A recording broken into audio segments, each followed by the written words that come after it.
The Rise of America 1620. Hey! Look who's back for more adventures. We love having you here to continue this story that keeps us all awake. Important note, all of this is pure fiction. So don't try any techniques you hear here in real life, your neighbor might call the cops. This amazing novel and all its rights belong to the original author. We're just the ones giving it voice and drama. Are you enjoying the show? Prove it by subscribing to our YouTube channel and leaving that like that motivates us so much. And if you want VIP access to exclusive content, our Patreon is waiting with things you won't find anywhere else. Chapter 676, The Resentment of the Tajima People. Surprised that Feng Shi, with a single wave of troops, had caught up with his own troops in such a short time, Takahashi suspected that Feng Shi hadn't rested at all. Could it be that this guy was afraid of me and didn't rest in the end? Takahashi mused self-righteously. Of course, this was just wishful thinking. In reality, that wasn't the case at all. In the rear, Feng Shi, with his single wave of troops, slowly caught up. Because the Tajima troops were marching very slowly, they had already reunited with them after about an hour. How did you catch up so quickly? Didn't you rest? Takahashi, despite secretly resenting Feng Shi, couldn't help but ask. We've rested and even had a meal.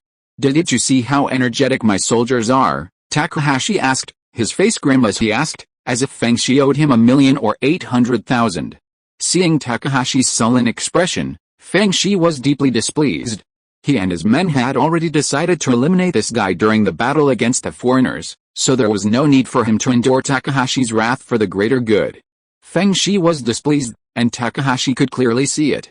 This made Takahashi very uncomfortable as well. So, Gao Qiang thought to himself, damn it. You're so arrogant even to offend me. Okay, let's see how I'll deal with you after I've dealt with those foreigners. The two of them never spoke to each other. After all, they had little in common and each had their own agenda. However, things were different with their respective subordinates. These generals had a good relationship. The soldiers look like they can't hold out much longer. Why don't you talk to the Lord and let them rest? If this continues, the soldiers won't be able to fight anymore, a general from the Shanbo Legion whispered to the Tajima generals. At this mention, the Tajima generals' faces turned to sorrow, leaving the Shanbo generals baffled. What? Your master still won't allow it? Actually, it sounded like he was asking a question he already knew. Who among us didn't understand Takahashi's personality? However, the Shanbo generals were right. The Tajima soldiers were truly exhausted. And they hadn't eaten 4 or 5 meals. If a real battle were to begin, they wouldn't have enough strength left after a single charge with those weapons. Without strength, the battle would be meaningless. Finally, one of the Tajima generals couldn't help but reveal what had just happened. Alice, you don't know. Just now, Iguchi Yasuke suggested giving the troops a rest. But he was struck down by the master's sword. What do we dare to say? What? Just for making a suggestion for everyone's good. Upon hearing this, the Shanbo generals' eyes widened. A look of disbelief spread across their faces. The Tajima generals fell silent. But it further confirmed this matter.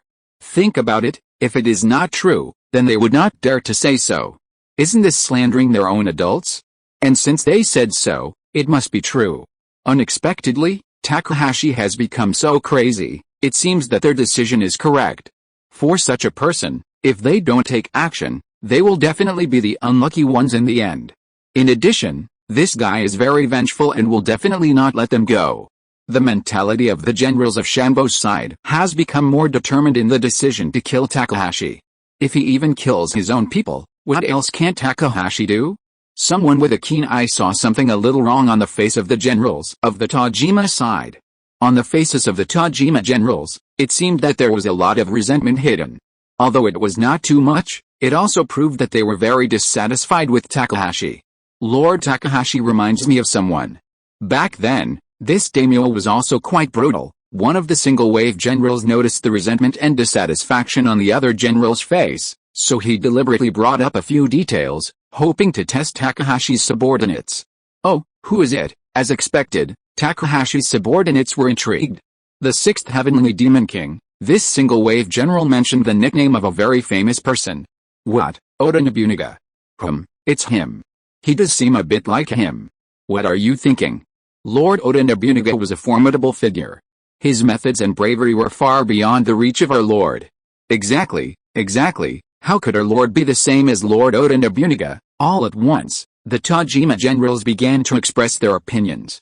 Fortunately, Takahashi and Fushi were far ahead, so they didn't have to worry about their conversation being overheard and causing unnecessary trouble. If Takahashi knew someone was comparing him to the sixth heavenly demon king, Ishida Nobunaga, he wouldn't know whether to laugh or cry. And the fact that this single-wave general used Oda Nobunaga as a metaphor for Takahashi isn't entirely wrong. While Takahashi couldn't be compared to Oda Nobunaga in many ways, they shared one thing, a murderous and ruthless mentality. Beyond that, none of these figures could compare to the historical sixth heavenly demon king. This is why the use of Oda Nobunaga as a metaphor by this single-wave general sparked resentment among the Tajima generals. Takahashi was nothing more than a member of the Takahashi family, relying on the glory of his ancestors. Without their efforts, Takahashi, this incompetent and petty-minded fellow, probably wouldn't even be able to survive. In the eyes of many, Takahashi was no better than a peasant. But after all, he had a privileged background, that was something no one could envy. However, trash is trash, and that's unchangeable. Even if Takahashi himself wouldn't admit it, his subordinates knew it. How could a worthless person be compared to Oda Nobunaga? This is sheer nonsense.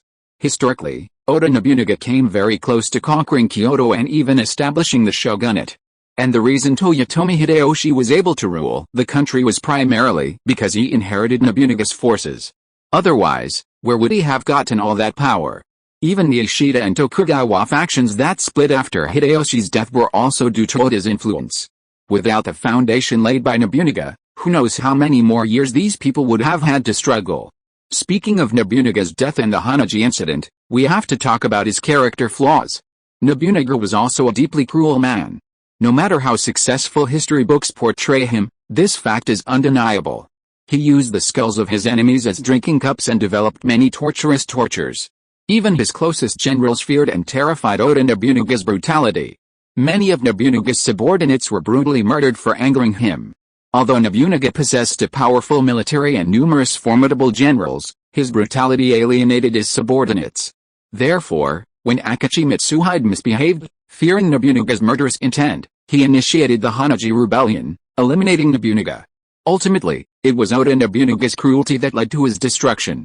Of course, the Hanaji incident wasn't solely driven by Mitsuhide's fear of Nobunaga's brutality, there were more complex factors. However, one thing is certain, Nobunaga's brutality was a catalyst. Otherwise, wouldn't the title of sixth heavenly demon king be for nothing? Now, Takahashi seems a bit like Oda, becoming somewhat cruel. The reason the single-wave general mentioned Oda was to encourage this assumption, not to suggest that Takahashi was as capable as Oda. Takahashi's abilities are utterly worthless, a mere waste. The generals chatted quietly as the Danbo soldiers and the Tajima soldiers marched side by side. However, the expressions of the soldiers on both sides were different. At Feng Shi's insistence, the Danbo soldiers rested for an hour and ate a meal. Thus, their strength had been restored to some extent, and they had also eaten to replenish their energy. This was far from the Tajima soldiers, who had been traveling without food and had been constantly on the march. The Tajima soldiers were exhausted. Most of them were gritting their teeth to persevere. In this state, if they reached their destination and Takahashi ordered a charge, their condition would be extremely worrying. However, if even their lord said nothing, what could these outsiders say? With various thoughts in mind, the punitive army advanced at a moderate pace. Elsewhere, in the forest outside Zhao Hongai's temporary camp, Kogoro and his men, resting, encountered a crisis. After Kogoro separated from Goda, he stayed in the forest with Koko and Shinbei, originally planning to rest for a while before sneaking into the camp to attack their leader. Unfortunately, before they could rest, they encountered 5 people from the IGA Ryu. It was Kogoro's bad luck, because he was separated from Goda and the others. If he hadn't separated from Goda, he wouldn't have had to worry about anything. But he happened to be separated from Goda and the others, leaving only Koko and Shinbei. This put him at a disadvantage. But what can be done? All you can say is that Kogoro asked for it, to be continued. If you like this work, you are welcome to vote and monthly vote. Your support is my greatest motivation. Mobile users, please go to read. Chapter 677, Selfless Shinbei. Coco was pestering Kagoro, and no one knew what she was saying to him. But Shinbei didn't need to guess too much, he knew that Coco was definitely saying sweet words to Kagoro. Thinking of this, Shinbei felt very uncomfortable. Isn't it just that he is more handsome than me? Does a man have to be like this to attract women? Although Shinbei was unhappy, he had to admit that if he and Kagoro stood together, Kagoro was indeed much better than him. Even if Shinbei's kung fu was better than Kagoro, it would be useless. Girls just like handsome men. Coco, why can't you just look at me? I have liked you since I was a child, don't you really know? Although Shinbei closed his eyes, as if he couldn't see Coco pestering Kagoro, he actually saw it clearly. So, a bitter taste rose in his mouth. Whether it was uncomfortable or not, only he would know. However, he had to savor these feelings alone, never revealing a single word to anyone else. Even if he did, it wouldn't bring any comfort, and instead might lead to ridicule and contempt. This torment didn't leave Shinbei feeling uneasy. A gentle breeze blew through the forest, gently swaying the branches. Shinbei, who had been sitting cross-legged with his eyes closed, suddenly opened his eyes, his facial muscles trembling violently. Swoosh, swoosh. Several crackling sounds echoed, followed by several crosshairs, or shuriken unique to Japan, suddenly appearing and piercing Shinbei's body. A look of pain crossed Shinbei's face. Meanwhile, Kagoro and Coco, standing nearby, also noticed what was happening to Shinbei. How could they not be aware of what was happening? Countless hidden weapons flew in from all directions, enveloping Kagoro and Coco. In an instant, a white mist enveloped Coco, enveloping her and Kagoro. Hidden weapons flew all around. The white mist quickly dissipated, but Coco and Kagoro had lost their traces. It was hard to imagine how they could have vanished under such an attack. This showed that ninjas like them were truly different from ordinary ninjas. After Coco and Kagoro disappeared, they did not reappear. It was as if they had truly vanished. Looking back at Shinbei, where he had been sitting cross-legged, there was only a wooden stake covered with his clothes, and he himself had vanished. On the wooden stake, wrapped in his clothes, were nailed to more than 10 black shurikens, their sharp edges gleaming white in the sunlight. It turned out that Shinbei hadn't been hurt by the shurikens, and he had used a common ninjutsu technique to escape from the dangerous situation. Swish. Swish. First, Kagoro appeared, stepping out from under a large tree as if by magic. However, he held his hands outstretched, his expression solemn, as if facing a formidable enemy. When Kagoro appeared, Coco also materialized not far away, clutching a wakizashi-like knife. She shielded her chest with her hand and slowly surveyed her surroundings. The last to appear was the ugly Shinbei, still sporting the same expression as if everyone owed him money. Then, 5 differently dressed figures appeared from the branches of the surrounding trees. Ijieshu? Kagoro's expression changed dramatically as the 5 clad figures appeared. One, dressed in typical ninja attire, his face half covered, smiled. He.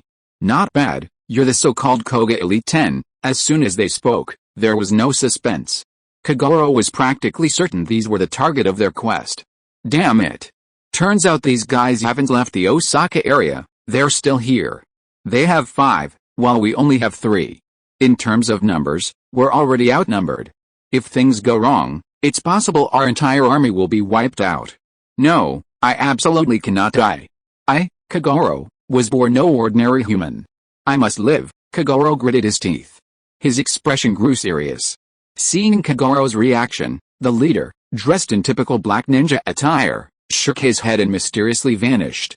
With him, the 4 figures that had appeared with him also vanished.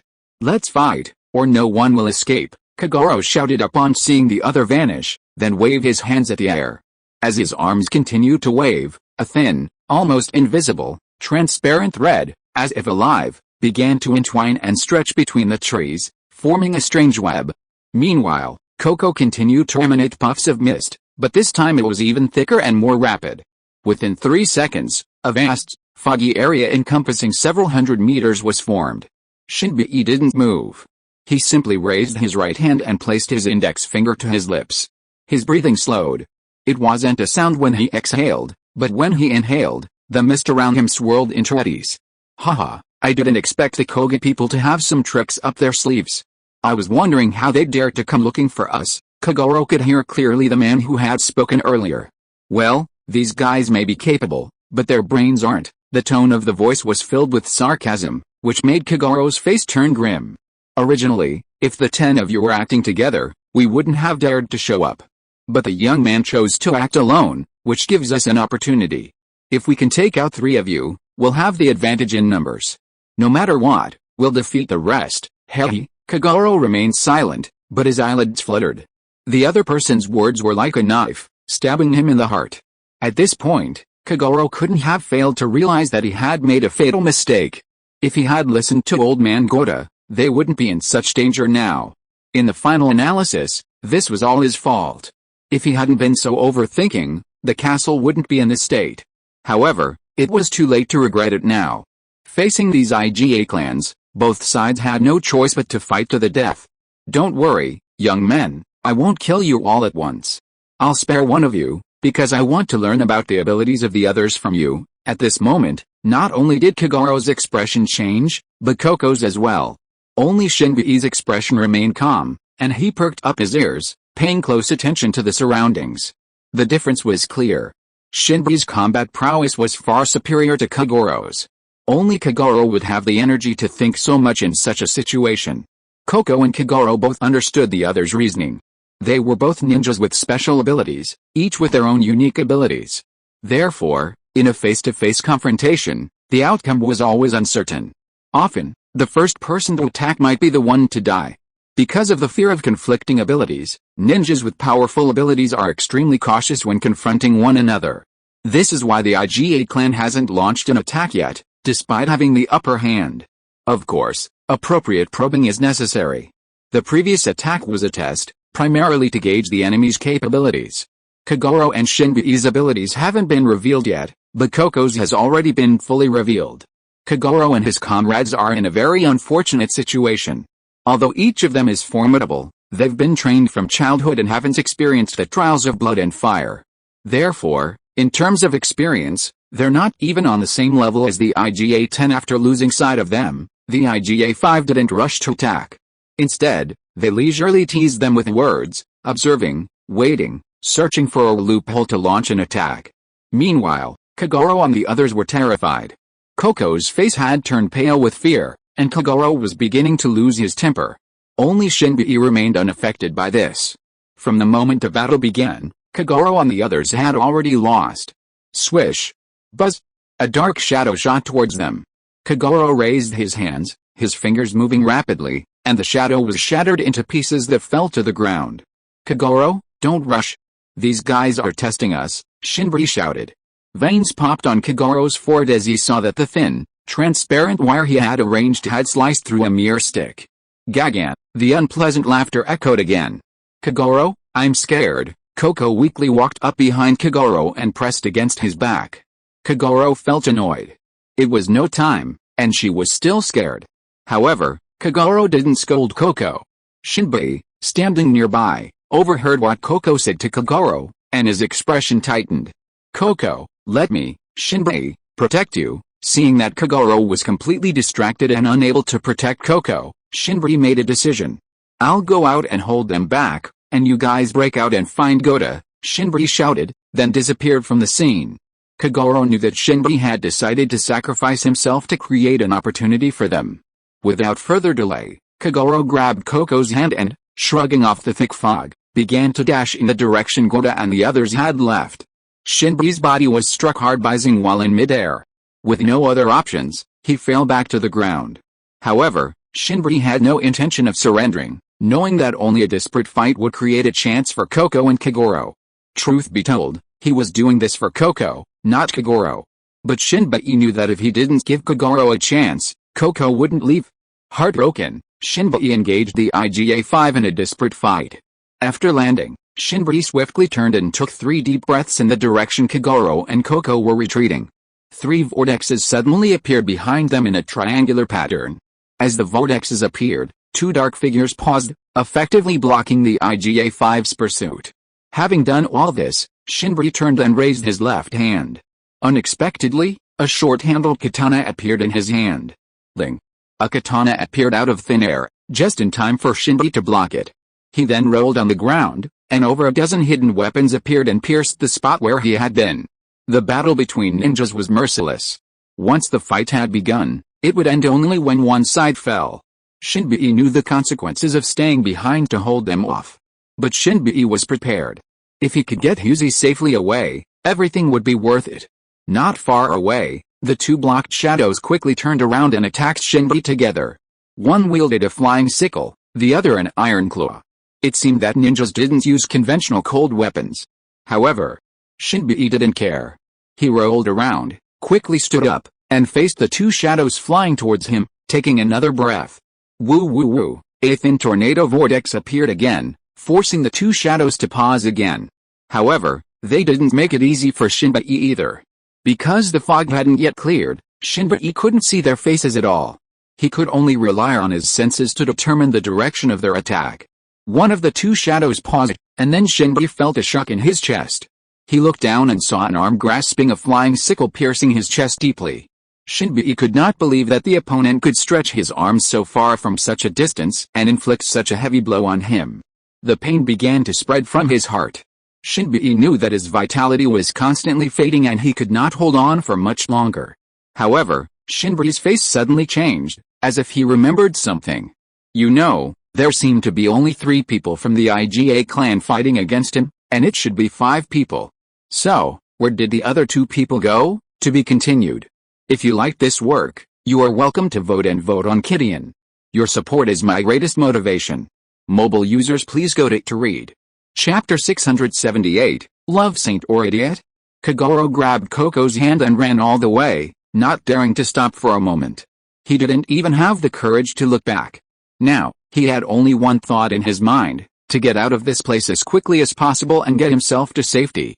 He no longer cared about ambition or merit. And the one who had created this opportunity for him and Coco was none other than the ugly Shinbei, whom he despised. While Kagoro should be grateful to Shinbei, if it weren't for him, he and Coco wouldn't have escaped. However, Kagoro felt extremely disgusted. Shinbei was nothing but an ugly freak. If it weren't for Coco, would he have risked his life? In this way, he would have become someone who benefited from Coco's help. This was a huge favor. Of course, since Shinbei had created this opportunity for him and Coco, he should have known what would happen if he faced the 5 IGA clans. Survival would be very difficult. Therefore, it didn't matter much that Kagoro owed this favor. After all, he didn't have to repay it later, right? However, Kagoro refused to acknowledge the fact that he owed Shinbei a favor this time.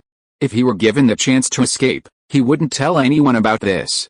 He'd keep it to himself forever. As for the other insider, Coco, he thought she'd be easy to convince. Coco liked him, so he might as well give her some sunshine. If he treated her well, she'd forget about Shinbei. As Kagoro ran, pulling Coco along, he thought to himself. It had to be said that Kagoro was an extremely selfish man. He wasn't even out of danger yet he was already planning these awful things. Sadly, Coco, overflowing with joy as he ran hands in hand, had no idea what a filthy fellow the man beside her was. She also thought Kagoro was such a good man. It seemed that appearance wasn't the right criterion for judging a person. Often, the sanctimonious beast in human form was someone like Kagoro. Kagoro and Coco ran for their lives, exhausting themselves. They knew they were no match for the 5 IGA Ryu. Rather than engaging them head-on, they'd better capitalize on Shinbei's sacrifice and flee. Actually, it was their lack of combat experience that was to blame. Otherwise, they wouldn't have acted this way. If the IGA Ryu had encountered this situation, they definitely wouldn't have fled like Kagoro. Even if their companions were willing to sacrifice themselves, they wouldn't have been so distraught. At the very least, they would have engaged the enemy, demonstrating their strength, rather than retreating from the outset. In this respect, Kagoro and his companions were truly far inferior to the IGA Ryu. The trees in the forest grew lushly, each bearing luxuriant foliage. These lush branches were covered in leaves, which blocked out the sunlight. Behind Kagoro and Coco, a dark shadow repeatedly flashed through the trees, as if a figure were constantly moving through them. At the same time, a figure was jumping non-stop on a tree branch not far behind them. It was following closely and could not be shaken off. Shinbei, who had already fought with the IGA clan and suffered a small loss, was still in shock that 2 more IGA clan members had gone there. It turned out that the 2 IGA clan members had followed Kagoro and Coco, and had no intention of letting them go. Although Shinbei was no longer outnumbered 5, He would not be able to withstand even 1-on-3. In less than 20 seconds, he had fought the 3 IGA clan members and received 5 cuts on his body. Blood flowed along the path, dripping drop by drop into the grass on the ground. However, Shinbei did not have time to care about these things. He looked solemnly at the 3 IGA clan members who appeared around him one after another, a middle-aged man dressed in a very ordinary Japanese style. There was also the guy in black ninja clothes he had seen before, and an old woman with a headscarf. Kagoro raised his right hand to his chest, his body slightly bent like a leopard about to attack. In his left hand, he held a shuriken, or cross-shaped weapon. With a gentle rub of his left hand, the cross-shaped weapon multiplied into dozens.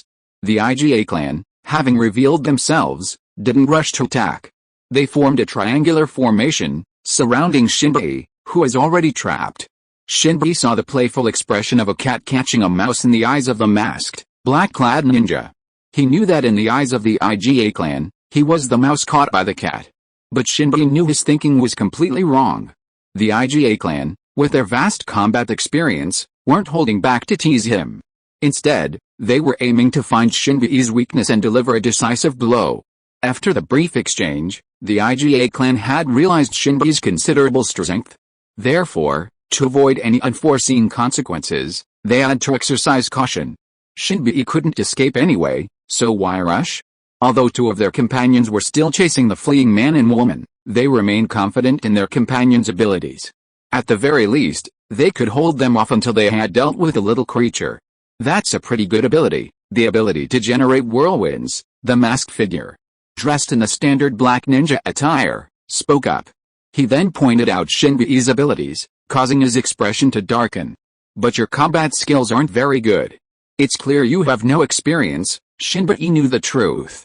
While they had been selected and undergone rigorous and arduous training, each possessing abilities unmatched by ordinary people, they also had a significant flaw, a lack of combat experience. This was unavoidable.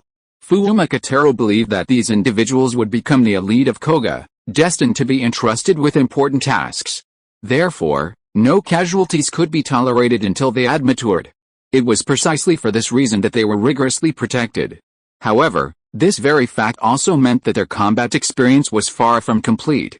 On the other hand, the IGA ninjas were also capable of special abilities, but they had spent over a decade under the purview of the Koga and Shogunate forces. Such combat experience was undoubtedly invaluable. Shinbei's expression remained unchanged in the face of his opponent's teasing. He knew full well that the 3 he faced were no pushovers. Any flaw he showed would be exploited and dealt a fatal blow. Although he knew he would die, Shinbei didn't want to die like that. He at least wanted to take someone with him. As if knowing what Shinbei was thinking, the figure in the common black ninja attire spoke again. What? You want to die with us? Shinbei's lips twitched, his voice resonating with him. You have a good attitude, but it's a shame we're enemies. What a pity. With that, the masked ninja fell silent. Shinbei felt something was amiss, and he immediately began to attack again. But then, his heart turned cold. He found himself unable to move. He had no idea why. His muscles were completely stiff and uncontrollable, and he couldn't move no matter how hard he tried. Ha! Ha! Not only could he not move, he couldn't even speak. Kauji! Kauji! Kauji! Behind Shinbei, the seemingly naive old woman sneered. You're still too inexperienced. You didn't even notice during the fight. Did we rig something? Shinbei felt a wave of despair at the woman's words. A more experienced ninja would have been extremely cautious and observant of their surroundings. Just now, during the fight, Shinbei had completely failed to notice that his opponents had set several small traps around him. A ninja confrontation was definitely not a simple contest of martial arts. Was he poisoned? Or, although Shinbei knew he was about to die, he desperately wanted to understand how he had been poisoned. The masked man in black approached, stopping some distance away. He drew his katana from behind him, and with a single swipe, he severed both Shinbei's arms. Cruelty or not, ninja combat was far more brutal than this. Unable to speak, Shinbei could only let out a painful howl from his throat. Give him a quick death? There's no need to torture a child, the old woman behind him said. Puff. Shinbei's head fell to the ground, blood spurting from his neck. 3 small bamboo sticks had appeared at the back of Shinbei's neck. It was these 3 tiny sticks that had brought him to his death. No one cared about Shinbi's death. Not the IGA people, and certainly not Kogoro and Koko, who had escaped. After dispatching Shinbi, the three men disappeared, apparently chasing after their companions and continuing their pursuit of Kogoro and Koko. Shinbi's head and body lay there, perhaps soon to be devoured by the wild beasts of the forest. The fog Izuki had created earlier gradually dissipated, and sunlight filtered through the gaps between the dense leaves of the forest, yet the forest still seemed gloomy and cold.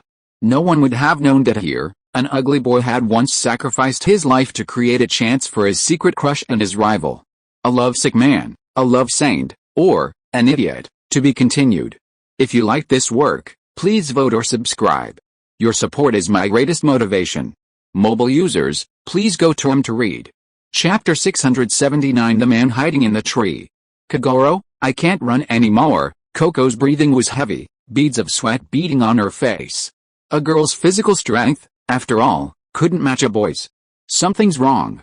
It's like we've been through a lot of places. It's like we've been going in circles all the time. Kogoro didn't respond to Koko's complaints of tiredness, but instead looked around to himself. The more he looked, the more uneasy he felt, because, as he had suspected, they had been running in circles for so long. A trick. Kogoro's face darkened. A trick is a minor tactic in ninjutsu, something completely useless. Against experienced ninja, it wouldn't work at all. But for an experienced ninja like Kogoro and Koko, a trick could be incredibly effective. So, the two of them were consumed by the trick for a long time, wasting their time and energy, and only then did they realize they had been tricked, but it was too late. Kogoro suddenly turned and slashed through the air with his katana. Dang! The sound only produced by the collision of iron suddenly echoed in the space. Kogoro clearly felt the presence of someone, and he also felt the force during the exchange. But when he looked around, he could see no one. Invisibility? Kogoro frowned. Puff. A. A stream of blood spurted out from Koko's shoulder, and Koko let out a mournful cry. Kogoro reached out and pulled Koko, making him stand back to back with him, and he swung his samurai sword a few times at the place where Koko had just stood. Dang dang dang, more than a dozen hidden weapons were knocked to the ground. It was obvious that someone had attacked Koko from behind. But where exactly was that person? He couldn't see them at all. Koko, are you okay? Kogoro asked with concern. In this situation, he couldn't help but care about Koko. You know, now it was just him and Koko, and Shinbi's life or death was unknown. If Koko was also gone, Kogoro didn't think he could survive against 5 people. Therefore, only by being with Koko now would he have a chance. Therefore, Koko must not be injured. I got a cut on my shoulder, but it's not serious. Koko gritted her teeth, holding back the pain. Our enemies can't be seen with the naked eye. Be careful, Kogoro quickly instructed Koko, who was facing him back to back, and then nervously observed his surroundings. He looked around but found nothing. But Kogoro knew the danger was always there. The invisible opponent was hiding and observing him. Unwilling to give up, Kogoro sneered. So you want our lives like this? You're kidding? He raised his left hand and stretched it into the air. Then, thin transparent threads automatically extended from the 5 fingers of Kogoro's left hand. These transparent threads, as if they had a life of their own, automatically wrapped around the trunks and branches of the surrounding trees. These threads were very irregular, some slanted, some straight, forming a series of barriers. If you didn't look closely, you wouldn't even notice these thin threads. They were like silk, easily caught by the unwary. Without waiting for the enemy to reappear, Kogoro's 5 fingers on his left hand flexed, a buzzing sound echoing around him. The threads, already entangled in tree trunks and branches, began to fly haphazardly and without rhythm. These threads swayed back and forth in the air like waves, seemingly harmless. But if you truly believed that, you'd be gravely mistaken. Those seemingly harmless threads inadvertently sliced through the surrounding trees, their sharpness exceeding that of swords. With a crashing sound, trees fell one by one, and leaves drifted from the sky. Kogoro's target wasn't the trees, but the invisible enemy. The threads danced erratically in the air. It seemed the enemy could no longer hide. As Kogoro had anticipated, a gentle sound of flesh being cut was heard, followed by a puff of blood in the air not far from Kogoro and Koko. A seemingly ordinary-looking figure, dressed in a patched, commoner's sleeved kimono, resembling a mountain woodcutter, appeared. The woodcutter retreated swiftly, Large swathes of flesh ripped from both arms, revealing the severe injuries he had just sustained. As the woodcutter-like figure retreated, a dark figure, unseen by Kogoro, appeared among the fallen trees. "I didn't realize you were quite capable," the woodcutter-dressed figure, despite the large swathes of flesh ripped from his arms, seemed unfazed. Instead, he paused just outside the range of the thin lines and spoke with a forced smile, looking at Kogoro. "No, there should be two, but why is there only one now?" Kogoro and Koko stood back to back, prepared for a sudden attack.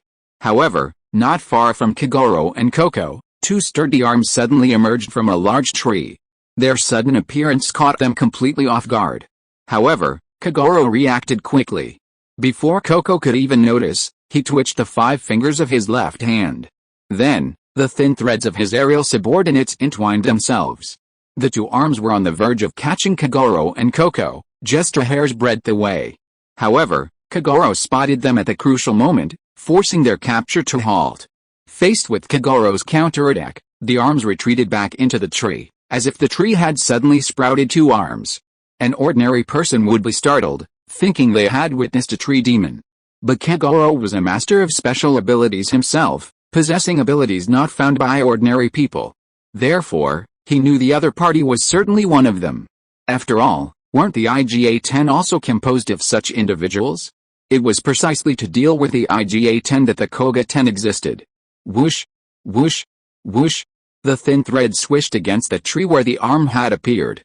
With a simple twist, the tree, so thick it could be hugged by 3 men, was chopped into pieces and fell. Kogoro then noticed. A black figure dodged from the tree and then moved to a tree farther away. The tree was just out of Kogoro's reach. After all, the thread Kogoro controlled had a range. Tree escape? Kogoro thought of one of the ninja techniques. However, he quickly dismissed the idea. Ninjas did have such a technique, but it was definitely not this powerful.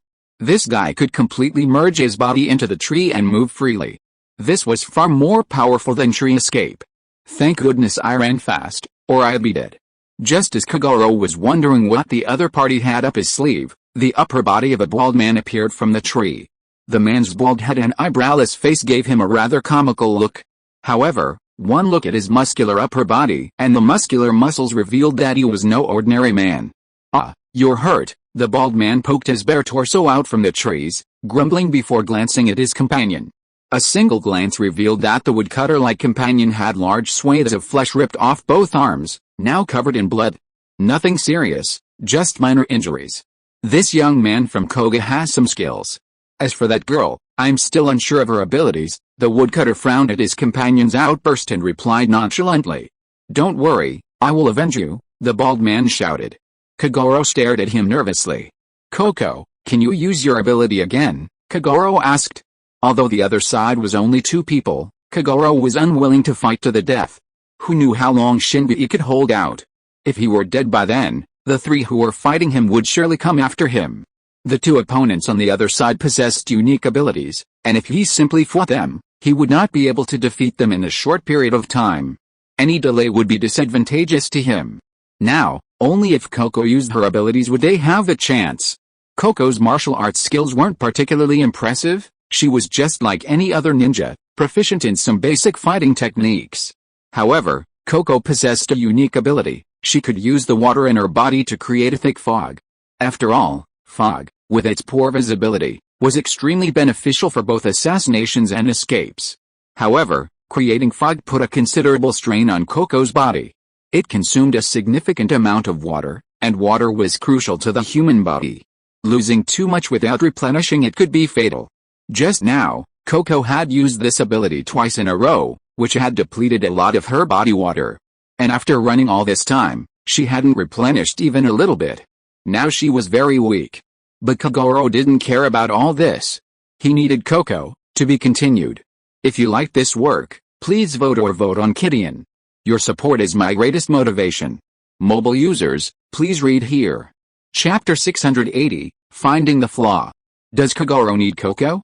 Of course he does, and he needs her desperately.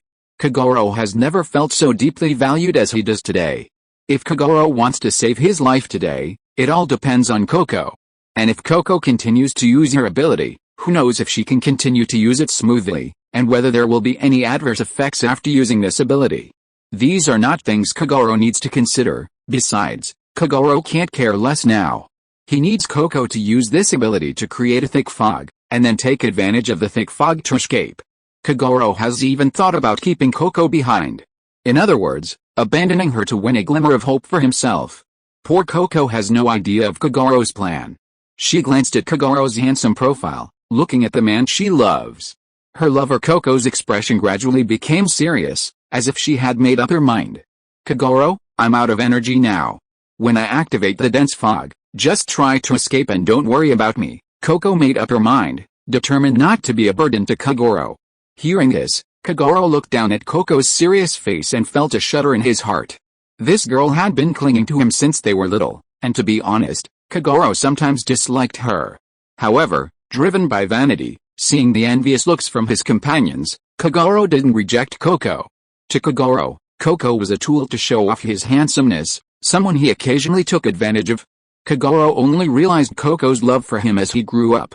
However, Kogoro was clearly not his type. Kogoro was ambitious and felt he should marry a girl from the Taka family, not Coco, a fellow ninja. He wanted to shed his ninja identity. He didn't want to remain a powerful ninja with a lowly status and position. Therefore, he always treated Coco with indifference, but not indifference. He did so because Coco still had some value. But Coco was madly in love with Kogoro, and her whole heart was on Kogoro. Even at this critical moment, Coco was ready to sacrifice herself to protect Kogoro. To say that Kogoro didn't dare to move would be a lie. However, the touch was only for a moment, and soon Kogoro's heart became firm. Since Coco was willing to stand up, it was of course good. This way, he wouldn't have to bear that guilt, right? In the end, Kogoro was still selfish. And Coco. It can only be said that she was blind and made a mistake, but she didn't realize it herself. Poor Shinbei, who has already died, didn't know that the opportunity he had exchanged for Coco with his life had been wasted. If Shinbei had known Coco would do this, he would have taken Coco with him and left first, instead of creating this opportunity for Coco and Shinbei. Shinbei had never imagined Kogoro could be so selfish. He'd even exploit Coco, who loved him so deeply, just to survive. The world is so strange. Kogoro feigned excitement, as if he couldn't bear to let her go. Seeing Kogoro's expression, Coco reaffirmed her resolve to sacrifice for her lover. Little did she know that Kogoro's lover-like behavior was all an act. But no matter what, Coco had decided to sacrifice herself to allow Kogoro to escape. Don't worry about me. As long as you're alive, I won't have any regrets, Coco said firmly, looking at Kogoro. As for Shinbei, who sacrificed himself, Coco had long forgotten about him. Poor Shinbei. Oh, I didn't expect them to be lovers. It seems we really are cruel, said the bald man, half hidden in the trees. After observing the conversation between Coco and Kogoro, he immediately quipped something in a strange, almost sinister tone. However, Kogoro and Coco ignored the bald man's teasing. The large man, noticing Kogoro and Coco's disregard, wasn't angry at all. After all, he'd spoken those words simply to see if he could expose any flaws in the two, but now it seemed his plan hadn't panned out. Standing next to the bald man, the woodcutter with blood-stained arms stared intently at Kogoro with his triangular eyes. They both saw that Coco wasn't a girl to be feared, but Kogoro was different. His ability to manipulate thin threads was terrifying. In other words, Kogoro was one of the more powerful members of the Koga 10. Such a person needed to be eliminated. Indeed, eliminating individuals like Kogoro within the Koga clan was truly valuable. Only then could the Koga clan's strength be significantly reduced. Therefore, they didn't want Kogoro to escape. However, they both overheard Kogoro and Coco's conversation. It was clear the girl was sacrificing herself to help the man escape. Love, indeed, is truly magnificent. However, ninjas have no mercy. The woodcutter and the baldy are both heartless. They won't let Kogoro and Coco go just because of this. If Kogoro truly wants to survive, then he'll have to rely on his true abilities. The baldy and the woodcutter are also confident their companions will soon catch up and join them in killing the two Koga clan members, one man and one woman. Hadn't the young man earlier also intended to sacrifice himself to cover his companion's escape? Unfortunately, facing 3 against 1, that's unrealistic. Furthermore, The young man seems to be in love with a Koga girl and is willing to sacrifice himself for her sake. But he probably never imagined, even to his death, that the very girl he loves would sacrifice herself to allow his rival to escape. He. The woodcutter saw through the problem, so he laughed out loud at an inappropriate moment. He thought these people from Koga were really interesting. He also saw a little problem in Kagoro's eyes. There was no emotion in Kagoro's eyes when he looked at Coco, as if he was looking at a puppet, or a tool. Interesting, really interesting. This Koga boy seemed to want to use this poor girl to escape. However, this had nothing to do with him, and the Koga girl was willing. The woodcutter had no pity for Coco, he just thought she was a little silly. For the people of IGA, it was absolutely impossible to pity the people of Koga. After Tokugawa Ieyasu's defeat, the IGA ninja suffered another devastating blow. Ishida Mitsunari's army, led by the Koga ninja, went to IGA and massacred many men, women, young and old. The woodcutter's daughter, who was only 3 years old at the time, also died in that massacre. So, how could he possibly pity Coco? He wished all the Koga clan would die. However, he felt he could use this opportunity to create a slight flaw in their hearts. With this thought, the woodcutter raised his arm, licked the flowing blood with his tongue. It hurt a little. But it wasn't unbearable. It hurt, though. Only when it hurt did he know he was still alive. What was the point of living? His wife was dead, his beloved daughter was dead too. He was nothing more than a walking corpse, living for a single belief. Revenge. Yes, that was the belief that kept the woodcutter alive. For revenge, he would absolutely stop at nothing. The ninja's previous battles had been fought without mercy. So, no one could blame the woodcutter. That man from before seemed to like you, girl. The woodcutter's words made Coco shudder. Yes, Coco wasn't a fool, she knew Shinbei's feelings for her. But Coco had been playing dumb in front of everyone and Shinbei. Tisk, tisk, tisk, the woodcutter shook his head. You women of Koga are truly affectionate. That hasn't changed much even now. The woodcutter's words sounded as if he knew Koga well. Though they didn't know why this woodcutter-dressed fellow was addressing them, Kagoro and Coco stared at him intently, wary. Kagoro, let me rest for a moment. By the way, give me your water bag, Coco whispered to Kagoro. Coco needed to hydrate, otherwise her abilities wouldn't be fully realized. His nagging gave them a moment to catch their breath. Of course, Kagoro and Coco knew they didn't have much time left. After Shinbei was eliminated, the three enemies would surely arrive. And Shinbei wouldn't survive, he had no chance against three of them. Ignore me? It's okay, the woodcutter grinned, revealing his large yellow teeth. If it weren't for his battle with Kagoro and the others, this guy would have been mistaken for a woodcutter. I'm just very surprised. That boy is definitely no match for my classmates. His end is actually death. But are you really so hard-hearted that you are indifferent to this? The guy dressed as a woodcutter continued to talk to himself. The bald man who was half exposed on the big tree next to him heard what he said, looked at Coco and Kagoro thoughtfully, and then showed a malicious smile. She only has eyes for this lover. Look at how handsome this lover is. He is much more handsome than the previous guy. Women, after all, like pretty boys, don't they? The bald man seemed to understand what the woodcutter meant and continued. Coco's face became extremely ugly, but Kagoro's expression did not fluctuate.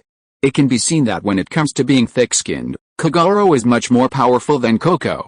Coco held a small wakizashi in her hand and her whole body trembled slightly. Shut up. I don't like Shinbei, and Shinbei doesn't like me either. I like Kagoro. Shinbei was willing to sacrifice himself, so what does it have to do with me? Coco's words were completely heartless. It was a good thing Shinbei was already dead by then. If you were here and heard what Coco said, he'd probably be heartbroken. In modern parlance, Shinbei was a piece of shit. And Coco was a goddess to Shinbei. And Kagoro, tall, rich, and handsome.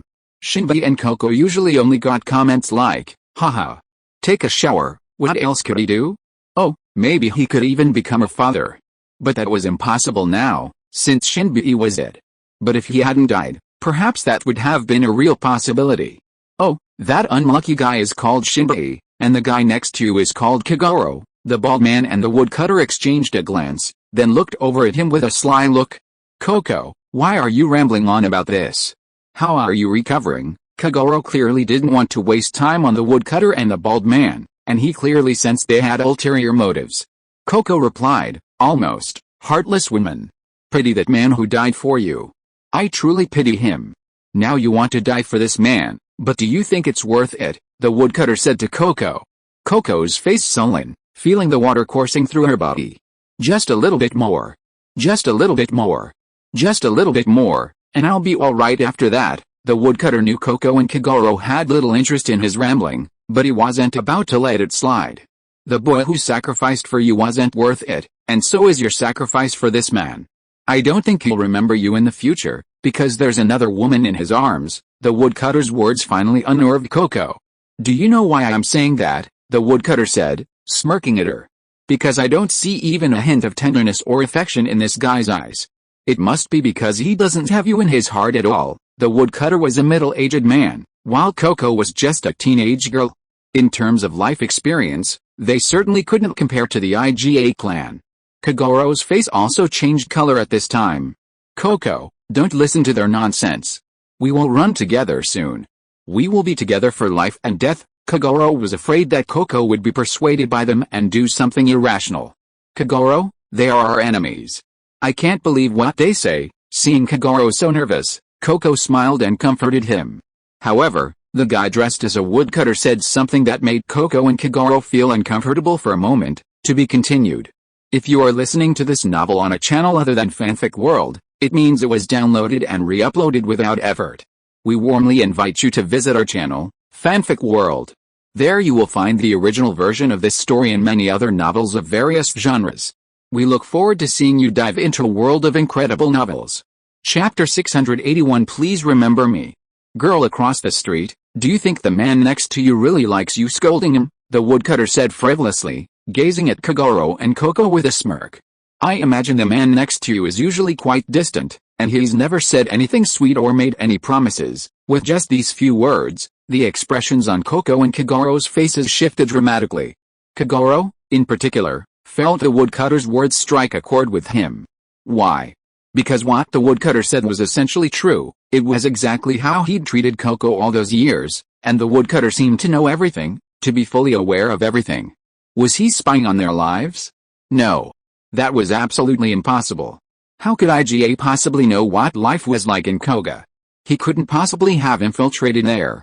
Kagoro didn't know that the woodcutter's predictions were so accurate because they were based on his life experience. Only someone with extensive life experience could so accurately discern Kagoro's feelings for Coco and the methods he employed to exploit them. Coco, don't listen to this guy. I still love you, but I just don't know how to express it, Kagoro quickly explained to Coco in a low voice. He didn't want Coco to be persuaded by his words and develop any real feelings about him. Even though the woodcutter's words were true, Kagoro nodded in response. Don't worry, he's our enemy. I don't believe what he says. Kagoro nodded in response. Kagoro, unseen by Kagoro, did indeed glimpse a hint of doubt. As someone who lived through the moment, Kagoro would have wondered the same thing after hearing what he said. She recalled Kagoro's behavior during their time together. The memories gradually overlapped. It seemed as if it were indeed the case. However, with a formidable enemy at hand, Kagoro knew this was not the time to delve into the details of Kagoro's rear-end collision. Even if she harbored any doubts, she wouldn't ask until they could escape alive. Besides, Coco had already made up her mind to sacrifice herself for Kagoro's sake. It seemed impossible to find answers to her questions. Kagoro. Do you love me? Coco pressed herself against Kagoro's body, her gaze growing firmer. Why did she ask that? Kagoro was puzzled, as he couldn't understand why Coco suddenly asked such a question at this moment. But after a moment's reflection, he replied, of course, Coco is the cutest, okay. Coco had asked you if Kagoro loved her, but Kagoro's response was, she's cute. Those were two completely different things. If Coco couldn't understand what she was saying, she would be the biggest idiot in the world. A bright smile blossomed on Coco's face as she stared at Kagoro's profile. She had seen the fleeting thought Kagoro had put into her question. Coco knew exactly where she stood in Kagoro's heart. She wasn't stupid at all, she knew exactly how Kagoro felt about her. She also knew that when they were together, his affections were often insincere, and she even let him take advantage of her. But Coco simply loved Kagoro. There was no reason, no logic, she simply loved him. For Kagoro, she would even sacrifice her life. Love is such a confusing thing, something you can't even fathom. She felt so sorry for Shinbi. Coco withdrew her gaze from Kagoro's face. For some reason, she suddenly thought of that ugly Shinbi. Coco knew Shinbi liked her, but she had been playing dumb in front of his secret crush. Now, Coco suddenly felt like she understood Shinbi a little. He had sacrificed for her, hadn't he? Now, she might be letting him down. So, Coco felt a little torn. For Kagoro, maybe it was worth it. Regardless, it was already a blessing that Coco was still thinking of the now-deceased Shinbi. God knows what was going on in Coco's mind right now. Kagoro paid no attention to Coco's reaction. His attention was focused on the IGA duo across from him. Girl boy, your tactics are truly despicable. A man like you, you're actually willing to sacrifice a woman just to buy yourself a chance to escape. The bald man, half hidden in the trees, shouted at Kagoro with a tone of disdain and contempt. Hearing the bald man's words, Kagoro's teeth chattered. What the other man said was true, absolutely true. Kagoro was planning to sacrifice Coco in exchange for his own life. Therefore, he couldn't refute his words. Besides, it was obvious that the other man was trying to influence him a little with his words, then find a flaw in him to deliver a fatal blow. It would be a shame to fall for his trick. But even though he understood the enemy's plan, Kagoro was still unconsciously influenced. It was because the Koga men had so little combat experience and were so young. When they encountered the cunning and treacherous IGA clan, it was inevitable that they would be influenced. The woodcutter and the bald man saw Kagoro gritting his teeth, and they exchanged glances, each catching a glimmer of joy in his companion's eyes. He was influenced. The bald man's body once again sank into the thick tree trunk, transforming into a dark figure. If you didn't look closely, you wouldn't be able to detect his presence. He could hide within any tree trunk, lurking within, waiting for an opportunity to inflict heavy damage on his enemies. In the forest, the bald man's ability was fully unleashed. He was arguably Kagoro's most formidable opponent. After the bald man disappeared, the woodcutter-dressed figure didn't hide this time. Instead, he slowly approached Kagoro. His arm was covered in blood and flesh, making it impossible for him to use his ability again. The flowing blood would expose his whereabouts. So, it would be better to face Kagoro and the others openly. Moreover, Kagoro had been affected by them and had a flaw in himself. The time to defeat the enemy was now. Kagoro, you have been affected. This is not good. Coco looked at Kagoro's face and reminded him. Don't worry, I'm not that easy to be fooled, Kagoro responded to Coco with dignity. After hearing this, Coco fell silent. I'm going to start. Don't you want to prepare? Coco's expression became serious, and her little face was tense. Kagoro raised the weapon in his hand and looked warily at the woodcutter who was slowly approaching. At the same time, his left hand kept shaking. The transparent thin line began to dance irregularly again. The woodcutter was not stupid either. He stopped when he walked out of the attack range of the thin line. He narrowed his eyes with interest and looked at the cold light that was looming in front of him. It had to be said that these little guys from Koga were quite capable. If one wasn't extremely cautious, they would have been caught. After observing for a while, the woodcutter offered his assessment.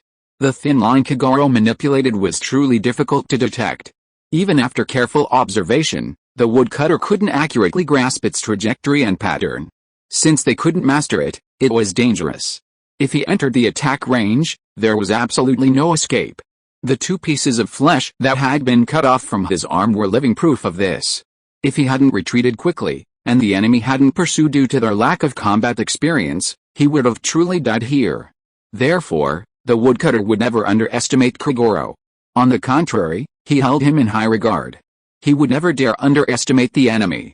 Caution had always been a strength and a reliance that had allowed the IGA people to survive, and to live for so long. The bald companion had already attacked again. All he had to do was to distract the enemy as much as possible. Kagoro and Coco were of course aware of the bald man's disappearance. They were both on high alert. Kagoro, please remember this woman, Coco. Kagoro had never imagined Coco would say such a thing to him. It was strange, even incomprehensible. But Kagoro knew Coco must have known something, and had decided to sacrifice herself under such circumstances. Coco was truly sincere in her feelings for him. Poor Shinbi, maybe I really did let him down. Coco finished her previous words and then said something else. Kagoro's eyelids twitched. What did that mean? Did Coco have feelings for Shinbi? Bullshit, even if she did, it was useless. Shinbei was probably dead by now, Kogoro complained inwardly. A thick aura suddenly emanated from Koko's body, quickly spreading. In just 3 seconds, a thick fog enveloped an area of several hundred meters. Whether it was Kogoro, Koko, or even the woodcutter's outfit and the bald man hidden in the tree trunk, their visibility became extremely low. Kogoro, you must remember me. Koko left Kogoro's side and rushed into the thick fog. To be continued. If you liked this work, please vote or subscribe to Kidian.com. Your support is my greatest motivation. Mobile users, please read here. Chapter 682 The Cruel Reality. With the idea of sacrificing herself, Koko rushed into the thick fog, intending to track the two enemies to her side. This idea cannot be said to be wrong. It can even be said that both the former Shinbei and the current Koko are very worthy of respect. It is easy to say that self-sacrifice is easy, but not everyone can do it. But Shinbei and Koko did it, so, the two are worthy of respect. As for whether it is worthy or not, only the parties involved can know. But unfortunately, the plan was good, but the reality was very cruel. Koko sacrificed herself, but Kogoro still did not escape. At this time, the thick fog had dissipated, and Koko was pierced by a long iron spear, nailing her body to the tree trunk. Koko kept coughing, and every time she coughed, a lot of blood foam would spurt out of her mouth, making her look very miserable. Little girl, you're in too much pain. Let me free you. From behind the tree trunk where Koko was pinned, a pair of powerful, sturdy arms reached out, their large hands grasping her slender neck. With a crisp sound, the luster in Koko's eyes faded, slowly dimming. Koko's abilities weren't very powerful. She could simply consume her own water to create a mist. It was a rather useless ability, to be honest. However, in certain circumstances, combined with her companions, this ability could be extremely useful. It was precisely with this in mind that she became one of the Koga 10. Strictly speaking, Koko's martial arts were no different from those of ordinary ninjas. Therefore, she was no match for the IGA clan. Her death, then, was no surprise. Meanwhile, Kogoro's left hand had been severed at the shoulder, leaving only his right. Several long wounds pierced his body. After Koko burst into the thick fog, Kogoro immediately began to charge in the opposite direction. He knew, of course, that at that point, he couldn't care less about Koko. Since Koko was going to sacrifice herself, he couldn't let her sacrifice go to waste. Otherwise, what would her sacrifice be worth? The most valuable thing about Koko's sacrifice was that she herself survived, only then could her sacrifice be worthwhile. Unfortunately, the intention was good, but the reality was cruel. After dealing with Shinbei, the 3 IGA clan members arrived and dealt Kogoro a heavy blow as he tried to break through. As a result, Kogoro lost his left hand and was seriously injured. Kogoro bent his body, like a wounded lone wolf, glaring fiercely at the enemy before him. The 5 IGA clan members gathered and surrounded him. However, they didn't stand very close, as Kogoro's right hand was still there. Therefore, the barely perceptible thin line could still cause considerable damage. Kogoro's eyes were fixed on the man holding the scythe.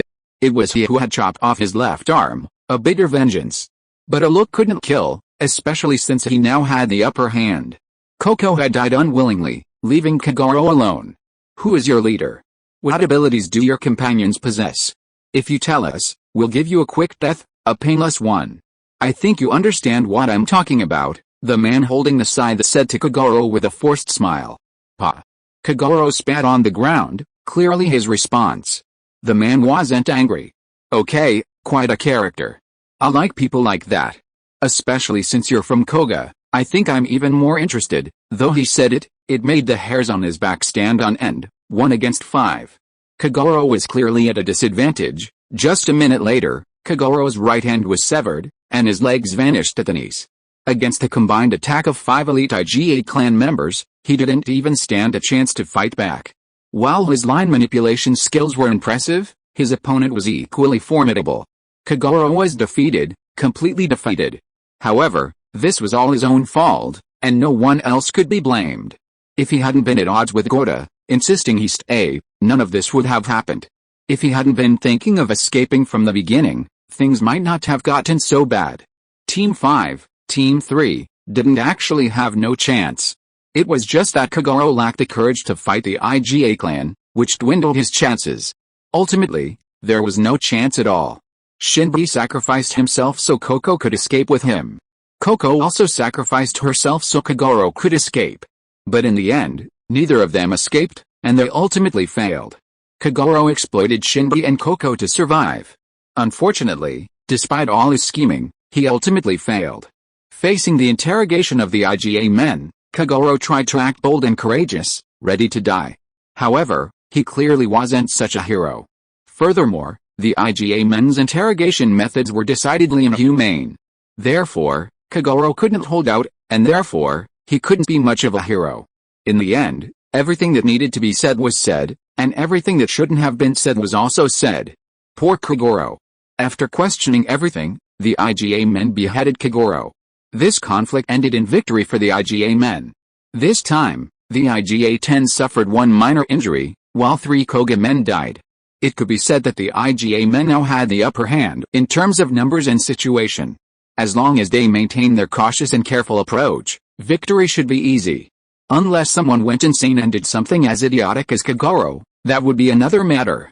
However, there was no such idiot among the IGA-10 currently. The IGA clan had the advantage in both numbers and intelligence. Now it all depended on how they maintained their advantage.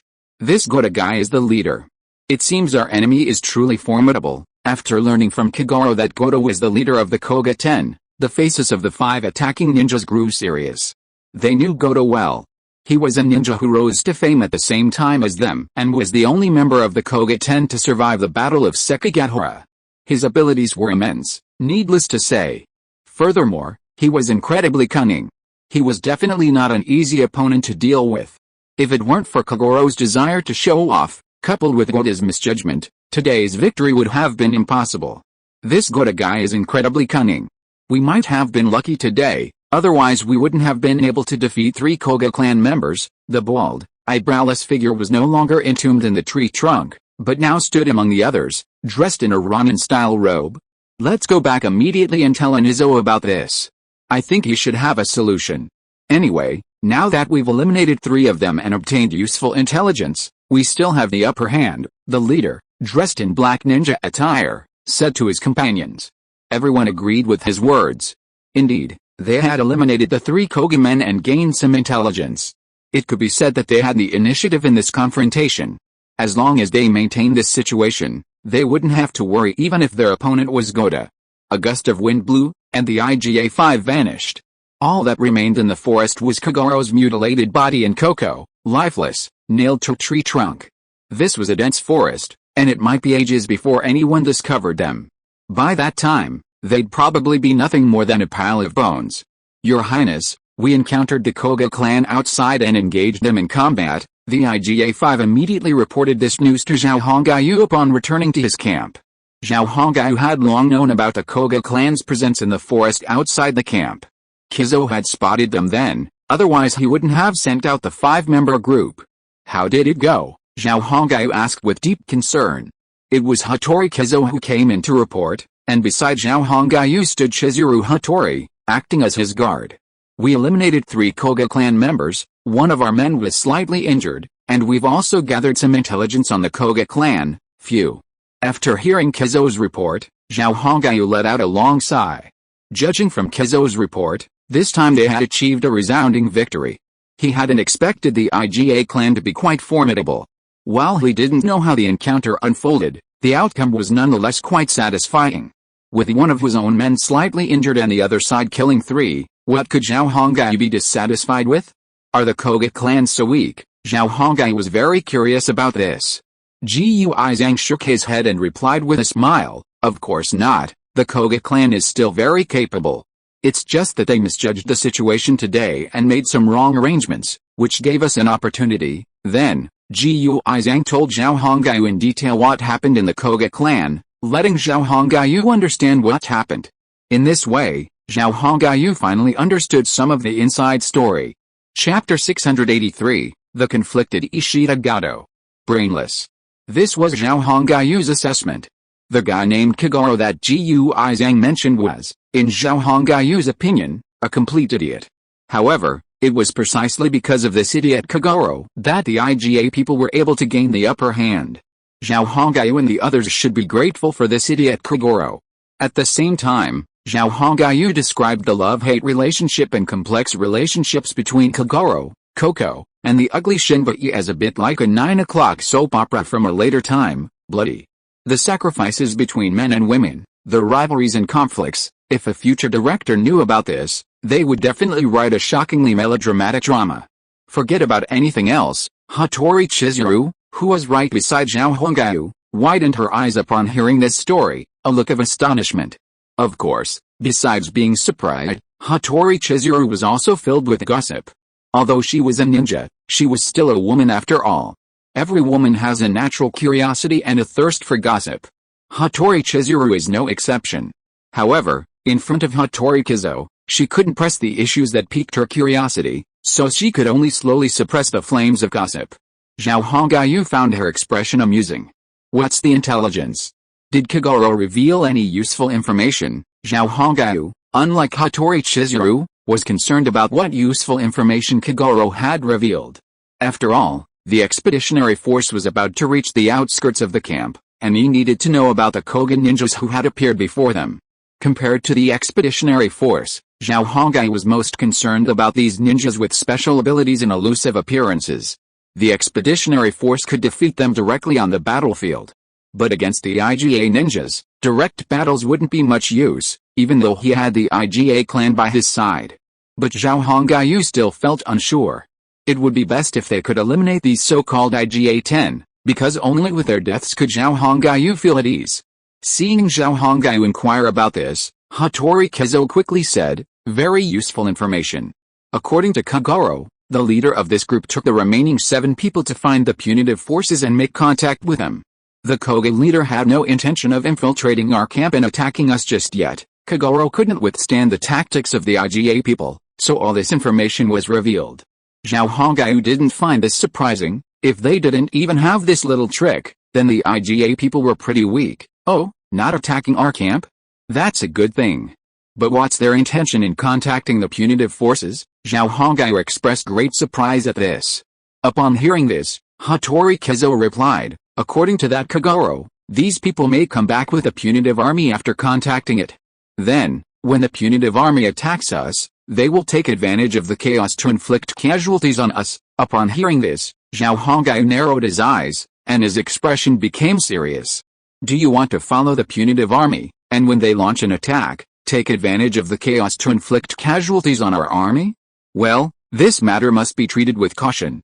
Zhao Hongyu knew the dangers of this matter. It's very simple. If these people from Koga attack those generals on the battlefield, it will cause great harm to the war. If something goes wrong, it is not impossible for the entire army to be wiped out. Is your highness worried about this? Seeing Zhao Hongyu's uncertain expression, Hattori Kizo thought for a moment and guessed what Zhao Hongyu was worried about. Zhao Hongyu nodded. Indeed, I'm worried they'll infiltrate the enemy army and cause us great trouble. Hattori Kizo smiled. If they know how to do this, don't we? Give them a taste of their own medicine. We might even be better than them. Hattori Kizo's words made Zhao Hongyu's eyes light up. Of course, they do it, but we could use the same method. Maybe we could even do it better. Besides, the genetics were no ordinary Japanese. Even if a general was killed, there would naturally be someone else among the genetics to take over and continue command. In this regard, Zhao Hongyu's troops had a significant advantage. But the Japanese, on the other hand, didn't. If both sides really resorted to such tactics, Zhao Hongyu was sure it wouldn't be his own troops that would be in chaos. Thinking of this, Zhao Hongyu nodded. Indeed, we can do that, too. Then I'll leave this matter to you, Hattori Kizo said. Oh, as if to agree. I'm really curious. Why would the Koga clan spare my camp? Zhao Hongyu asked curiously. Hattori Kizo replied, we've also asked Kagoro about this, and he gave this answer. He then relayed Kagoro's words to Zhao Hongyu. According to Kagoro, their purpose in coming to the Osaka area wasn't to target Zhao Hongyu and his group, but rather the IGA clan they discovered earlier. In other words, the Koga clan's target was Hattori Kizo, Tokugawa Keo, and the others. Therefore, they had no interest in Zhao Hongyu and his men. However, what the Koga clan couldn't have imagined was that the IGA clan had actually joined Zhao Hongyu's forces. Otherwise, why would they have spared their camp? Their reason for heading to the punitive force was to search for information about the IGA clan, to see if they had fled in that direction, to contact the punitive forces, and to provide them with assistance. Zhao Hongai's side had fewer than 1,000 men, while the punitive force boasted nearly 10,000. When the two armies faced off, the battle would be over in no time.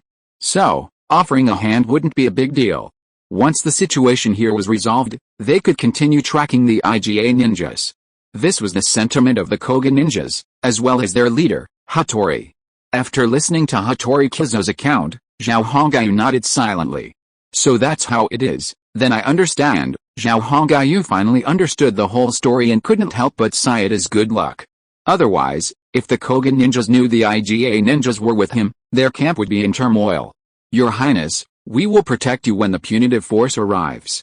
Don't worry, leave everything to us. Hattori Kizo knew that if the punitive force reached the perimeter and formed their formation, the Koga ninjas would undoubtedly target Zhao Hongaiu. Therefore, they had to ensure his safety. They currently had a significant numerical advantage, so they had ample manpower to protect Zhao Hongaiu. Once they dealt with the Koga ninjas, there would be no more worries. Furthermore, the Koga ninjas had no idea of their current situation. This created an extremely advantageous situation for them. One side was in the open, the other in the dark. If they launched a sudden attack, they could easily wipe out most of the Koga forces in a short period of time. While the Koga ninjas were powerful, they lacked combat experience. Leveraging this, a surprise attack would surely yield significant gains. At that point, even if the Koga forces wanted to turn the tables, it would be impossible. In a direct battle, the IGA ninjas might be useless, but when it came to stealth warfare, well, that was their forte. Zhao Hongaiu nodded at Hattori Kizo, agreeing to his plan. Haven't the scouts returned yet? I'd like to know where the punitive forces are now, Zhao Hongaiu asked. Your Highness, the scouts haven't returned to camp yet, but judging by the time, the punitive forces should be close. Zhao Hongaiu stood up. And Hattori Chizuru beside him followed suit. Orders. All troops on alert. Depart the camp and form battle lines. High, dividing line, Osaka Castle, Ishida Gadachi's residence. At this moment, before Ishida Gadachi, a man claiming to be a courier from the punitive forces arrived. Ishida Gadachi had been in Osaka Castle in a state of panic for several days, fearing that the foreigners would seize the opportunity of defeating him to attack the castle. However, after so many days, the foreigners hadn't arrived as he feared. This reassured Ishida Gadachi, but he remained apprehensive. Just because the foreigners weren't coming now didn't mean they wouldn't come in the future. Therefore, the timid Ishida Gadachi kept the gates closed and hid within Osaka Castle all day. It seemed that only within Osaka Castle could he feel safe. However, he'd been feeling a bit irritated these past few days because someone had been distributing numerous flyers in Osaka Castle. The content of those flyers, as later generations would have it, was incredibly reactionary and filthy. The flyers described him as a low-class bottom, having daily anal sex with some of the Osaka Castle's military commanders, who raped him. There were many other similar descriptions. Furthermore, the flyers even included names and home addresses. With all this, many people believed the contents of the flyers to be true. If they weren't, then those people were completely out of their minds, guaranteeing their existence by including their addresses and names. Assholes. These bastards. How could I be so despicable? I'm not a low-class bottom. If I did have anal sex, it was only with minors. How could I possibly be engaging in such anal sex with those military commanders and even offering my own ass? It was sheer nonsense. As Ishida Gado, he was naturally furious. But what good could he do if he got angry? He had no way to find the people addressed on the flyers and punish them. He was deeply worried about what kind of attack he would face after leaving Osaka Castle. Who knew if the enemy was using these flyers to lure him out? He absolutely had to hold back. However, just as Ishida Kamachi was getting overly annoyed, a messenger from the expeditionary force arrived at Osaka Castle. Why would a messenger from the expeditionary force arrive here? This brought up the cross-eyed Takahashi. You see, Takahashi had always looked down on Ishida Kamachi and held a grudge against him because of a conflict they had in their childhood.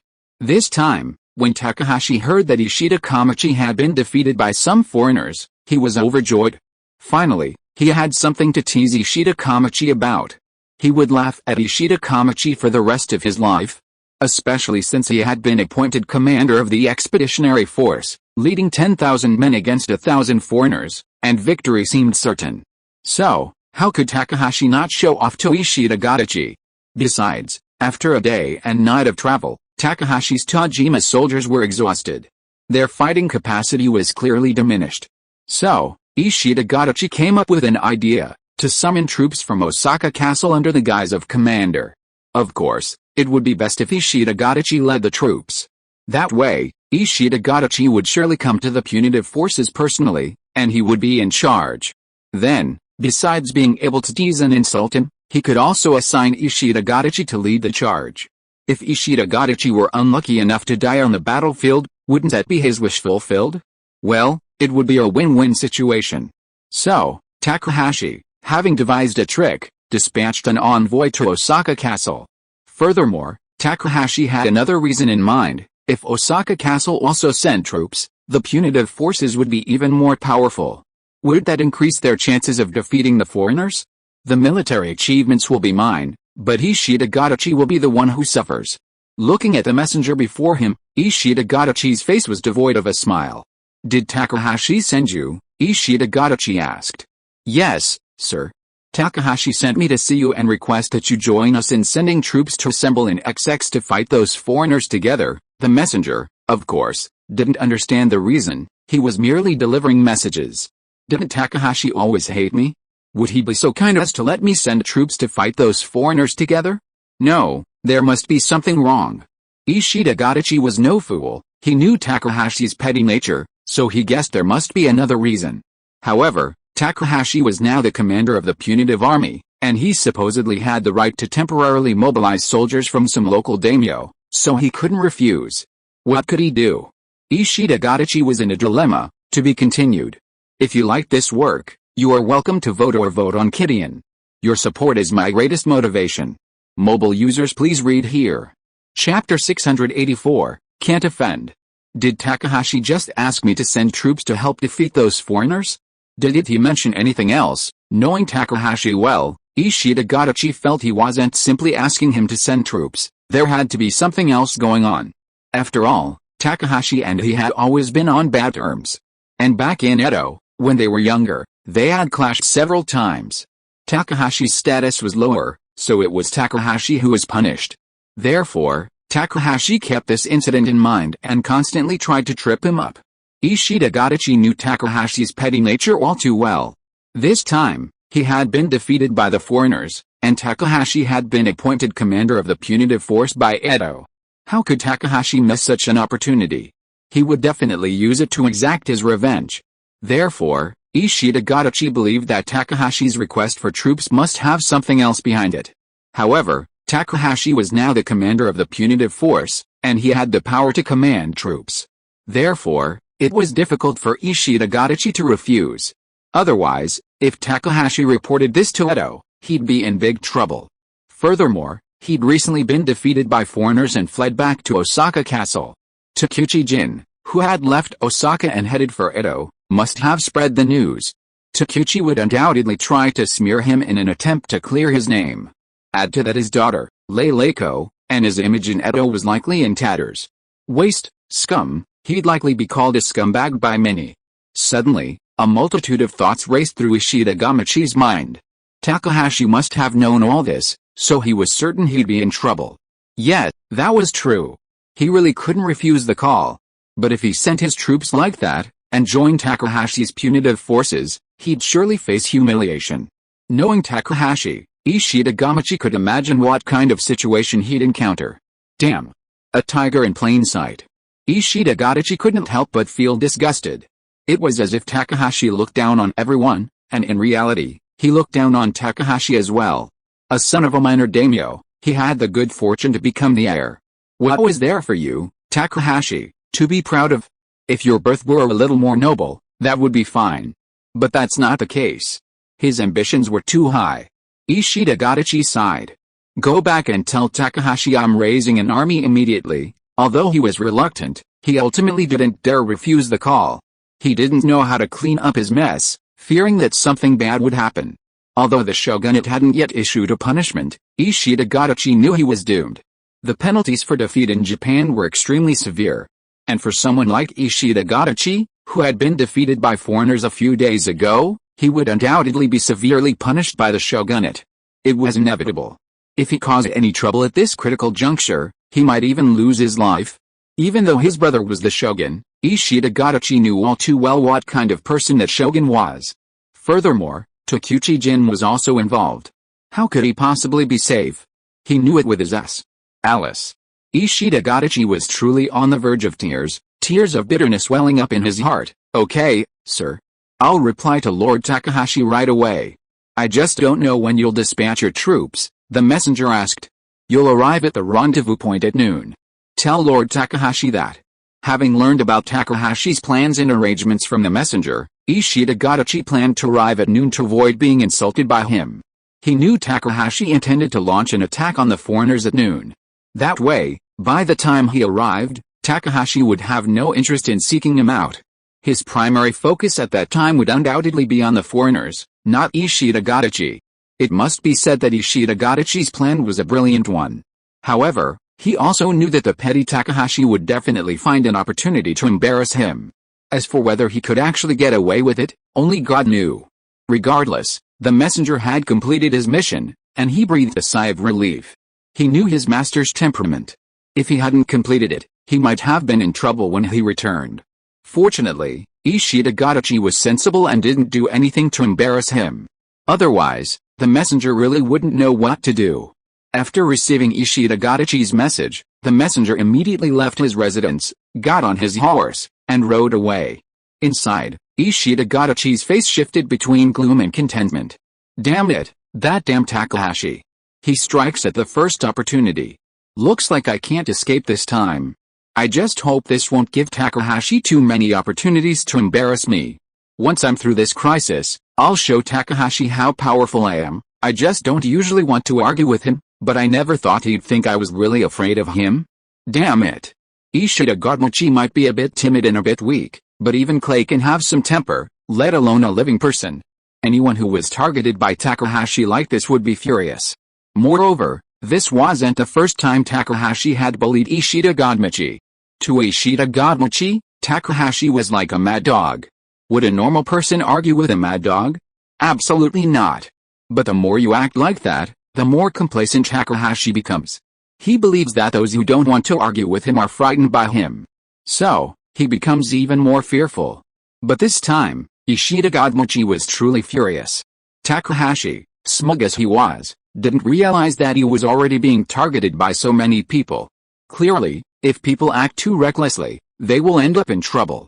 Unfortunately, Takahashi never realized this. He's just too stupid. Not long after Takahashi's messenger left, Tanaka, Ishida Gadachi's chief officer, arrived. Sir, are you truly planning to send troops? Tanaka asked with a look of concern. Ishida Gadachi sighed, sat up straight, looked at Tanaka helplessly, and smiled wryly. Now that things have come to this, what else can I do? There's been no news from Edo about our defeat. If we were accused of disobeying orders, do you think we'd be okay? Faced with Ishida Gadachi's words, Tanaka fell silent. Yes, they were already a mess, and if this happened again, it would be even more difficult to deal with. And Tanaka knew Takahashi well. Takahashi and his lord had a deeply troubled relationship. It all started when his lord was little, and once he'd stolen some salted fish from Takahashi. Even for such a small matter, Takahashi still holds a grudge against him. It's no exaggeration to say he's the most petty person in Japan. Before this, Takahashi had repeatedly made things difficult for his master and discredited him. However, as he grew older, his master was no longer willing to deal with someone like Takahashi. It wasn't just his master, but even those who had a grudge against Takahashi felt the same way. Only Takahashi felt that these people didn't want to pay attention to him because they were afraid of him. What an idiot. This was Tanaka's most profound assessment of Takahashi. And this time, Takahashi had absolutely no good intentions in ordering Osaka to send troops. However, his master had no other choice now. Disobeying orders was not an option. After all, Takahashi was now the commander of the punitive army. He nominally had the power. Therefore, it was difficult for Ishida Gadachi to refuse. If he did, it would give Takahashi a good excuse. If the petty Takahashi gave him an excuse, he would punish Ishida Gadachi to death. It wasn't impossible. Takahashi was a man who'd stir up trouble at the slightest whim, let alone give him an excuse. Especially an excuse to punish someone openly. Therefore, Ishida Gadachi decided to dispatch troops.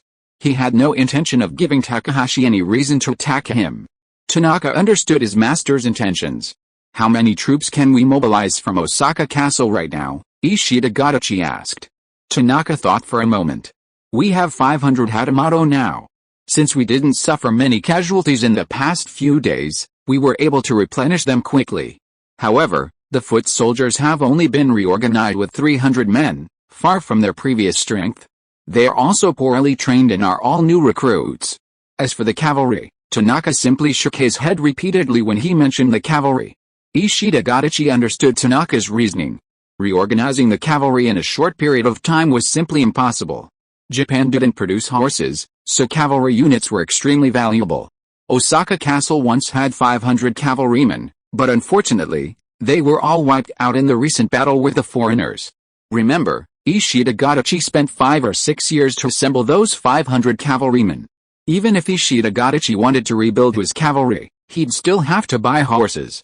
The problem was, buying horses wasn't easy. Then let's just attack with 500 Hatamoto. Takahashi didn't specify a specific number of men, right? Ishida Gadachi was a rare bit of a wise move. To be continued. If you liked this work, please vote or subscribe to Kidian.com. Your support is my greatest motivation. Mobile users, please read here. Chapter 685, Two Armies Confronted. Woo. Woo woo woo. The bugle calls rang out. The expeditionary army lined up, and messengers shuttled back and forth between the various formations, conveying the commander's orders. At noon, the expeditionary army finally arrived at a small mound outside Zhao Hongai's temporary camp and arranged an attack formation. Early before the expeditionary army arrived here, Zhao Hongai and his men had obtained intelligence about the ninja. Therefore, Zhao Hongai led his troops out of the camp in advance and came to the mound to occupy the advantageous terrain. 36 cannons were behind the 500 Imperial Guards infantry. The European Baoai cavalry were waiting in formation behind Zhao Hongai. Master Wang and Liu Dabo led the former pirates who had been registered as residents of the Song dynasty. They were wearing a variety of armor and armed with weapons, and stayed in the rear as a reserve force. Some of these people wore Japanese armor, some wore Ming armor, and some even wore guerrilla armor. Koibuji Noguchi Zazo led over 400 former Osaka Castle captives into formation at the front. These men wielded long bamboo spears and still wore their original black half-leather armor.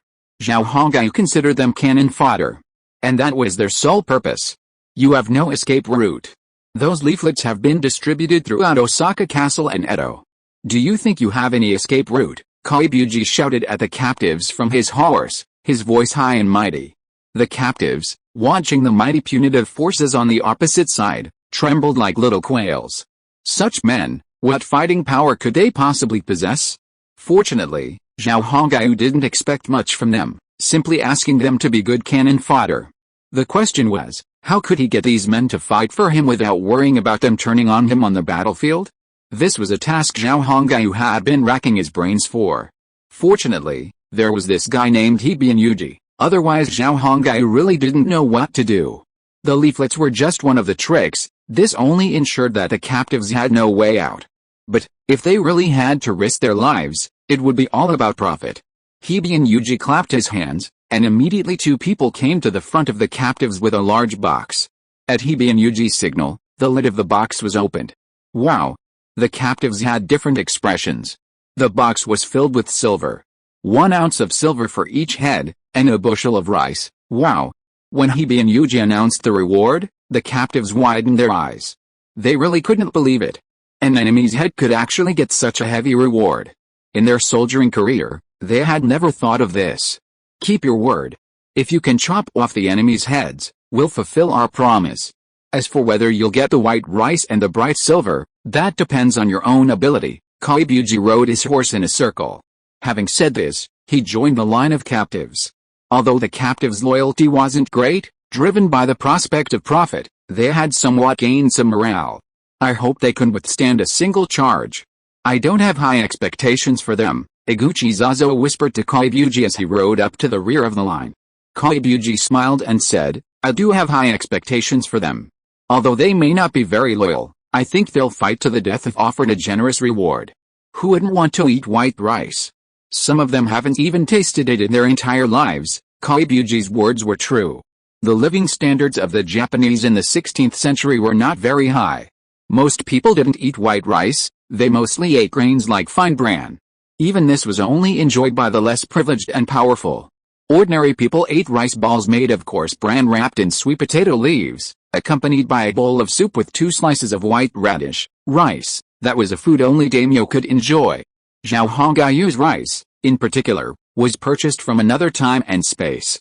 It was richer and more beautiful than the rice of this era, and just looking at it made one swallow uncontrollably. For the Sulk-like Japanese, rice held a strong allure. For food, humans often unleash tremendous strength. Koibuji thought these captives would be just fine. Besides, there was a tale of silver to be had. You know, the monthly pay for the Japanese soldiers wasn't very high. Just 2 meals a day and a few copper coins. A tale of silver? Forget it. In Japan, gold is cheap and silver is dear, so silver is very valuable here. The captured soldiers had different reactions. Some felt they should switch sides on the battlefield, but more felt they had no way out anyway, so they might as well just follow these foreigners. Of course, everyone was looking at the mighty expeditionary force, their hearts trembling. They didn't know if they could survive the attack of the expeditionary force. After all, their numbers were too small. Only Zhao Hongai was confident of victory in this battle. This time, the enemy didn't set up any formations for me, thinking of the previous battle with the Osaka Castle Army, where the Osaka Castle Army had actually set up some kind of crane wing formation. Zhao Hongai was a little flustered. But today, when he looked at the expeditionary force's formation, it seemed like 2 ordinary lines, nothing surprising. In fact, how could he know that the arrogant Takahashi was not academic at all, so how could he know any formations? Moreover, he was so confident of his superior numbers that he didn't take Zhao Hongyu and his men seriously. He believed that a single charge would wipe them out. So, what was the point of using a formation? It was troublesome. Tokugawa Keio and Hattori Chizuru, Zhao Hongyu's subordinates, also joined the battle. After all, this battle depended on their future. If Zhao Hongyu lost, they would have to flee with him. Therefore, they had to stay close to Zhao Hongyu. Hattori Chizuru had another mission, to protect Zhao Hongyu from the Koga ninjas. Meanwhile, Goto had already taken the remaining 7 Koga ninjas and hid in within the expeditionary force. Therefore, this was something they had to be prepared for. Tokugawa Keio's face was a little grim. This was her first time on the battlefield, facing so many enemies. Especially since the enemy outnumbered her several times over. The little girl was very strong enough to stay by Zhao Hongyu's side without crying. Zhao Hongyu glanced at Tokugawa Keio, whose face was pale, and soothed her, "Have faith in me. Don't underestimate our small numbers, but I guarantee victory will be ours." Tokugawa Keio gave Zhao Hongyu a pitiful look. She truly couldn't understand why the crown prince had such overwhelming confidence, such a belief in his ability to defeat the enemy. The enemy was formidable. How many of us were there? Expecting to defeat so many with such a small force was clearly unrealistic. Tokugawa Keio's sentiments reflected those of many others.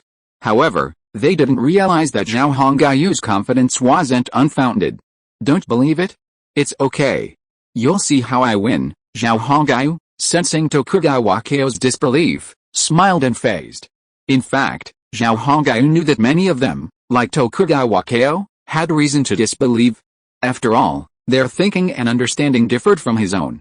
Therefore, if he could convince them and shock them, he would be the one to do it. At the same time, to truly feel one's own power, the opponent must actually feel it in this battle. "Your Highness, I believe in you." Hattori Chizuru, who had been silent until then, suddenly spoke up, surprising Zhao Hongyu. Zhao Hongyu and Tokugawa Keio both tilted their heads, looking at the tomboyish Hattori Chizuru. "Chizuru, why do you believe in me?" Zhao Hongyu asked curiously. "You know, even Keio doesn't believe me." Zhao Hongyu blinked at Chizuru.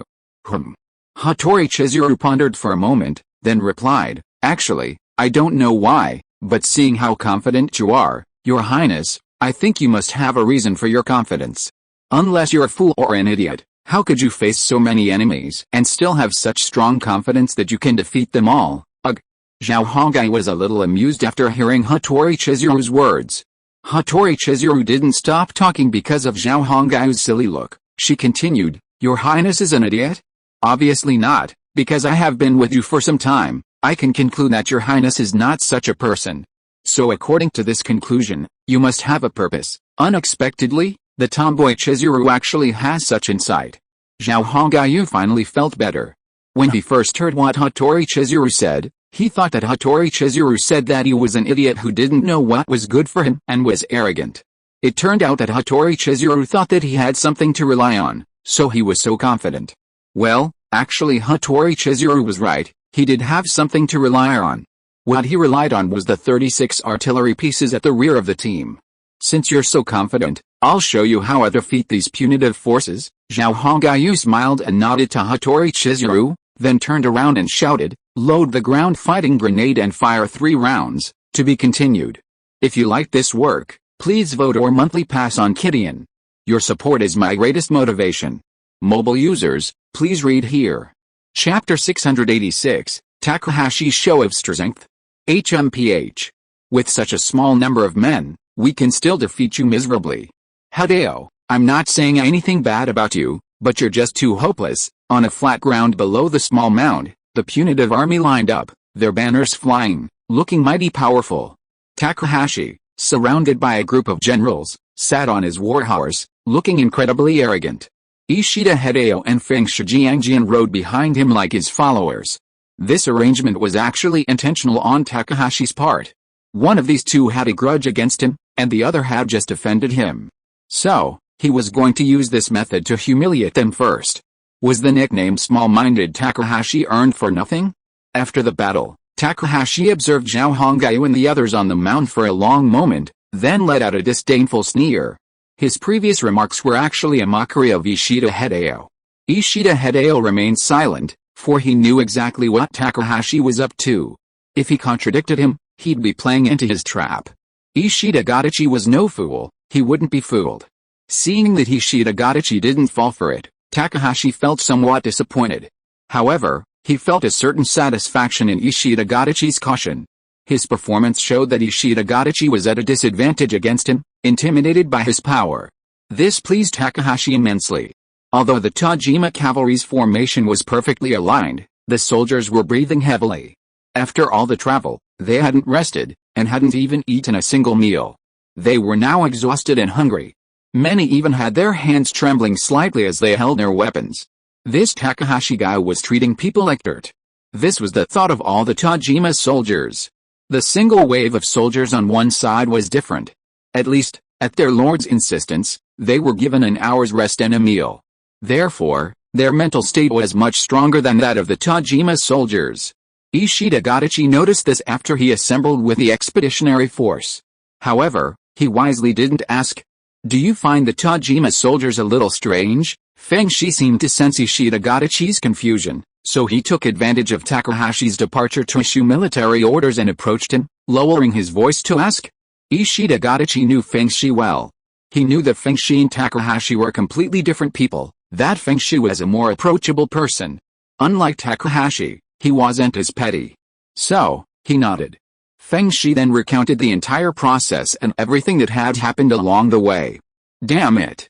What does Takahashi want to do? These foreigners aren't so simple. Even with 5,000 of my men, I couldn't defeat them. They have their own unique strengths. If Takahashi is so careless, he might fail. After listening to Feng Shi's story, Ishida Gadachi cursed under his breath. There's nothing I can do. Takahashi is nominally the commander. I can only obey him. I can't argue with him. After all, you know his personality, he's not the easiest person to get along with, Feng Shi said to Ishida Gadachi with a wry smile. Alice. Ishida Gadachi sighed deeply. It's true. Everyone knows what kind of person Takahashi is. He can hold a grudge for the smallest of things and never forget it. Ishida Gadachi looked at Takahashi, who was showing off his might, holding his katana high and shouting loudly behind the battle formation, and gritted his teeth. You've already offended him. Didn't you take a break during the battle, not following his instructions and plan? Ishida Gadachi had heard Feng Shi say this, so he had to remind Feng Shi. After Feng Shi did this, Takahashi would surely hold a grudge against him for the rest of his life. Feng Shi smiled faintly at this. Thank you for the reminder. I know the answer to this question. How could Feng Shi not understand this? Of course he did. It's just that Ishida Gamachi didn't know what they were planning. Feng Shi had already listened to his subordinate's advice and planned to plot against Takahashi during the battle. Otherwise, Ishida Gamachi would have been shocked. But, let alone Ishida Gamachi not knowing about this, even if he knew about it very well, he wouldn't have stopped it. Ishida Gamachi also hated Takahashi very much. Poor Takahashi Rinsuke, he had no idea that his days were almost over. At this moment, he was still in high spirits and showing off his power, shouting at his troops to attack. Damn Lord, doesn't he know how to pity us? Now my legs are weak, how can I charge? Damn Takahashi, may Amaterasu send down lightning and strike this guy to death. Our Lord is still the best, but the cavalry are really pitiful. The soldiers in the Tajima and Danbo army formations looked at Takahashi galloping on his horse and thought to themselves. Meanwhile, the Koga ninjas, led by Goda, had somehow donned the attire of ordinary foot soldiers and stood in formation, spears in hand. They had located the expeditionary force, but upon seeing the commander, Takahashi, they avoided a face-to-face encounter. As ninja, they knew Takahashi's character. He wasn't someone to be trifled with. A single wrong word in his dealings could lead to serious offense. Therefore, Goda and his companions were very clever and avoided meeting Takahashi. Instead, they sought out some familiar generals and, with their help, infiltrated the expeditionary force.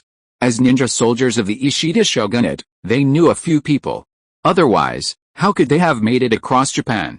Attack! Takahashi shouted at the top of his lungs, and then the battle formations of the Tajima soldiers and the single wave soldiers slowly advanced towards Zhao Hongayu and his men. I'm sure Takahashi will have you join the attack soon. You know what I'm talking about. This guy may be small, but he's incredibly ambitious. He plans to defeat those foreigners with a single charge. From behind, Feng Shi saw Takahashi turn his horse around and head back, and quickly warned Ishida Gadachi. Ishida Gadachi had been prepared for this. He knew Takahashi wouldn't just let him in and would definitely find something to do.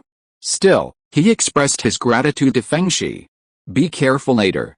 Don't get too close to Takahashi. Feng Shi gave Ishida Gadachi a nonsensical instruction before leaving him with his Hatamoto and other generals. Ishida Gadachi was deeply puzzled by Feng Shi's last words. He didn't understand why he was saying all that. Strange. Really strange. Could something have happened to Takahashi? Ishida Gadachi glanced at Feng Shi and his group in confusion, then at Takahashi Rinsuke, who had returned with a swagger. Could it be? Suddenly, a flash of inspiration struck Ishida Gadachi, as if he had grasped something. He saw the Fuushi warriors, each glaring at Takahashi with a fierce look in their eyes, some even pressing their hands on the hilts of their katanas. Ishida Gadachi shuddered. His consciousness instantly awakening. Takahashi, you've finally gotten too complacent. You've offended too many people. It looks like you're about to suffer. Guessing something, Ishida Gadachi looked at Takahashi again, his gaze filled with pity. As if discomfited by Ishida Gadachi's gaze, Takahashi rode up to him, raised his face slightly, and projected a proud air. What are you looking at me with? It makes me uncomfortable, you know? You're a worthless wretch defeated by a mob. After I defeat those foreigners this time, the shogunate will reward me handsomely, but you, Takahashi curled his lips. Ishida Gadachi remained silent. He looked at Takahashi to see if he had anything else to say. This guy was already dead, and Feng Shi and his gang would definitely do something to Takahashi. They were probably just worried that Takahashi would cause them trouble in the future because of something. In order to solve this problem, they had to kill him once and for all. Ishida Gadachi was not stupid either. For a dying man, Ishida Gadachi was too lazy to bother with him. Takahashi found it a little interesting to see that Ishida Gadachi did not refute him. However, he did not intend to let Ishida Gadachi go, otherwise he would not have transferred Ishida out of Osaka Castle. Ishida-kun, please take your men and charge behind. I think you will not miss this opportunity to avenge your shame, right? It seemed as if his arrangement was very kind. Ishida sneered in his heart. However, he still said nothing to Takahashi. He simply nodded, then led Tanaka and the Hatamoto into battle formation, slowly charging towards Zhao Hongyu and his men. After seeing Ishida Kamachi leave, Takahashi turned and whispered a few words to the Hatamoto commander beside him. The commander then called out to Takahashi's Hatamoto troops and charged forward, following Takahashi's lead. HMPH, Ishida Kamachi, today is your burial place. Apparently, Takahashi Lionji was also planning to use this battle to eliminate Ishida Kamachi. Takahashi withdrew his gaze from behind Ishida Kamachi and glanced at Fengshi and his Hatamoto nearby. Fengshi seemed oblivious to his movements, which made Takahashi feel relieved. However, Takahashi had already decided that after he dealt with Ishida Kamachi, he would return to deal with Fengshi and his men. After all, if his Hatamoto took action, they would surely not be able to hide it from Fengshi and his men. Therefore, if he wanted to keep his secret, Fengshi and his men would have to die. Fortunately, they've already started fighting the foreigners, so I can find a perfect excuse. Haha. I'm such a clever guy. Once I've dealt with Ishida Gadachi and Fengshi, I can take all the credit for eliminating the foreigners. With this achievement, my territory will expand significantly. I might even become the daimyo of Osaka Castle. Sir, Takahashi has sent his Hatamoto out. I don't think he has good intentions. Will he attack Ishida-sama? Fengshi and his men seemed oblivious to what was happening with Takahashi. But that was all an illusion. They'd already seen Takahashi's actions. It was only Takahashi who thought his actions were invisible to others. Perhaps that's true. Ishida Gadachi is the shogun's younger brother. We can't just sit back and watch. Fengshi wasn't as treacherous as Takahashi, and considering Ishida Gadachi's status, Fengshi felt it was best to help him. After all, not everyone was like Takahashi, daring to provoke anyone and holding a grudge against them. Sir, Takahashi is surrounded by only a few commoners. This is a perfect opportunity for us to strike. Takahashi intended to eliminate Ishida Kamachi and then turn back to take out Fengshi Jiangjin and his men. However, Takahashi didn't know that while he was plotting against others, he himself had become a target. This, admittedly, was a truly ironic situation for Takahashi. Forward. Hold your spears, don't panic. Our enemies are few in number. As long as everyone remains calm, we will surely win. The advancing foot soldiers of the Tajima and Danbo Corps, holding their spears flat, advanced step by step up the slope. Although they were tired and hungry, just as the generals had shouted, their enemies were not numerous. Although only foot soldiers were attacking now, they numbered over 5,000 or 6,000. Not to mention anything else, their sheer numbers alone were 4 to 5 times greater than Zhao Hongyu's. This demonstrated their obvious advantage. Meanwhile, Zhao Hongyu and his men, watching the sea of people surge up the slope, could not have been without pressure. But Zhao Hongyu managed to hold his ground. Liu Dabur, Wang Fuzi and his men, Kaibuji, Iguchi Zazo, and the captured Osaka soldiers were no match for him. Fear crossed their faces. After all, being outnumbered put a tremendous strain on them. This was especially true among the captured Osaka soldiers. With so many enemies, we can't defeat them all. Run. Running is useless. We'd better defect, or we'll all die, assholes. Crack. Kaibuji raised his katana and chopped down those who were spreading rumors of demoralizing the troops. Boom, boom, boom. At that moment, a deafening roar erupted from the rear. Zhao Hongyu ordered the artillery to fire. Yes, Zhao Hongyu had 36 artillery pieces. There was no need to commit all his forces to hand-to-hand battle against the punitive forces right from the start. That would be extremely unwise. 36 ground-to-ground grenades were launched, landing accurately within the ranks of the advancing foot soldiers of the punitive army. They exploded, the fragments disintegrating bodies within their range, bringing about a shower of blood. The punitive army had never seen such weapons before.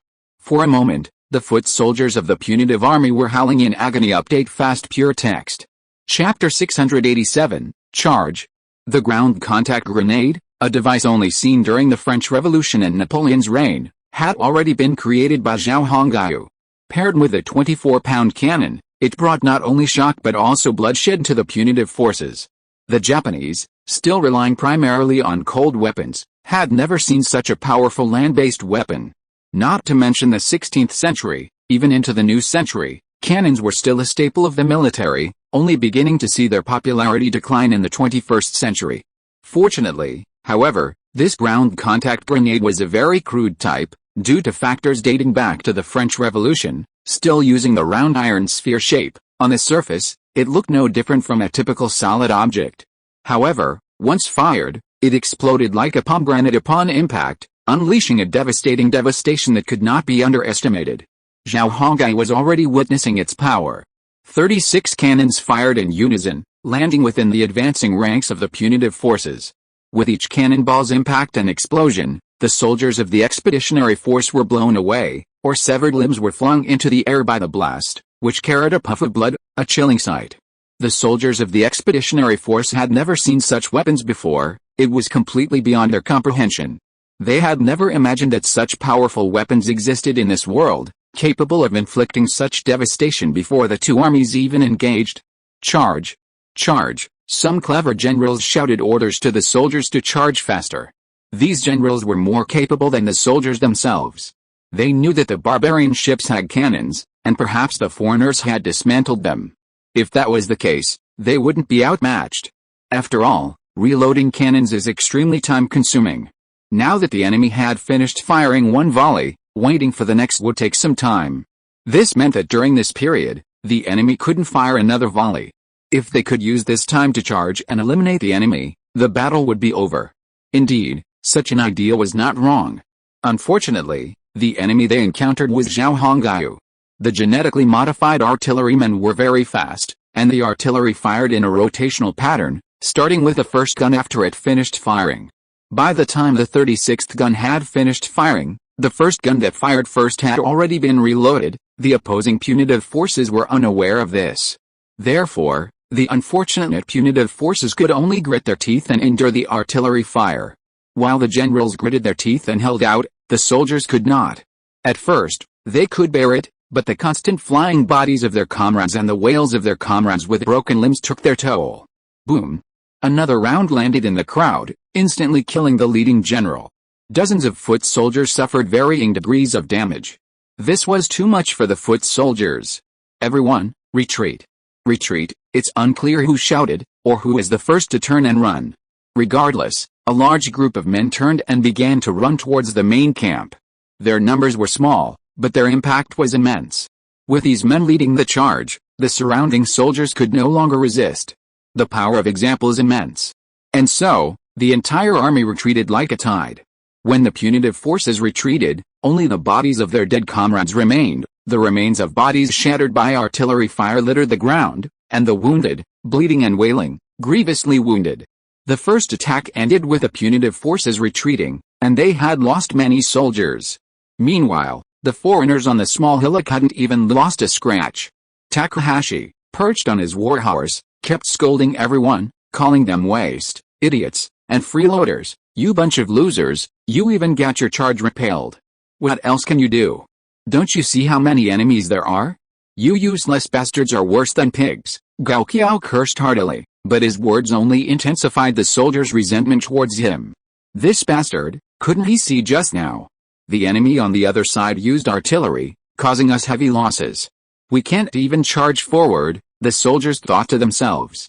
In fact, Gao Qiao had certainly witnessed the artillery bombardment and was shocked and astonished by the enemy's tactics. But he didn't care about that.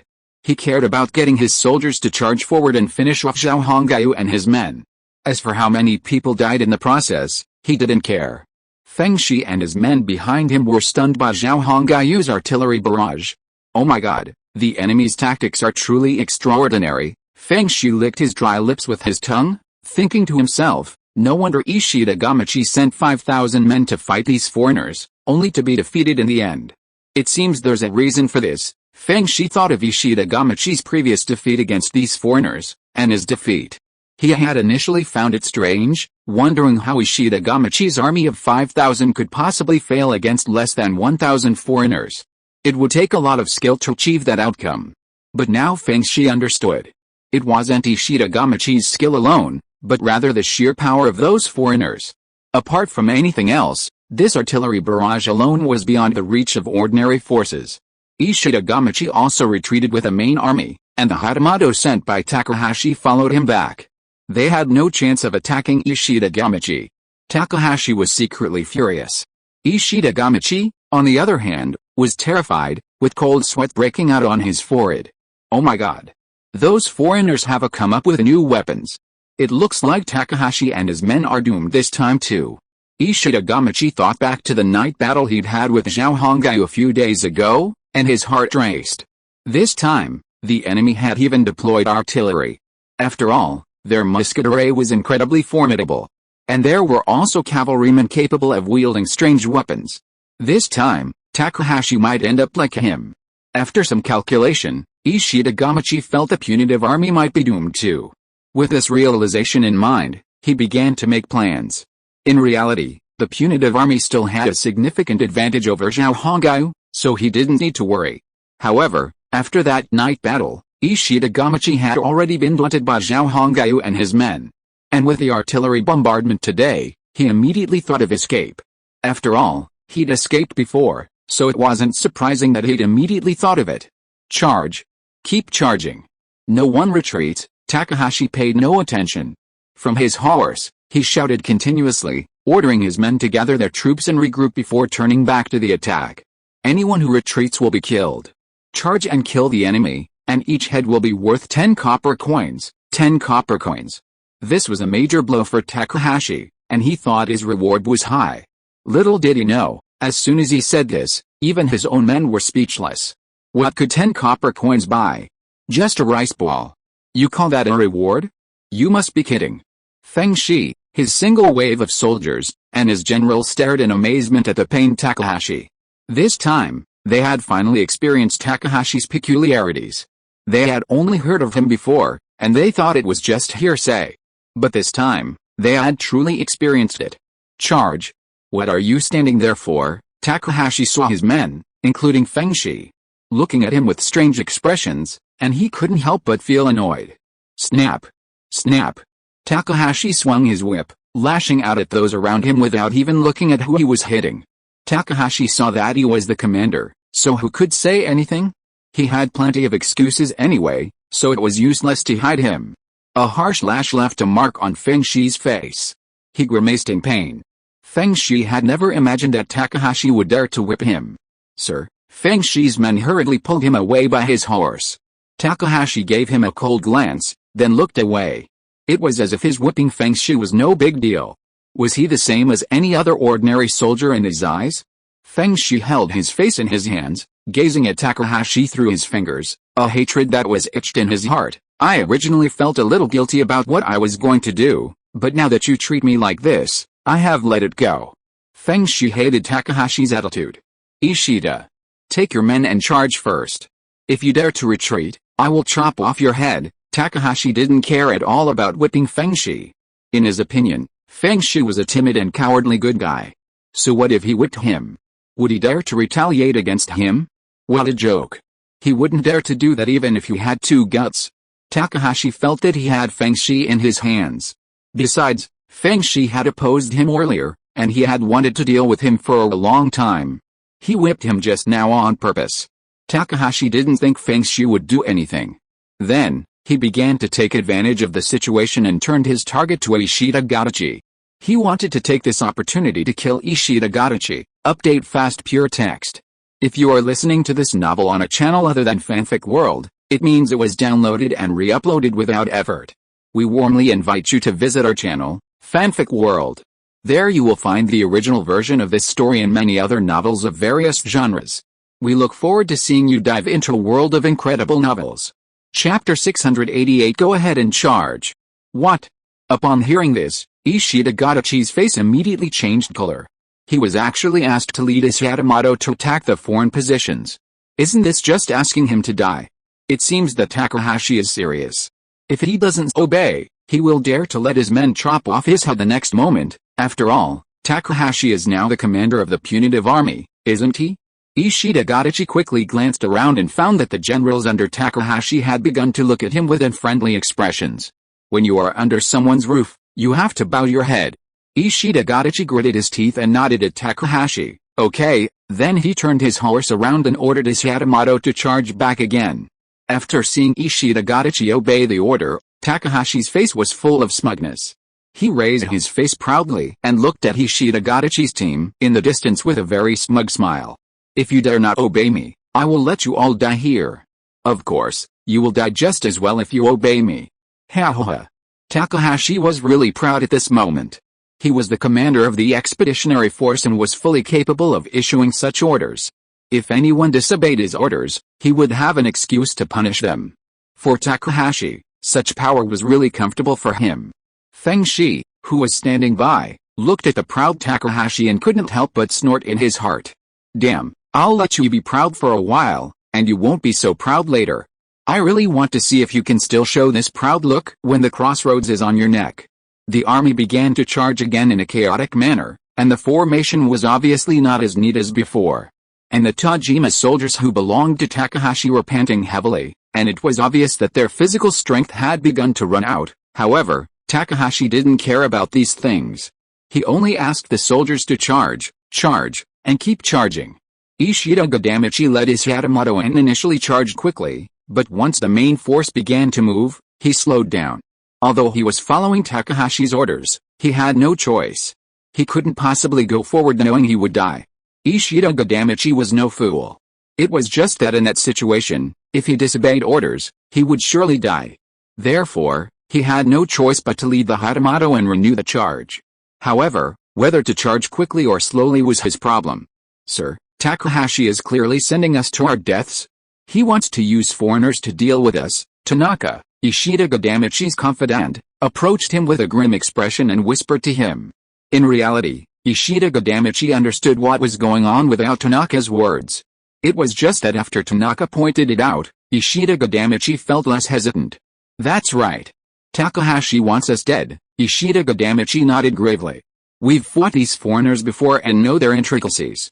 They're not easy to deal with, sir. What should we do now? Tanaka knew the foreigners on the other side were difficult to deal with. He couldn't forget the night battle a few days ago.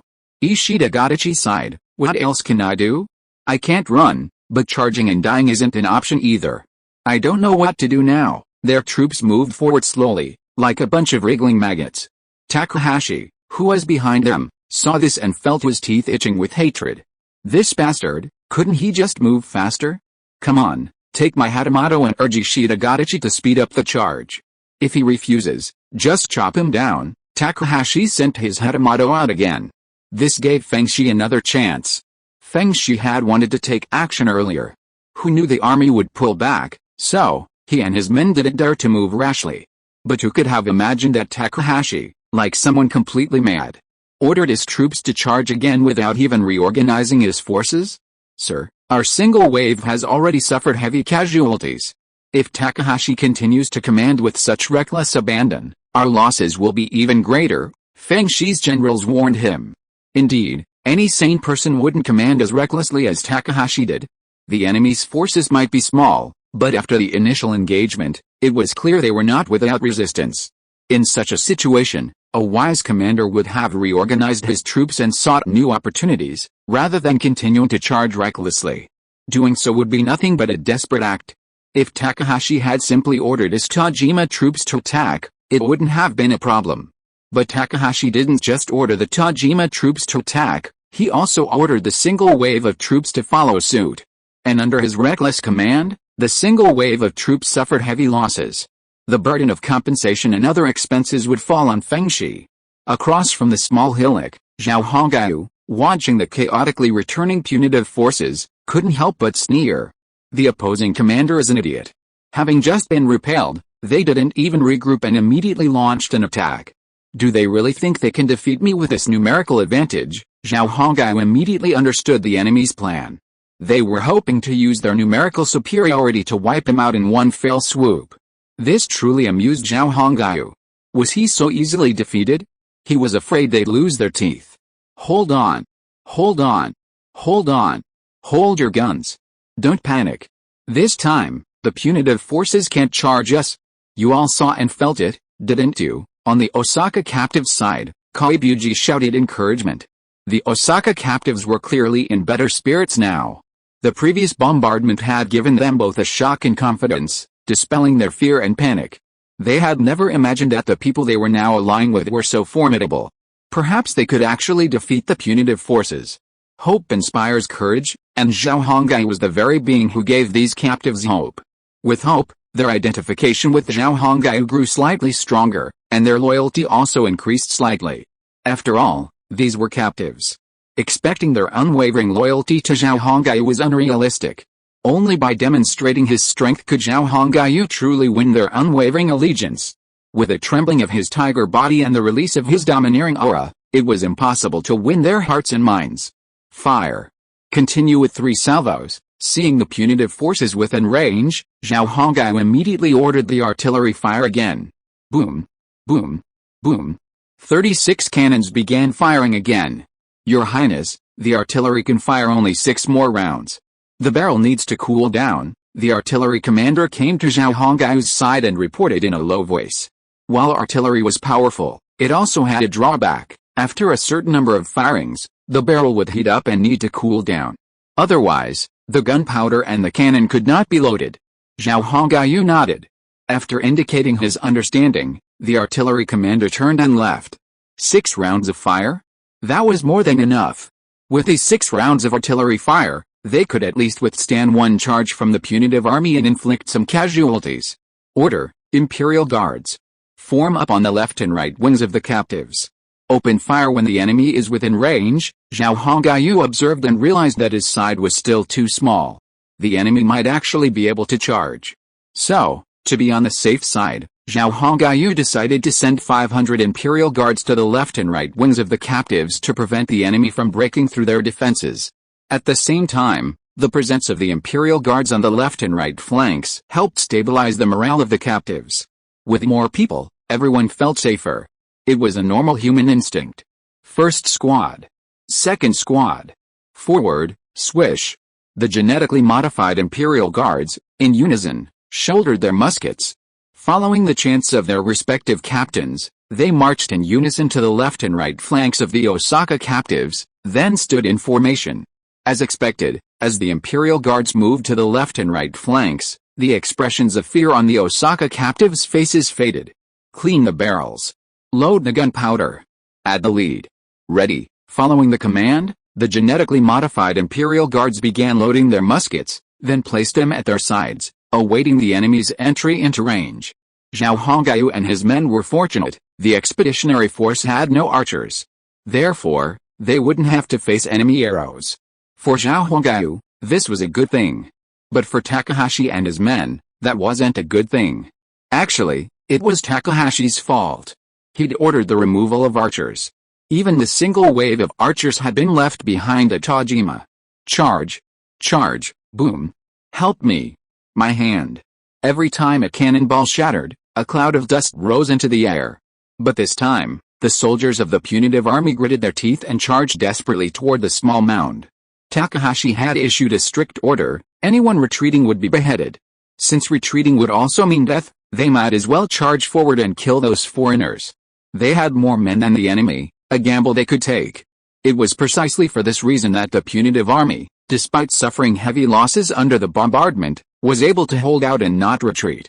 Sir, we can now send in the cavalry. Look, our men are about to engage those foreigners. From behind, one of Takahashi's officers raised a finger at the charging column and said cheerfully, "To be continued. If you like this work, you are welcome to vote on Kidian. Your support is my greatest motivation." Mobile phone users, please read here. Chapter 689, Defeat Again. After hearing his men's words, Takahashi's pride deepened. HMPH, isn't that just a charge? I was absolutely right. What about giving the soldiers a rest? I told you it wasn't necessary. Now is the perfect opportunity to wipe out these enemies in one fell swoop. If I send in a cavalry unit to flank them, victory's assured. Ahaha. Just as Takahashi was feeling proud, he suddenly noticed the charging troops collapse like straw. What was going on? Everyone, be careful. The enemy is using cannons, Ishida Gamachi shouted to his own men amid the chaotic commotion. Because of his slow charge, he was outpaced by the punitive forces, trapping him and the Hatamoto. However, it was precisely because of this that they were spared the initial wave of fire from Zhao Hongai's guards. At the same time, having clashed with Zhao Hongai before, Ishida Gadachi knew the prowess of his men's muskets. Therefore, during the charge, Ishida Gadachi and his Hatamoto crouched low, ducking behind the charging punitive troops, allowing them to serve as shields. While this tactic was somewhat shameful, it seemed effective for the time being. The men at the forefront were already being cut down by the muskets. Before the punitive troops could react, the second row of musketeers advanced and continued their fire. Bang! Bang! This five-stage firing tactic dealt a heavy blow to the punitive troops. Raise your lances. Seeing the enemy being felled in droves, the morale of the Osaka captives soared. Seizing the perfect moment, Kaibuji ordered their spears raised. Instantly, a long wall of thorns formed before the charging punitive troops. Puff! Puff! Spears pierced through bodies, piercing those who charged too quickly before they could react. Those behind them were also pushed forward, continuing to charge forward, only to be pierced again by spears. Each one, pierced by spears, looked like candied haws or skewers of meat. The artillery continued its barrage, and this was the beginning of the third round. Although the punitive forces had reached the front, they were met with a rain of lead. Originally, the punitive forces believed that if they charged forward, victory would be theirs. It was this determination that had kept them going until now. Unfortunately, the soldiers who charged forward discovered that reality was completely different from their expectations. Even if they charged forward, what awaited them was not victory, but an even more brutal and bloody battle. They didn't know how the weapons these foreigners wielded were so powerful. The battle between them was a one-sided massacre. And, this massacre was something they had brought upon themselves. Switch to shotguns. As the punitive army charged closer, the Imperial Guards began to switch weapons. As elite Imperial Guards, they were generally equipped with both rifles and shotguns. One was a long-range weapon, the other a close-range, high-dealing weapon. And with the five-stage firing strategy, switching weapons wasn't difficult. As the order came, the rear row of soldiers began strapping their rifles to their backs and removing their short-handled muskets from their waists. After several rows of firing, they loaded their gunpowder and lead and moved forward. Oh my goodness! The power of the shotguns was not to be underestimated. A single volley of 50 shotguns from each wing instantly left a large gap in the punitive army's charge. The reason was simple. Those who had been shot down hadn't yet reached the enemy. Finally, the pressure on the captives was relieved a little. Meanwhile, a dense layer of enemies had fallen before the position. Some were killed instantly, others gravely wounded. If the punitive force behind them wanted to continue their charge, they would have to trample on the bodies of their comrades. Hiding in the crowd, Ishida Gadachi saw the enemy once again unleashing their omnipresent weapons, and a shudder ran through his body. No, I can't charge like this anymore. If I keep going, I'll die. But Takahashi had said that if I retreated, I'd be beheaded. An idea struck him. Takahashi lowered his head, and suddenly a sharp voice emanated from his lips. Brothers of Tajima, we can't charge any further. Run! It turned out that Ishida Gadachi had disguised himself as a Tajima soldier to incite the retreat. And with so many people, no one would really care whether it was a Tajima soldier inciting the charge. All they needed was an excuse. As expected, at Ishida Gadachi's cry, the surrounding soldiers began to retreat. In reality, these guys had already been blunted and didn't want to charge any further. However, without a leader, they could only grit their teeth and hold on. If someone had taken the lead, they would have surely retreated. Now, the cavalry had been the first to call for a retreat, so why couldn't they run? Although Takahashi had said that retreat would result in death, were you really going to execute all of them if so many people retreated? If you executed them all, who would fight? Besides, this retreat was instigated by the Tajima soldiers. Takahashi was still the lord of Tajima. Even if Takahashi wanted to use his anger as an excuse after the retreat, he would have to deal with the Tajima people first. The soldiers were all smart, not idiots. Ishida Gadachi was relieved that his little trick had worked. If Takahashi used this to embarrass him when he got back, he would have an excuse. He was forced to retreat by the fleeing Tajima soldiers, not by his own will. Let's see what Takahashi says. If he really wants to provoke a quarrel, I'll fight him to the death. Ishida Gadachi had figured it out by now. At worst, he'd fight Takahashi to the death, and he wouldn't get any advantage. And so, the punitive army's second charge ended, and they retreated again. The artillery bombardment hadn't ended during their retreat, so they lost many men along the way. This made Takahashi's eyelids twitch, and the veins in his forehead bulged as he watched from behind. These idiots, they were on the verge of victory. Why were they retreating? If they could just hold on a little longer, they could have won.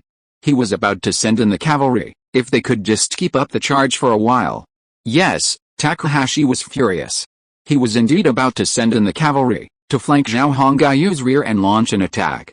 However, he hadn't expected that at this critical moment, the punitive army's infantry would be routed and forced to retreat again. Behead them. Behead them all, Takahashi cursed furiously. He truly wanted to kill them now, because these guys had ruined his impending victory. Unbeknownst to Takahashi, the retreat of the army indirectly saved his life. Feng Shi and his men had just begun to attack, but seeing everyone retreating again, they stopped. If Takahashi had known, he probably wouldn't have threatened to kill them. But, he was completely oblivious. Damn Ishida Kamachi, Takahashi gritted his teeth, his eyes gleaming with murderous intent as he glared at Ishida Kamachi and his men, caught up in the retreating army. Takahashi had his plan made up, he was going to kill them anyway. Since that was the case, he might as well use this as an excuse to eliminate Ishida Kamachi. With more men on his side, he figured Ishida Kamachi wouldn't be able to cause much trouble. Having made up his mind, Takahashi's fury finally subsided considerably. Little did he know, someone else was watching him intently. 2 chances ruined. Is this Takahashi guy destined to die? Feng Shi and his generals wondered internally. It was true. They were forced to stop twice just before they could strike. It was truly frustrating. Sir, the enemy's weapons are too powerful. We simply can't charge forward. The Tajima general, his armor askew, approached Takahashi's horse and shouted with a look of grief and indignation. Is that why you're retreating? Takahashi's expression was so unkind that it made the general shudder. The general suddenly remembered the unfortunate man who had been killed by Takahashi's sword earlier. Damn it! The enemy is so powerful, and you only knew how to let us charge. But you stayed behind, committing suicide while you waited to take the credit. Serving under you is truly blind. The general slowly lowered his head, thinking angrily. Takahashi didn't notice that his name was a good one, and his grip on the katana's hilt tightened. I'll discuss your business later.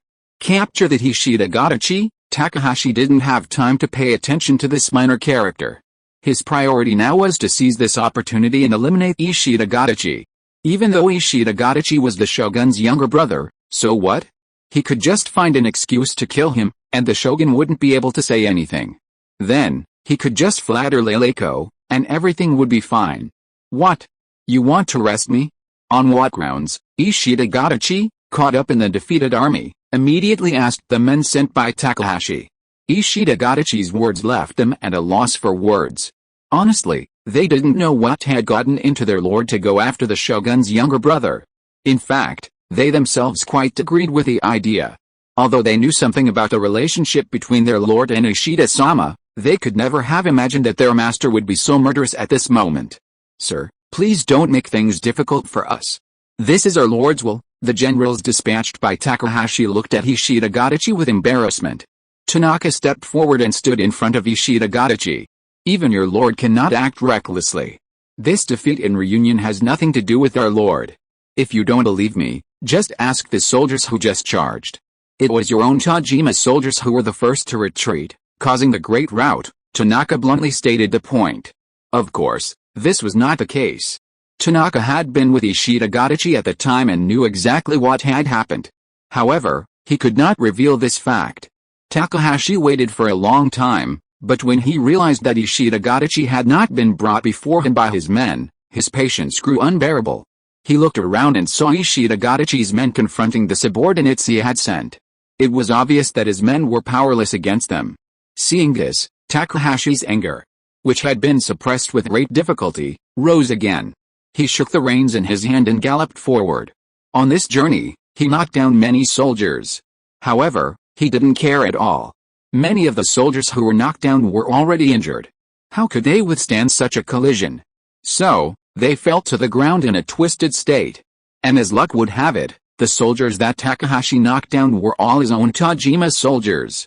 This made the Tajima soldiers unable to bear it any longer.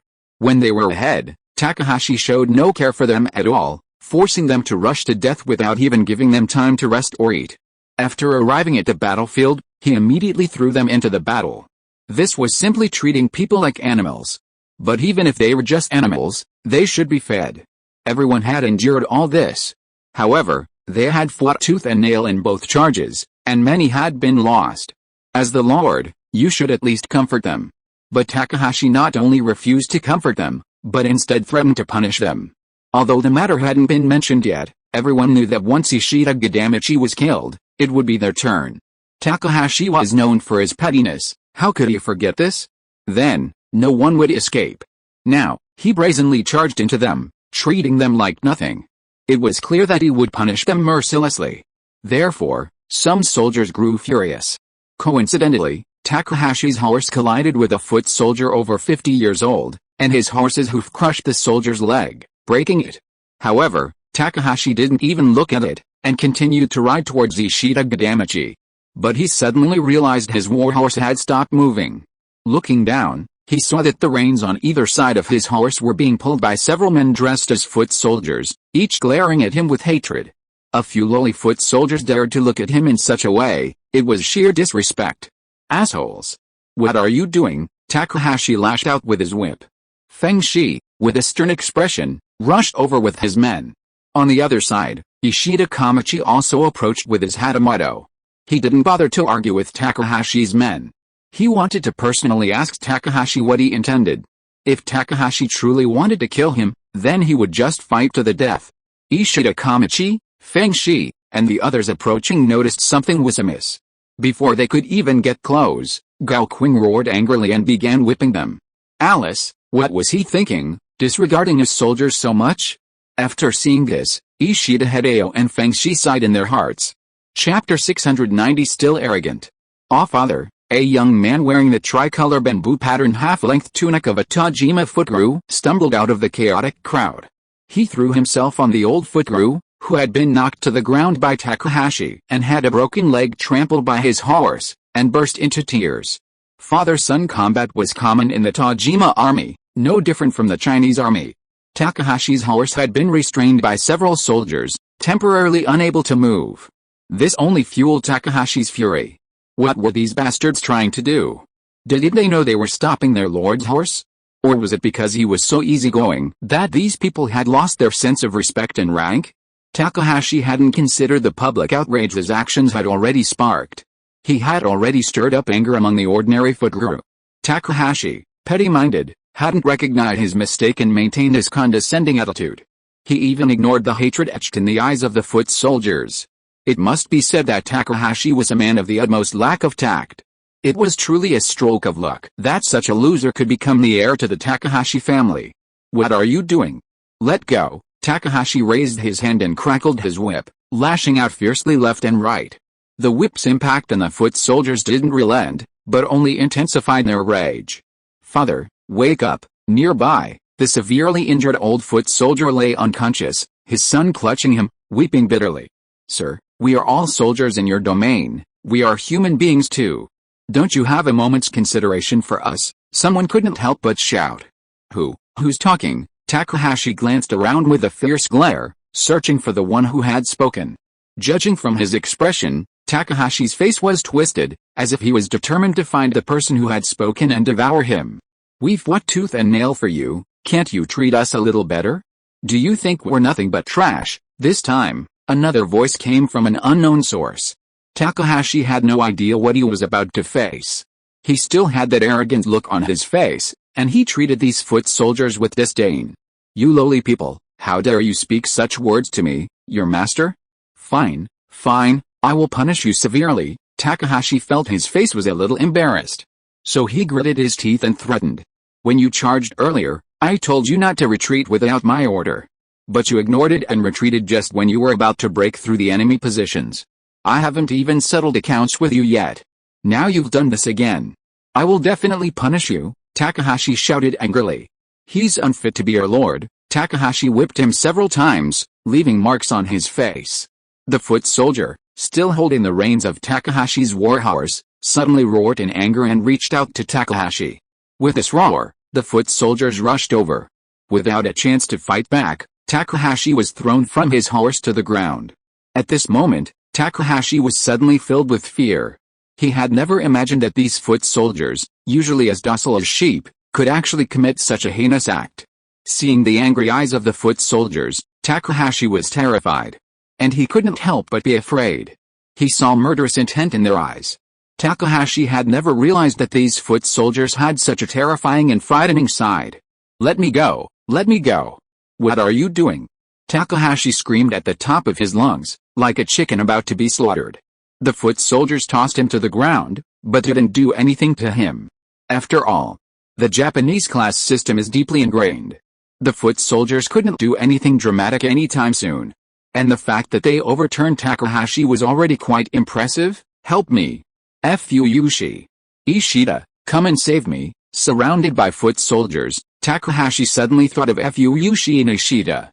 He was quite thick-skinned, otherwise, how could he have the nerve to ask for help?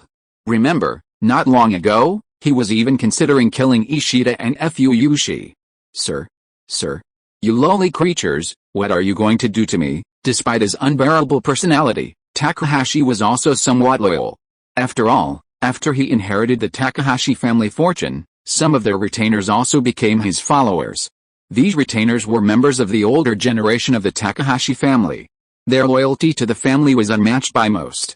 It could be said that these people shared the Takahashi family's fate, a relationship of shared success and shared loss. Therefore, even if Takahashi's character was truly despicable, they would never betray him. Several of these Tajima generals rushed over, helped Takahashi up from the ground, and remounted him on his warhorse, leaning towards Fengshi.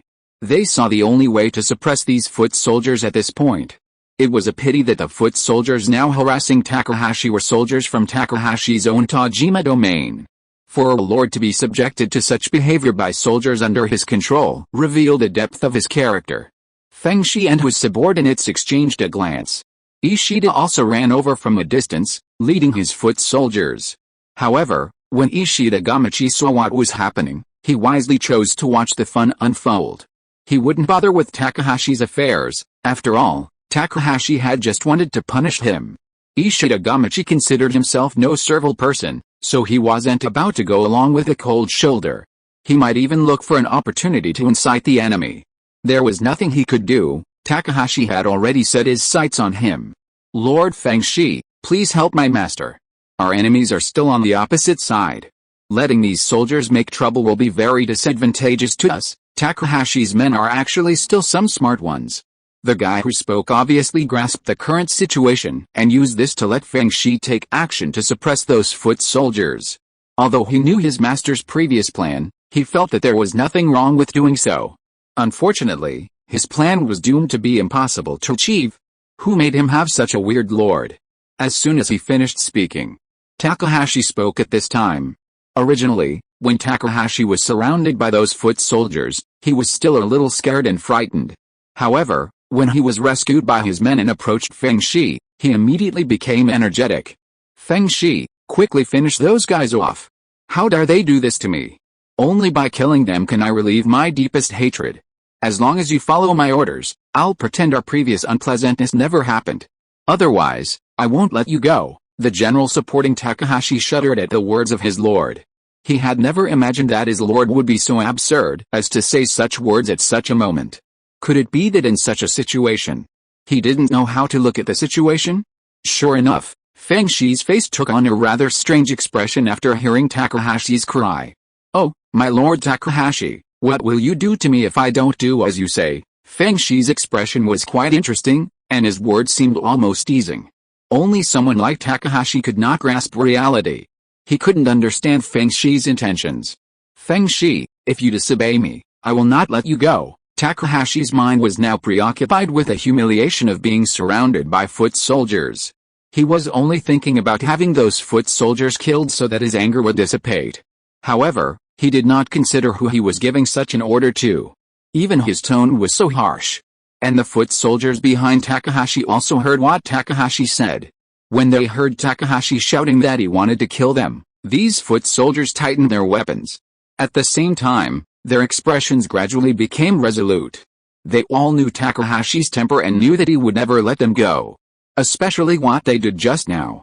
It was really irreconcilable. So, now if they wanted to survive, there was only one way to go.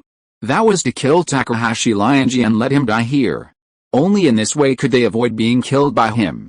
But among the cavalry, some generals who were very disappointed with Takahashi also planned to stay out of it at this time. They all thought of the general who was killed by Takahashi earlier. Hurry up, Fengshi. Why don't you act now? Seeing Fengshi not obey his orders and still sitting there calmly, Takahashi's anger suddenly surged. He spoke to Fengshi again, but with a less polite tone. Takahashi. Who do you think you are? What gives you the right to order me around? Fengshi's face turned red with anger as he heard Takahashi's tone turn harsh. He couldn't believe that Fengshi, who always seemed like a pushover, would dare to speak to him in such a tone and manner. This was something Takahashi found difficult to adapt to. The general who was supporting Takahashi let out a wry smile. Sir, please don't continue like this. Do you want to die? Takahashi couldn't see what was happening, but the general who was supporting him was no fool. To be continued. If you like this work, please vote or subscribe to Kidian.com. Your support is my greatest motivation. Mobile users, please read on. Chapter 691. What are you going to do? Die? Takahashi certainly didn't want to. He was still very young and had plenty of good days ahead of him. As a lord, he was considered an immortal in Japan, so his life was not hard at all. Of course, the food was not as rich, but he could still watch the and drink to relieve his boredom. If he died, he would never think about these things again. So, he absolutely could not die. Not only could he not die, he had to live well. However, what Takahashi couldn't understand was why his retainer said that he couldn't see the situation clearly and would die if he continued like this. He really couldn't understand. Takahashi was such a weird person. Apart from his narrow-mindedness, he really didn't have the brains to see how bad the situation he was in was. Anyone who was a little smart would not be as stupid as him in such a situation. Takahashi, in your eyes, we're nothing more than tools, not real people. How dare you treat us like human beings, you selfish wretch, Fengshi grumbled. How dare you speak to me like that? Takahashi pointed at Fengshi, his expression fierce. He'd thought he could frighten Fengshi. In the past, when he'd treated others this way, they generally fallen silent or even surrendered. Unfortunately, he miscalculated this time. Takahashi didn't know that people had simply been unwilling to argue with him. After all, Takahashi's notorious reputation had spread far and wide. A normal person wouldn't even consider confronting an unreasonable, petty, and vindictive lunatic. Otherwise, they'd become mad themselves. So, Takahashi was so arrogant. Put that aside, you petty, vindictive, and selfish wretch, Fengshi replied, looking at Takahashi with disdain. Then, Fengshi turned to the retainers beside him and instructed, order the single wave of soldiers to regroup and rest in place. Do not attack without my orders. Fengshi was much smarter than Takahashi. He knew that after 2 charges, the soldiers no longer had the energy to launch another attack. If he insisted on ordering a charge, it would definitely be more trouble than gain. Besides a few more casualties, it would be impossible to make even the slightest impact on the foreigners' lines. So, it would be better to take this opportunity to let the soldiers rest. At the very least, if they retreated, they would have enough strength to escape. This was the most practical issue. Sir, what about the cavalry? The retainer asked, glancing at Takahashi, who was trembling all over and his eyes were darting around. We're cooking in the rear, but the cavalry haven't eaten yet. How can they fight on an empty stomach? I can't give orders to the Tajima soldiers right now, but I don't think Takahashi will live much longer. Fengshi and his retainers finished their words and turned to Takahashi again. Soldiers, Takahashi is no longer worthy of being your lord. He's uneducated. Fengshi began to criticize Takahashi, recounting his actions along the way. The crowd grew increasingly angry. Kill him! Kill him! Someone shouted from the crowd. Immediately, the Tajima soldiers joined in loudly. Takahashi's body trembled even more violently. He looked at Fengshi speechless. Fengshi sneered at Takahashi, thinking, you deserve this, you brought this upon yourself. You can't blame me. On the other side, Ishida Kamachi took one look at the scene before him and seemed to understand something. Sir, Fengshi is going to kill Takahashi. Tanaka realized. He lowered his voice to Ishida Gadachi. Ishida Gadachi nodded. Yes, Fengshi is going to kill Takahashi, but it's not him who's doing the work, but Takahashi's Tajima soldiers. Fengshi is quite clever. And what Takahashi did is truly outrageous. Ishida Gadachi had no mercy on Takahashi's impending fate. Just now, Takahashi had been trying to frame him and kill him. Ishida Gadachi had no mercy on someone who wanted to kill him. By this point, the Tajima soldiers were completely incited. They surged forward, grasping Takahashi Rinsuke by the clothes and lifting him up. The retainers guarding Takahashi Rinsuke did try to intervene, but they were no match for such a large force. In the instant, several retainers were stabbed to the ground, their lives unknown. No, what are you doing? Let go. Let go. I'm your lord. Takahashi, hoisted into the air by the crowd, screamed in panic, his arms and legs flailing. Unfortunately, he was no match for so many foot soldiers. The arrogant Takahashi was now truly frightened. But Feng Shi's next words plunged him even further into the abyss. Everyone, today it's either him or you. I believe you all know your lord's temperament. I don't need to explain. These words completely doomed Takahashi Lianji. Initially, some of the generals in the crowd were still reluctant and considered stepping out to appeal for calm. However, Feng Shi's words extinguished these thoughts. It was simple, their failure to intervene immediately was already a grave offense. Even if they stepped forward now and saved the lord, they would still be dealt with by Takahashi when the matter was over. His lord is not a good person. He is very narrow-minded. He will not remember your kindness at all, but will be obsessed with what you have done to offend him. Do you think it is meaningful to rescue such a person? What's more, the previous charge. They were repelled. This has already violated Takahashi's taboo. People like him are all guilty. If they really rescue Takahashi, he would bring this up later. Just as Feng Shi said, their lord knew it too well. Therefore, those generals who originally planned to stand up and entangle Takahashi all stood where they were and did not plan to come out. Kadaoka, Azawa, Hanamochi, save me. Takahashi shouted the names of his men, but unfortunately no one responded to him. Takahashi, who was in a panic, suddenly saw Tanaka sitting on a warhorse not far away, which made his eyes light up. Tanaka. Please save me. You are the general's brother. They will definitely listen if you ask. Takahashi seemed to have grabbed a life-saving straw. He frantically shouted at Tanaka who was not far away. He completely forgot that he had thought about killing him earlier. For a person like Takahashi Lianji, he was really shameless to the extreme. But it was not surprising that he asked for help like this, because no one could help him now. No matter how stupid Takahashi was, he knew that his end might not be good. Therefore, he would ask for help from anyone who could save him. Unfortunately, Tanaka was destined to disappoint him. Because Tanaka ignored him at all, just sat on his warhorse and looked at him with a cold face, without any reaction. At this time, Takahashi could no longer understand what was going on. Tanaka-kun, no matter what I have done to you in the past, that is in the past. I beg you to save me, I will definitely change my ways in the future. Takahashi's tears and snot were streaming down his face, and he looked as if he had really come to his senses. However, no one knows what Takahashi Lianji is really thinking at this moment. These bastards, unless you really kill me, I will never let you go as long as I survive.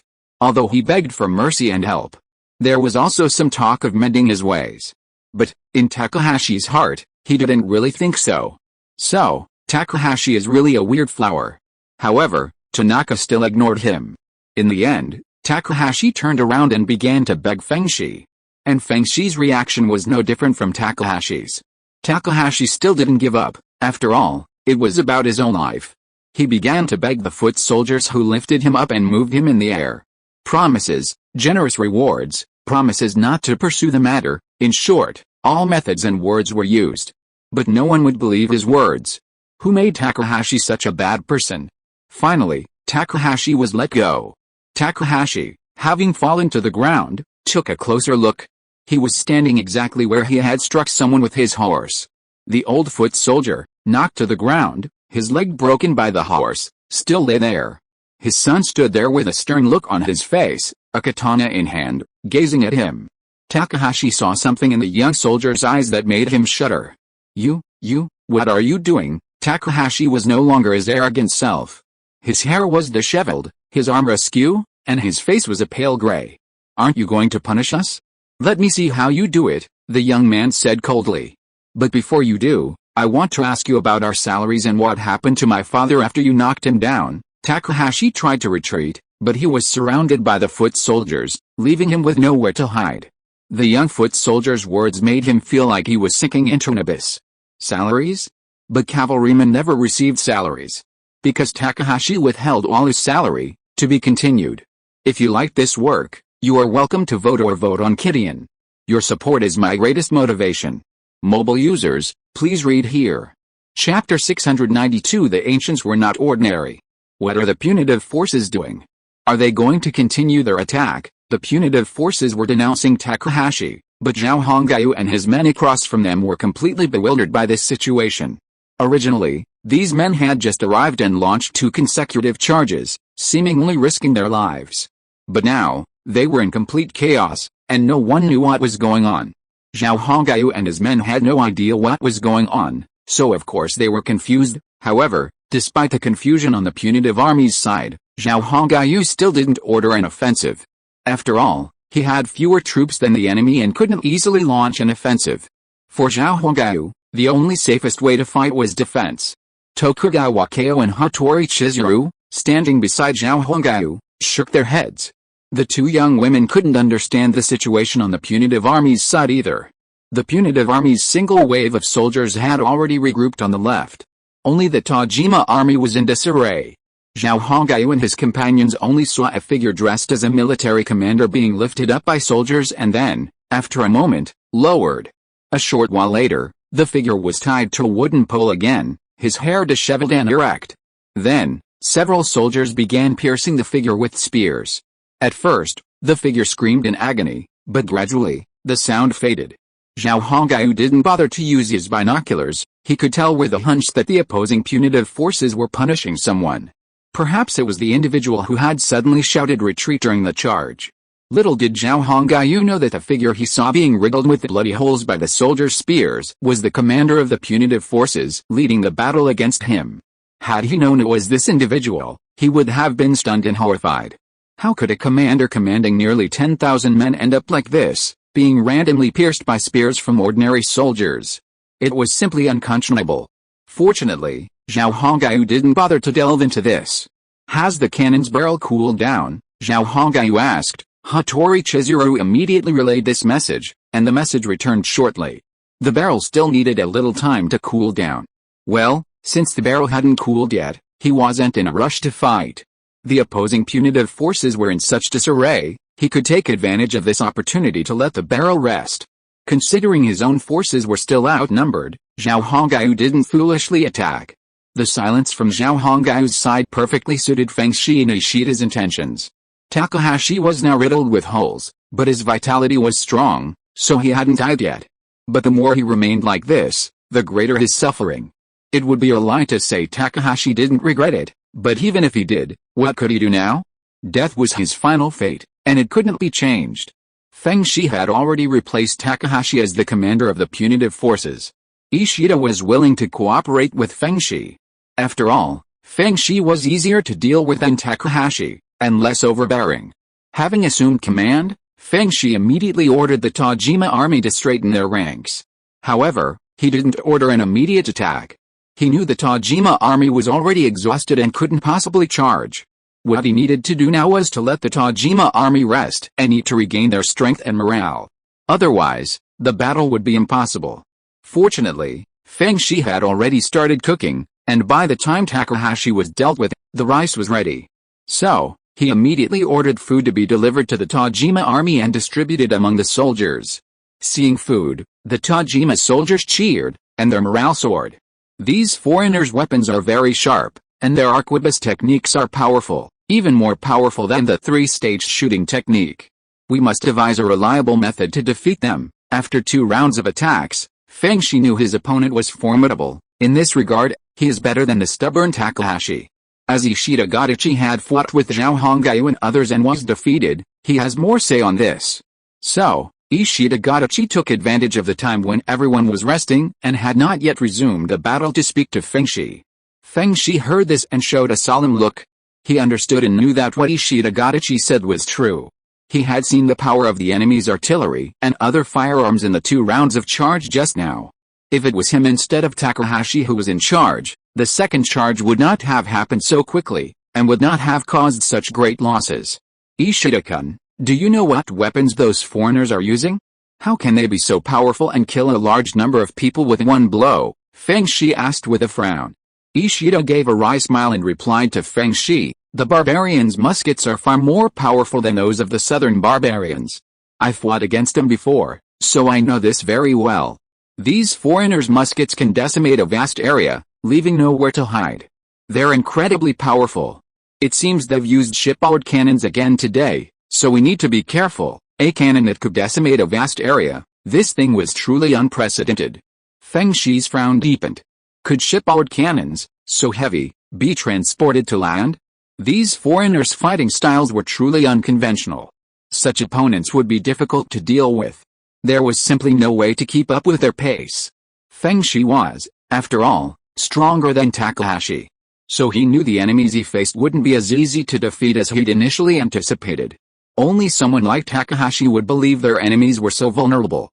Thinking of this, Feng Shi looked up at Takahashi, whose flesh was a bloody mess and covered in holes, nailed to a wooden pole not far away.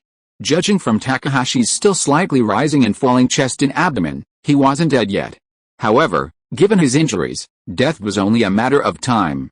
Do you have any suggestions? After all, you've fought them before, and you have some understanding of their tactics, which is always better than knowing nothing at all. Feng Shi humbly asked Ishida for advice. Honestly, Feng Shi had no experience fighting against muskets and artillery. Furthermore, the previous two charges had shown him that relying solely on numbers wasn't a good idea. That approach would only result in greater casualties and would be completely ineffective in breaking the enemy's defenses. It was a loss that was far more than a gain. Therefore, Feng Shi would definitely not resort to a suicidal charge like that idiot Takahashi. Ishida was troubled by Feng Shi's question. He himself didn't know how to deal with these enemies. If he had known, he wouldn't have been defeated by Zhao Hongyu and his men, right? But as Feng Shi had said, he had fought against foreigners before, and had a little more experience than Feng Shi. Experience? Experience of taking a beating. Ishida continued to smile wryly. I've seen ships, and I've seen those cannons. After some thought, Ishida Gamachi offered a small suggestion to Feng Shi. Whether Feng Shi would adopt it was not his concern. The cannons on Japanese ships don't have a very long range. The Nanman cannons are twice as powerful as ours, and these foreigners' cannons should be about the same. I've observed that the foreigners' cannons today don't have a very long range.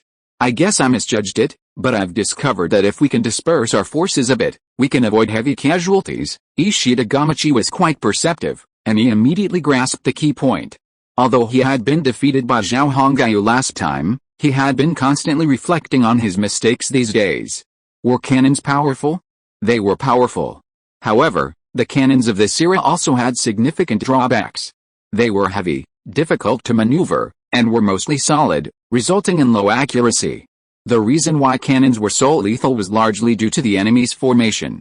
This was a cold and peaceful era, so formations were often densely packed. Therefore, even if a single enemy were to fall into the ranks, the damage would undoubtedly be significant. But from another perspective, the ranks were dispersed. Furthermore, in Ishida Gadachi's view, the enemy's iron cannons, or muskets, while powerful when used in large numbers, would not be fully effective if faced with only one or two soldiers. In short, by reducing the soldiers' dense formations, the damage inflicted by the enemy would be reduced. It must be said that Ishida Gadachi was, in some respects, a man of unique foresight. Remember, this was the 16th century, when there wasn't a vast knowledge of later generations. Yet, Ishida Gadachi was able to grasp this issue, demonstrating his considerable talent. Furthermore, the wisdom of the ancients should not be underestimated. They weren't unintelligent, they lacked knowledge, insight, and experience. If they had learned the knowledge of later generations, they might indeed have been talented. Feng Shi immediately grasped the key point after hearing Ishida Gamachi's explanation. He had also witnessed the soldiers' two previous charges from behind.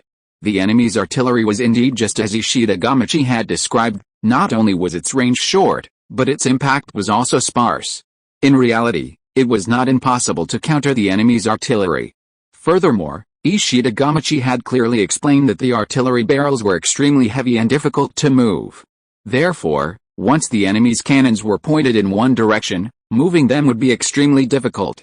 Starting from this point, they could simply redirect their attacks.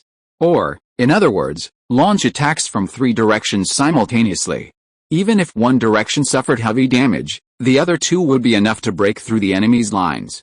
At the very least, it would throw the enemy into disarray. After all, the enemy was outnumbered. Furthermore, the casualties in the previous 2 charges were infantrymen like the Ishiguro. The cavalry of the Tajima and Danbo armies remained unscathed. At that time, using cavalry for a rapid, flanking attack, attacking from the enemy's rear, the enemy would be completely helpless. Feng Shi, realizing this, finally relaxed his frown and smiled once again. Ishida-kun, your words truly solve a huge problem. Your proposal is excellent. It seems we can definitely defeat these enemies. Ishida Gadachi's suggestion was highly feasible. Feng Shi only needed to think it through, and it became clear to him. Let's all work together. I'm also trying to avenge my last defeat, Ishida Gadachi resentfully told Feng Shi.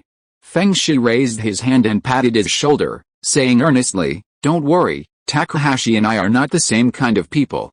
I will report our victory over those foreigners to the shogunate faithfully, and your contribution will be yours. Feng Shi was a very tactful person. He wouldn't be like Takahashi, seeking credit before the battle even began. Furthermore, Feng Shi believed that making friends with someone like Ishida Gadachi would be of great use in the future. Besides, Takahashi's death would require someone's help. Ishida Gadachi was the perfect choice. As long as he said a few words, Takahashi's death would be over. No one would pursue the matter. Takahashi had offended so many people, and the news of his death would surely applaud. As Ishida Gadachi and Feng Shijian discussed how to deal with Zhao Hongyu and his men, the Kogai ninjas within the Tajima army gathered together to mutter. As the leader of this mission, the elderly Goto's face was no longer smiling, but rather filled with bitterness. At this moment, Goto was accompanied by only 2 of his men. The other 4 were nowhere to be found. Megorokuro, Kiwakamaru, Mie, and Hachimi Iba are all dead. I saw them blown to pieces by those foreign artillery with my own eyes. It was a tragedy. It turned out that after 2 rounds of charging, Zhao Hongyu had unknowingly eliminated all 4 Kogai ninjas. It was unclear if this was a pleasant surprise. It's just that Zhao Hongyu doesn't know it yet. After hearing what his companions said, the bitterness on Hao Tian's face became even more intense.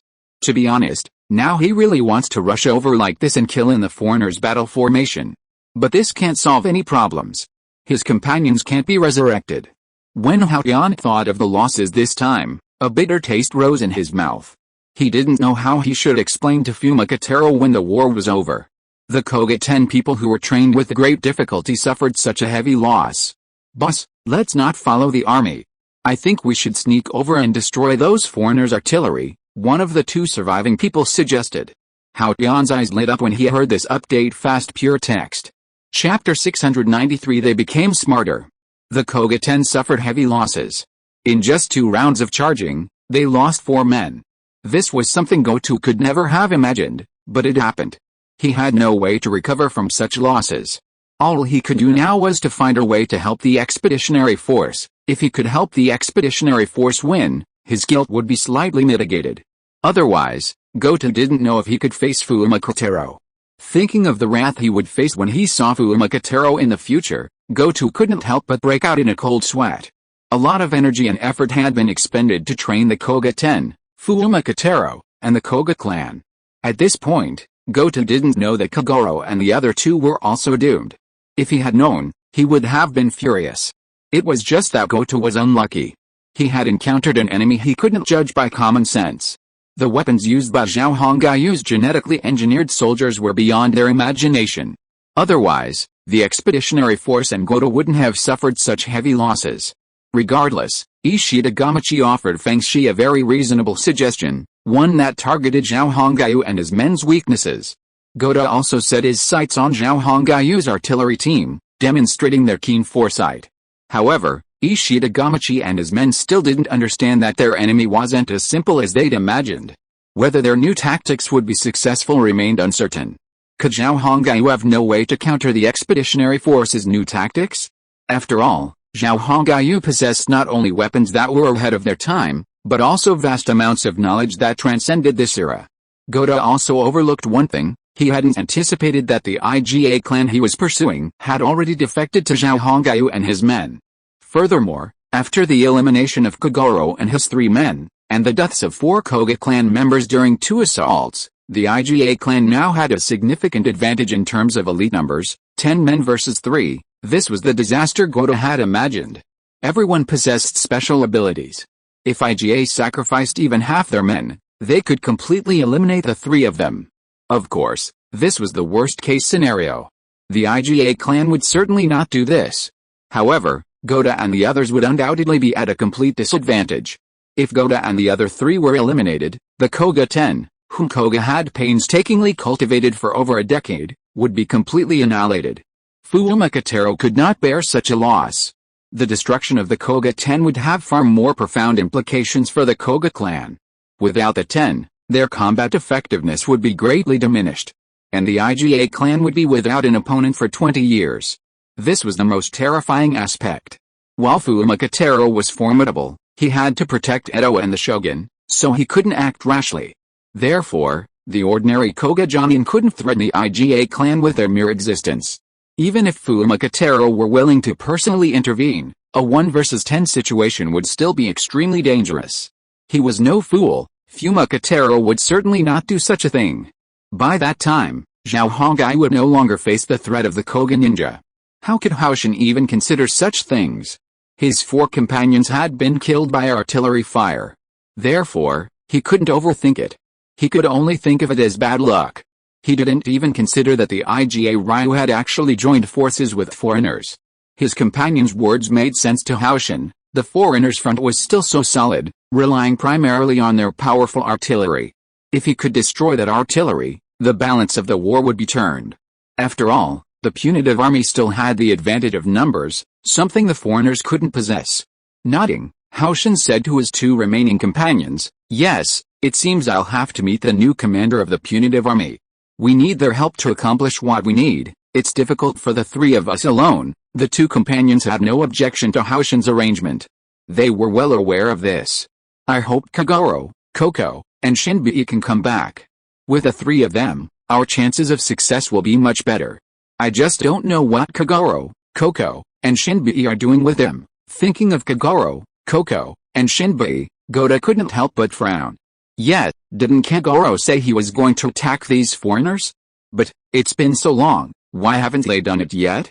Is it because they don't have the chance? This is clearly not right. Although he felt something was amiss with Kagoro, Goda didn't think too much about it. He had no idea that Kagoro, Koko, and Shinbei were already dead. In fact, if Goda had been a little more cautious, the Koga might have avoided utter annihilation. But the problem was, even though Goda was considered a relatively cautious person, he still made a huge mistake. After all, who doesn't make mistakes? Goda is human, so he makes mistakes too. There's no such thing as a perfect person in this world, someone who never makes mistakes. Some people can recover from their mistakes, but others, not only can't, but their mistakes can also cause great damage. Goda wasn't someone who could predict the future, he had no way of knowing what fate lay ahead. Soon, Goda found Fuashi. Fuashi and Ishida were still discussing how to defeat the foreigners and their battle formations against their artillery and muskets. Goda's appearance and his proposal immediately gave them another glimmer of hope. "Oh, do you want to infiltrate the enemy's rear and destroy their artillery?" Fuashi and Takahashi asked, looking at Goda excitedly. Goda nodded. "Yes. The enemy's artillery is very powerful, and they relied on this weapon to suppress our 2 desperate charges. If we can destroy their artillery, then our next charge will surely break their line and defeat them." Goda was confident of this. Although he was a ninja, not a military commander, during the second charge, he had personally broken through the enemy line. If someone hadn't shouted, he might have held out a little longer and perhaps even pushed through. However, he had also seen the devastating power of the short-handled iron cannons used by the enemy infantry. Ishida Godachi's face flushed. He certainly knew the reason for the second charge and why they retreated at the crucial moment. However, he would never reveal this to anyone else. This matter would definitely rot in his stomach and be concealed for the rest of his life. "How many of you Koga ninjas have arrived? I estimate the enemy artillery is quite a lot. And how are you going to destroy them?" Feng Shi was tempted. He was about to launch a 4-pronged attack. If these ninjas could create some disturbance in the enemy artillery while he was attacking, temporarily preventing them from firing, then he could gain a favorable opportunity. They were not far from the enemy's main camp. If they launched a powerful attack, they would reach them in about 5 minutes. During this process, if the enemy's artillery was activated, it would definitely be a huge advantage for the expeditionary force. But how to activate the enemy's artillery? It's simple. Just have the ninja sabotage it. Or kill the enemy artillerymen. However, Feng Shi wasn't quite sure how to destroy the enemy's artillery. After all, the Japanese didn't know much about firearms. Upon hearing this, Hao Yuan looked confident. Sir, I have come into contact with many southern barbarians and have had many dealings with them. So I know how to destroy those iron cannons. Just use a wooden wedge to drive the gunpowder port on the cannon's barrel, and the entire cannon will be useless. Indeed. 16th century cannons could indeed be destroyed with this method, and it was very effective. In the wars on the European continent, both sides often used this method to destroy enemy artillery. And the southern barbarians who crossed the ocean naturally passed this method on. However, because the Japanese primarily relied on cold weapons, such tactics were completely useless. Hao Xin had also learned of this tactic after encountering a southern barbarian. However, Hao Xin hadn't paid much attention to it at the time. He never imagined it would be of use now. Regardless, Hao Xin knew the method and means to destroy the artillery, and that was enough. Feng Shi and Ishida Kazu didn't want to delve into it. Feng Shi and Ishida had already discussed the matter and were preparing to launch another attack on Zhao Hongyu's line. However, this attack was carefully planned. It wasn't like that idiot Takahashi had just sent everyone rushing into their deaths. Takahashi's Tajima Corps was temporarily handed over to Ishida Gadamichi, a gesture of courtesy from Feng Shi. He continued to command the single-wave corps. After taking over the Tajima Corps, Ishida Gadamichi immediately ordered the single-wave corps to separate. They arrived at the left side of Zhao Hongyu's battle formation and began to form up. This left Zhao Hongyu facing two waves of enemies, one to the north and one to the northeast. Seeing the punitive forces disperse and begin forming lines on two fronts, Zhao Hongyu smiled. The enemy has learned their lesson, to be continued. If you like this work, please vote or subscribe to Kidian.com. Your support is my greatest motivation. Mobile users, please read here. Chapter 694, Attack from all sides. Zhao Hongyu observed the actions of the punitive army. At this point, the cavalry and single-wave armies separated and regrouped in two locations. Zhao Hongyu immediately realized that the enemy was planning to attack from two directions, a strategy that would undoubtedly capitalize on some of his strengths. Zhao Hongyu's soldiers were incredibly brave, and their weapons were incredibly sharp. However, this approach also had its drawbacks. The tactic of firing in a line requires facing the enemy head-on and attacking from the front. This mainstream tactic, popular over 100 years later, required both sides to adhere to this rule. The popularity of this tactic in Europe stemmed from their reverence for chivalry, a deceptive principle that was enforced even on the battlefield. When two armies attacked face-to-face, neither side could resort to deception. Therefore, this tactic found favor. But it wouldn't work in the East. Eastern warfare, after all, was characterized by extreme tactics, with endless scheming and deception. It demanded unconventional and unconventional thinking. What a bunch of crap chivalry. No one cares. So, that's what the Japanese are doing now.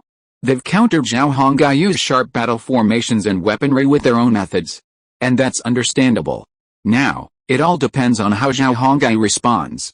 The Japanese have gotten smarter. They seem to have seen through my weaknesses, Zhao Hongyu smiled. But if they think they've found a way to defeat me, they're a bit foolish. Although the division of the punitive army seemed to be causing Zhao Hongyu trouble, he wasn't overly worried. Sir, the barrels are cool. Ready to fire 9 rounds. A European cavalryman galloped up behind Zhao Hongyu, reporting the news from the artillery. Zhao Hongyu's smile widened upon hearing this. Tell the artillerymen, target due north. Fire. Disperse. The cavalryman obeyed the order and left. Damn it, you thought my artillery couldn't reach that far, did you?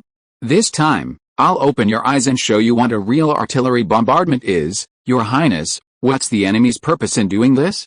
It seems a bit irrational for them to divide their forces. Besides Zhao Hongyu, Tokugawa Keio, still a bit younger, was puzzled by the punitive army's deployment. No, they're doing this specifically to target us. I guess they took our artillery's power into account and made this deployment to minimize casualties. Their commander is a very clever fellow, Zhao Hongai then explained to Tokugawa Kao the artillery's heaviness and difficulty in maneuvering, which finally gave her some clarity. Your Highness, what are your plans for this? We're too few to handle a simultaneous attack from two directions. After hearing Zhao Hongai's explanation, Tokugawa Kao's face immediately shifted to worry. Zhao Hongai then picked up his telescope and began to survey the opposing formations from both directions.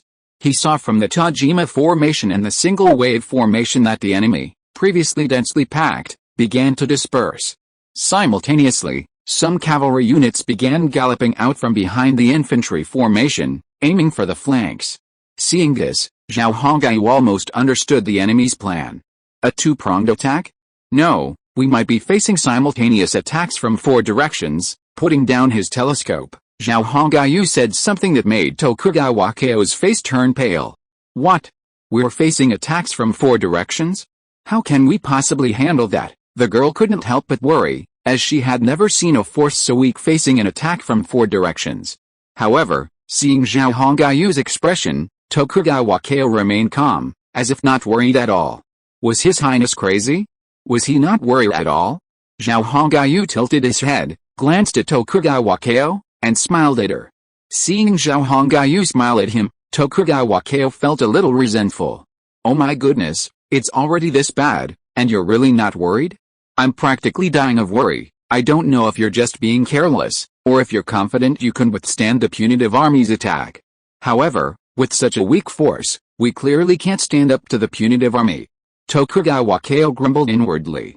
Finally, she couldn't help but ask, Your Highness, aren't you worried at all? Zhao Hongai shrugged and made a helpless face. Worry? Can worrying solve the problem? Tokugawa Kao rolled her eyes, wondering if this prince was an idiot. Even in this situation, he still had the heart to joke with her. Zhao Hongai dropped his playful smile and suddenly became serious. Kao, facing the enemy's deployment, we will certainly be in trouble. But I'm confident we can defeat them. I can assure you of that. Since you've joined me, I must show you my strength and prove your judgment is correct. Tokugawa Kao fell silent. She wondered where Zhao Hongai's confidence came from. Their forces were clearly outnumbered. Facing an attack from four directions was unrealistic. Although the punitive forces had suffered heavy losses after two assaults and were repulsed, these losses weren't enough to inflict a serious blow. They still held the advantage in numbers. Now the enemy had rearranged their battle formations against them. If they launched an attack, how would they handle the four-pronged attack? Should we split our forces to deal with them? But that would further weaken our already weak forces. Tokugawa Kao was genuinely puzzled. Zhao Hongai's confident expression made him seem like he had a plan. He was so secretive. What was he up to? Hattori Chizuru was curious, but she didn't ask too many questions. She saw the confidence in Zhao Hongai's face, too, though she didn't understand where it came from. But she felt she should trust this easygoing prince. This feeling was completely out of place. Boom! The artillery fire from the rear began. Cannonball after cannonball was fired, piercing the single-wave infantry formation in front of them. Although they had dispersed their troops, the massive and wide-ranging scattershot still resulted in heavy casualties. The round iron cannonballs, after striking the sky above the single-wave infantry formation, began to explode and shatter, scattering downwards. The smallest of the cannonballs had a range of over 50 meters. With such a destructive range, one can imagine the devastating damage they inflicted. The Japanese hadn't even begun their charge, but the artillery fire had already severely weakened their morale, and they were suffering heavy casualties. Zhao Hongai raised his hand again and placed the telescope on his left eyepiece. Through the telescope, he saw soldiers falling in droves from the single-wave infantry formation across the way. Zhao Hongai was delighted with the power of the scattershot cannonballs. While the cannonballs were striking the single-wave infantry, his cavalry had already arrived in the northwest and began to form up. The cavalry quickly formed their formation and began to spur their horses to a slow gallop, clearly the prelude to charge. Zhao Hongai swung his telescope and looked northeast and east again. The Tajima infantry, commanded by Ishida Godachi, also began to slowly advance. Flanking them, the cavalry on the east side also began the prelude to charge. Meanwhile, Zhao Hongai was only firing artillery in one direction? My orders, yes, sir. 300 cavalry, attack. Target the cavalry in the northwest. Yes, the messenger rode off, soon followed by a loud shout. Then, the European bannerman let out a few excited roars, then galloped off, charging towards the single wave of cavalry in the northwest. With this arrangement, Zhao Hongai managed to barely handle the enemy attacks from both directions. Despite the heavy bombardment from the enemy to the north, their infantry phalanxes slowly began to move. They were moving under artillery fire, or perhaps they were using themselves to draw the artillery fire. Either way, it didn't matter. Zhao Hongaiyu still had enemies in two directions he hadn't dealt with. Under his command were Liu Dabar and Wang Fuzi's over 100 former pirates, as well as 500 Imperial Guards geneticists and over 400 captured Osaka soldiers. Have Wang Fuzi hold the line behind the captured soldiers.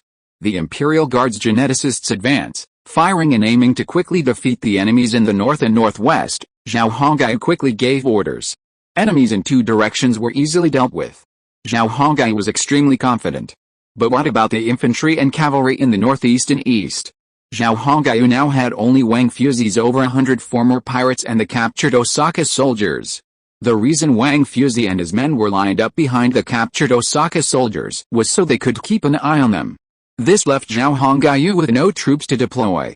The Osaka captives couldn't be trusted too much, their loyalty wasn't great. To prevent them from causing trouble if the battle turned against them, Zhao Hongaiyu had to have someone keep an eye on them. That's where Master Wang and the others would come in handy. Besides, Zhao Hongaiyu's confidence wasn't without reason. He had a backup plan. Unbeknownst to anyone, the gates of the temporary camp, just a few hundred meters away, suddenly opened. A sea of cavalrymen rushed out of the gate, to be continued. If you like this work, please vote on Kitien.com or subscribe to our monthly ticket page. Your support is my greatest motivation. Mobile users, please read on. If you are listening to this novel on a channel other than Fanfic World, it means it was downloaded and re-uploaded without effort. We warmly invite you to visit our channel, Fanfic World. There you will find the original version of this story and many other novels of various genres. We look forward to seeing you dive into a world of incredible novels. Chapter 695. Fortunately, I have money. Your Highness, we're out of troops. How are we going to deal with the enemy coming from these two directions? As Zhao Hongaiyu issued a series of orders, sending out all of his capable troops, Tokugawa Keio couldn't help but grow anxious. The infantry and cavalry under Ishida Gadachi had already begun their charge. Zhao Hongaiyu looked back and saw the gates of the camp not far behind him open. Teams of well-equipped cavalry burst out, charging towards the flank of the Tajima cavalry under Ishida Gadachi. These soldiers weren't numerous, perhaps just over 2,000, but these 2,000 or so were Zhao Hongaiyu's confidence. Tokugawa Keio also glanced back, stunned. She had no idea when there were over 2,000 cavalry in the camp. So, where did all this cavalry come from? She had been in the camp for quite a while, but she had never known there were so many cavalry. Could it be that these cavalry had just fallen from the sky? That was simply impossible. Tokugawa Keio didn't believe these cavalrymen had appeared for no apparent reason. But how could they possibly be inside the camp? She racked her brains, but she couldn't figure it out. She glanced sideways at His Highness Zhao Hongaiyu and caught a faint smile, a smile Zhao Hongaiyu described as pretentious. 15 minutes earlier, the second punitive charge had been repelled. The previous charge had nearly broken through their own lines, leaving Zhao Hongaiyu feeling the strain of being outnumbered. The enemy had clearly suffered two setbacks. If their commander had been more resourceful, the third attack wouldn't have been so disastrous. However, it was also clear that their forces were underpowered. The enemy wouldn't fail to see this weakness. If so, they would surely exploit it and launch a third attack. I needed to find a way to remedy this weakness. I didn't want to be defeated and killed here. Zhao Hongaiyu cared deeply about his life. But how could this weakness be overcome? After much thought, there was only one solution: replenishing the troops. A few days ago, when he learned the punitive army was about to arrive, Zhao Hongaiyu had considered replenishing his forces. However, a check of his virtual account's balance disheartened him. There wasn't much money in the account at the time, so he abandoned the idea. Finally, he considered requisitioning some soldiers from the warships to support him in the battle. However, he learned that the shogunate had dispatched a navy, so he abandoned the idea. Finally, he sent Sarah and Emma to lead the fleet to fight the shogunate's navy. But even so, Zhao Hongyu still hadn't replenished his forces. Every day, Zhao Hongyu opened the time and space trader to check his account. For some reason, his account balance hadn't increased at all. This both annoyed and puzzled Zhao Hongyu. Logically, he now held nominal sovereignty over the American continent, had established numerous cities, and had 8 village chiefs under his control. They should have been adding funds to their accounts daily.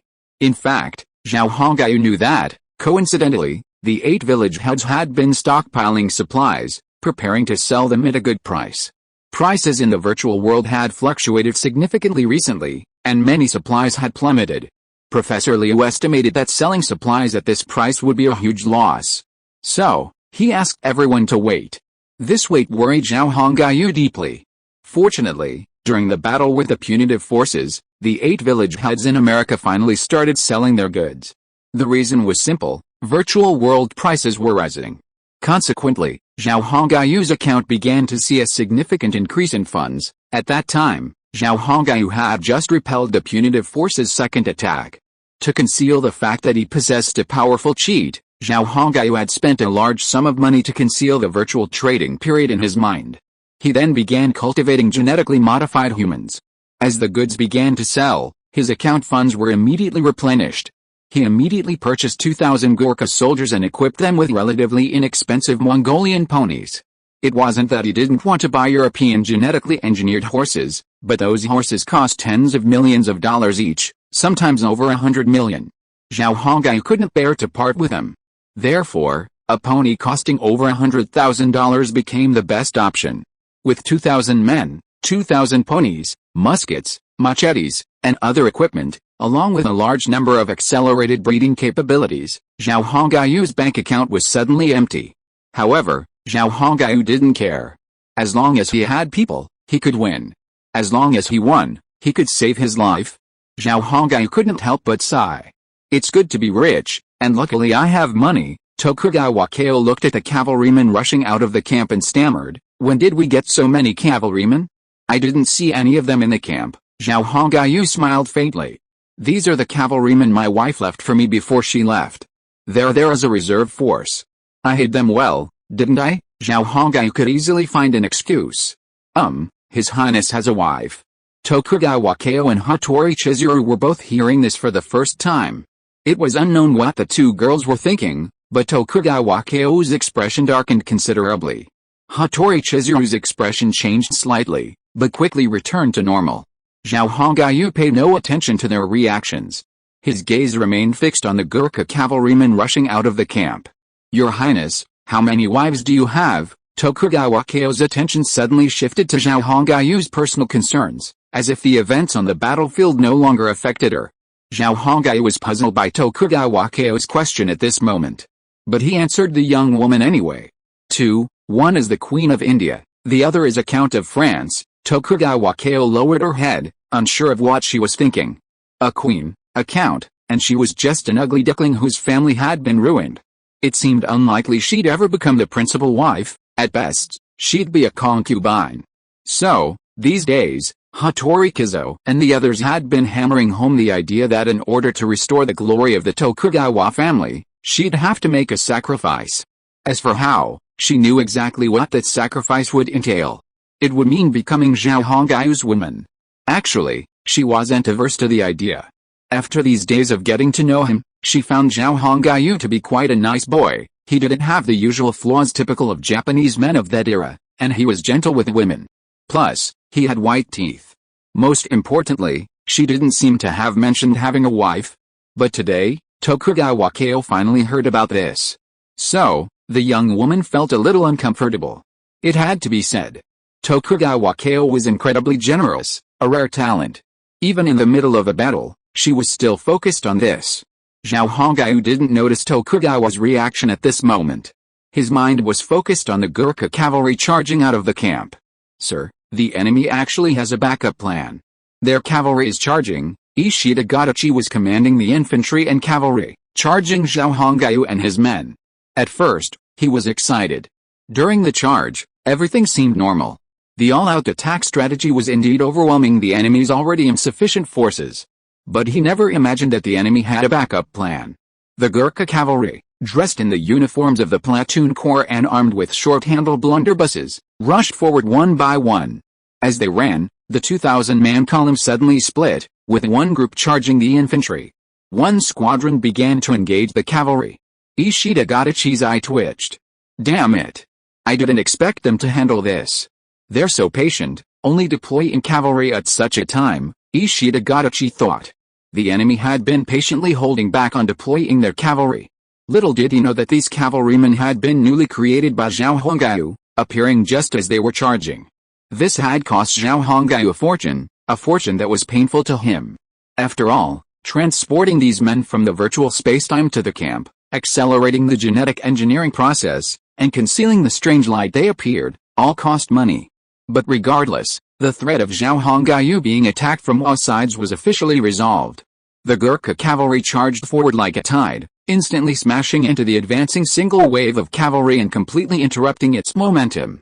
1,000 cavalrymen, separated from the attack, began to charge the single wave of infantry, halting Ishida Gadachi's advance and completely ruining his plan. Witnessing this situation, Ishida Gadachi was left with no other options but to harbor resentment. It was clearly impossible to defeat these foreigners at this moment. Therefore, for Ishida Gadachi, the only option was to see if he could quickly defeat these two cavalry groups. Unlike the Baoai cavalry, the Gurkha cavalry lacked the skill of large-scale, looping fire tactics. Therefore, the Gurkha cavalry could only launch a primitive charge against the single wave of troops. Of course, even then, the Gurkha cavalry's attack was unstoppable. The reason for this was that each of them wielded a short-handled blunderbuss. Before the enemy could even reach them, they could fire first, striking down a large number of enemies. Then, they would sheath their muskets and draw their modern, industrially manufactured spears to continue inflicting casualties on the single wave. In the age of cold weapons, cavalry was essentially the equivalent of a tank. The Gurkha cavalry, in particular, wore a layer of light alloy plate armor on their war horses, greatly enhancing their combat effectiveness. Don't underestimate this layer of light alloy horse armor.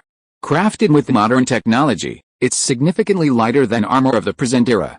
This light alloy armor significantly enhances the horse's defenses, essentially doubling the Gurkha cavalry's combat effectiveness. The Japanese of that era lacked such technology. Hastily, the Japanese cavalry fell in droves. With a resounding, they collapsed to the ground, trampled to pulp by the horses behind them. On such a battlefield, a cavalryman falling from his horse was practically a matter of life and death. No one cared. Both sides were now focused solely on the oncoming enemy. The Gurkha cavalry wore simple attire. Aside from their uniforms, they wore European-style light alloy half-plate armor. Meanwhile, the Japanese punitive cavalry wore armor composed primarily of bamboo or woven bamboo strips, with only a few iron inlays at key points. After all, iron resources in Japan were extremely scarce, insufficient for mass production of iron armor. In contrast, bamboo resources in Japan were abundant. Bamboo also possessed high defensive properties. Therefore, bamboo armor became the mainstream choice among military commanders. Iron armor was not something that ordinary feudal lords or daimyo could possess. It was an extremely expensive commodity in Japan. Therefore, for cavalrymen to possess bamboo armor was a truly remarkable achievement. The Gurkha cavalry's spears were approximately 2 meters long. During a charge, these spears possessed powerful piercing power. Their enemies, the single-wave cavalry, wielded samurai swords approximately 1 meter long. In the early stages of the cavalry duel, the Gurkha cavalry clearly had a significant advantage. Puff, puff, the dull sound of sharp weapons piercing bodies echoed continuously. The Gurkha cavalry, who had engaged the single-wave cavalry in the early stages, had already sent flying or pierced 3 or 4 enemies with their spears. Seeing the oncoming enemy force grow in number, the Gurkha cavalrymen in the front decisively abandoned their lances and drew their thickened, lengthened Gurkha scimitars. As the cavalry approached, the long-handled weapons proved less effective and even cumbersome. Therefore, abandoning the lances was a good option. After all, the cavalrymen behind them still had their lances. The Japanese cavalry were fierce and valiant, but they encountered the even more bloodthirsty Gurkhas. In terms of bravery, the Gurkhas were no less capable than the Japanese. In the brief encounter, both the Gurkhas and the single-wave cavalry suffered casualties, but the single-wave cavalry suffered far more, far exceeding the losses suffered by the Gurkhas. The sight of bloodshed, however, turned the Gurkha cavalrymen into ferocious ferocity. Zhao Hongao, not far away, withdrew his gaze, focusing on the Imperial Guard's infantry advancing forward. Meanwhile, over 100 nautical miles from the mouth of Osaka Bay, or Wakayama in later history, a fierce naval battle was also raging, to be continued. If you like this work, you are welcome to vote or vote on Kidian. Your support is my greatest motivation. Mobile phone users, please read here. Chapter 696, Battle of Osaka Offshore.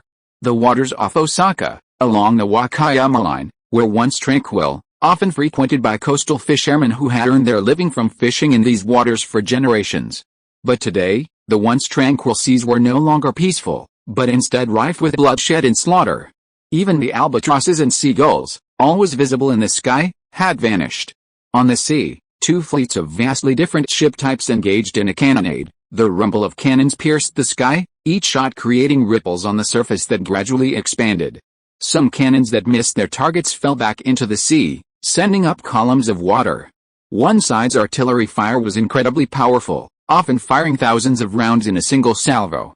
These cannons came in a variety of types, including chain link, solid barrel, and even flaring barrel.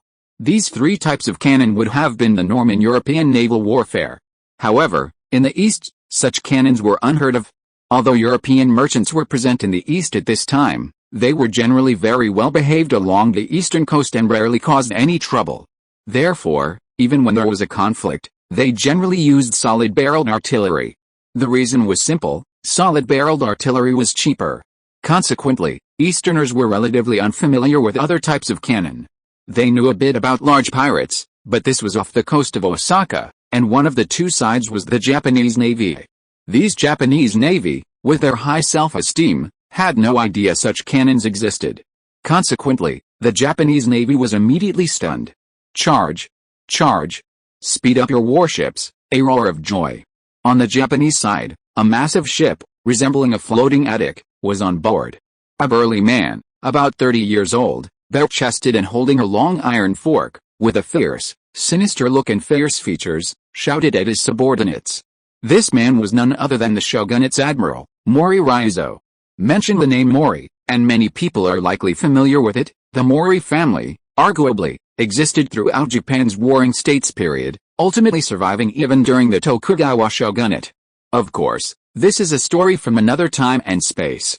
In this time and space, the Mori family suffered a rather tragic fate. Having chosen the wrong side, the Mori family was no longer a daimyo, feudal lord. Their descendants could only barely survive as generals under the shogun. In another time and space, the Mori family initially supported Ishida Mitsunari. If the Mori family had supported the Ishida family in this time and space, perhaps their fate would not have been so tragic. However, the truth is, this other time and space had nothing to do with them. In this time and space, the Mori family once again chose the wrong side during the Battle of Sekigahara, supporting Tokugawa Ieyasu. Therefore, when Ishida Mitsunari achieved the final victory, the Mori family was doomed. The direct line of the family was confiscated, and only the collateral line barely survived. Meanwhile, the collateral line Mori clan, to save their lives, had no choice but to pledge allegiance to the Ishida shogunate and surrender all their territories. Only then was they finally spared by the shogunate. Mori Ryuzo was the heir to the collateral lineage, the current head of the family. Back then, the Mori clan's navy was quite powerful. Although they were collateral branches of the Mori clan, they were more or less proficient in naval tactics. The Ishida shogunate, however, lacked such naval talent. After all, Japan was an island nation. Surrounding Japan were various pirates and the powerful southern barbarians with their powerful ships and artillery. Therefore, the shogunate needed a naval commander to support Japan. Otherwise, wouldn't it be like saying the Japanese navy was incompetent and everyone was out to bully them? Thus, the collateral line Mori clan joined the Ishida shogunate and survived as naval commanders under the shogun. Their salaries were modest, barely enough to live on. But such conditions were already quite good for them. Furthermore, the one suppressing them was Ishida Mitsunari, the veteran shogun who had founded the shogunate. After Mitsunari's death and his son Ishida Hiroshi's succession as shogun, this shogun, who had little control over government affairs, no longer exerted much pressure on the Mori clan, even becoming quite lenient in some policies. This gave the Mori clan a glimmer of hope. However, the Warring States period had ended, and after the collateral branch of the Mori clan defected to the shogunate, they were now members of the samurai clan. As members of the samurai clan, they needed to rely on military merit to change their status and fate. But, the Warring States period was over, and there were no such things as military merit to help the Mori clan rise. Although they controlled the navy, the shogunate controlled its lifeblood. The navy's lifeblood depended on supplies. Unless the Mori clan was willing to betray Japan, they would be severely exploited by this weak spot. Furthermore, while Mori Ryuzo wanted to kill Ryo and claim credit for it, he didn't dare to act against the pirates in the nearby waters. Li Xiong and Zhang Zilin were no match for him. If he provoked them, his good days would be over. Even though each of them could easily muster over 10,000 warships, dealing with him would be a piece of cake. For his own safety, the best way was to stay away from these pirates.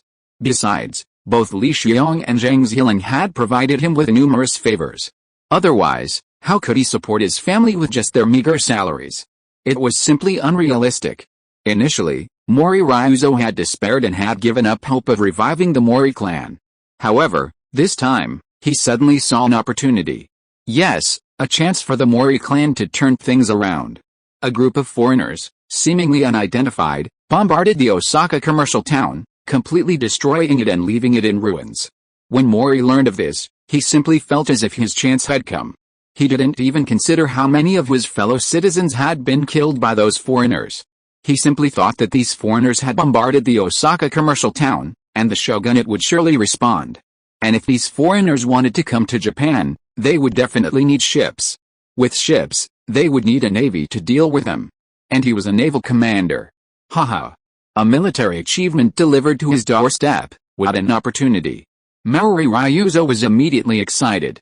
He was afraid that after bombarding the Osaka commercial town, the foreigners would quickly retreat, and he would be unable to catch up. But to his surprise, these foreigners were either idiots or fools. After bombarding the Osaka commercial town, they not only didn't flee, but they brazenly engaged the Osaka army, defeating 5,000 men. Logically, they should have fled. But no. Mori was wrong again. After defeating the Osaka soldiers, the foreigners didn't leave, but instead set up a temporary camp. When Mori Ryuzo heard this news, he truly didn't know what he felt at the time. All he could say was, if these guys didn't flee, then it would be his own victory. Later, when he was about to go and persuade Ishidahiro, he was surprised to hear the order from Ishidahiro. The shogunate ordered him to mobilize the navy, assemble off the coast of Osaka, and attack the foreign fleet, ideally annihilating it completely to leave the foreigners on shore with no escape route. The order also stated that if he completed this mission, the shogun would separate the Wakayama area and assign it to Mori Ryuzo, making him a small feudal lord. Wasn't this exactly what Mori Ryuzo had always dreamed of? Upon hearing this order, Mori Ryuzo's excitement was truly captivating. In this era, being a daimyo was the only way forward. Being a military commander was a dead end. And especially in a country like Japan, which had become war-free, becoming a daimyo again was extremely difficult. Therefore, Mori Ryuzo cherished this opportunity to turn things around. Of course. The messenger who delivered the order also cryptically told Mori Ryuzo something else. It was simple. It was the shogun's wife, Radi, who had secured the Mori family's chance for a resurgence. Therefore, the messenger told him to remember who had given him this opportunity and to clearly understand to whom he owed his loyalty. Mori Ryuzo was no fool. He knew the messenger's intentions, and he had to accept them. Otherwise, Radi would smirk, and his hopes of a resurgence would be over. So, Mori Ryuzo clearly and firmly acknowledged Radi's offer and pledged his loyalty. Mori Ryuzo wasn't afraid the shogun was testing him, because the messenger who delivered the order was Radi's eccentric father, Tokuchi Jin. As a military commander directly under the shogunate, Mori Ryuzo was all too familiar with this eccentric old man. Therefore, he knew this wasn't the general's attempt to test him. And even if it was, it wouldn't be someone like Tokuchi Jin. Boom. Not far from his flagship, another column of water erupted. The rumbling of the cannons brought Mori Ryuzo back from his trance. Honestly, he'd originally thought this mission would be easy, but once he engaged these foreigners, he immediately realized they were no easy task. To be continued. If you liked this work, Please vote or subscribe to Kittian.com. Your support is my greatest motivation. Mobile users, please read here. Chapter 697, Battle of Osaka Offshore.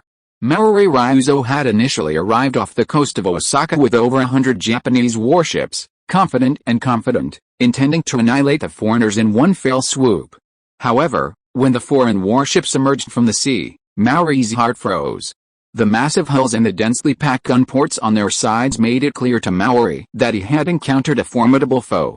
Maruei had encountered the southern barbarians before, and as a naval commander, he was well aware of the formidable nature of their warships, especially their artillery. These enemy warships appeared even more sophisticated and formidable than his own, and their artillery appeared even more powerful. He felt he had met a formidable opponent. However, this was an opportunity to change his fate. He could not give it up so easily. Otherwise, the Maruei clan might perish, with no hope left. Furthermore, their warships outnumbered the enemy by a little over double, a significant numerical advantage. Therefore, they were not without a fighting chance. Whether they could truly succeed would only be determined after a fight. Due to their lack of familiarity with the Song Empire's warships, Mao Longzhu ordered an attack. Following Mao Longzhu's order, the Japanese Navy began charging towards the Imperial fleet. The Japanese Navy's tactics at this time were still quite backward. They still relied on boarding, where warships approached, locked onto enemy ships, and then lowered their decks for soldiers to land and engage in close combat to defeat the enemy. It's undeniable that Japanese naval warfare tactics were far behind those of the Song Empire, not to mention even those of the pirates along the eastern coast. Even Li Xiong and Zhang Zilan typically engaged in artillery fire first, followed by boarding. However, considering the state of the Japanese Navy's warships, it's not surprising that they resorted to such outdated tactics. Japanese warships were still built using the tower ship construction method. While they appeared large and heavily garrisoned, these vessels were only suitable for nearshore operations. They were completely unsuitable for long-distance sea travel. Furthermore, these warships were primarily designed for boarding battles. The cannons on these warships were merely for show, of little use. The hulls were inlaid with copper to enhance the warship's defenses and arrow resistance. These were Japan's most famous ironclad ships. Zhao Hongai would undoubtedly have laughed at these warships. However, the use of these warships by the Japanese Navy was still enough to intimidate many. At the very least, Li Xiong and Zhang Zilan wouldn't dare challenge the Japanese Navy. Although Li Xiong and Zhang Zilan had learned Western artillery tactics, these were prohibitively expensive. The purchase of the cannons, in particular, cost even more. Each shot fired cost a fortune. This was precisely why Li Xiong and Zhang Zilan often resorted to the outdated tactic of boarding. While this strategy was outdated, it was still very effective in eastern waters. Eastern warships generally didn't employ artillery. While the Western warships were powerful, this wasn't their home turf. So, their few warships, facing Eastern pirates deploying thousands of warships at once, would be helpless. Furthermore, their artillery fire diminished with each round fired, and eventually, when their cannons were exhausted, they lost their combat effectiveness.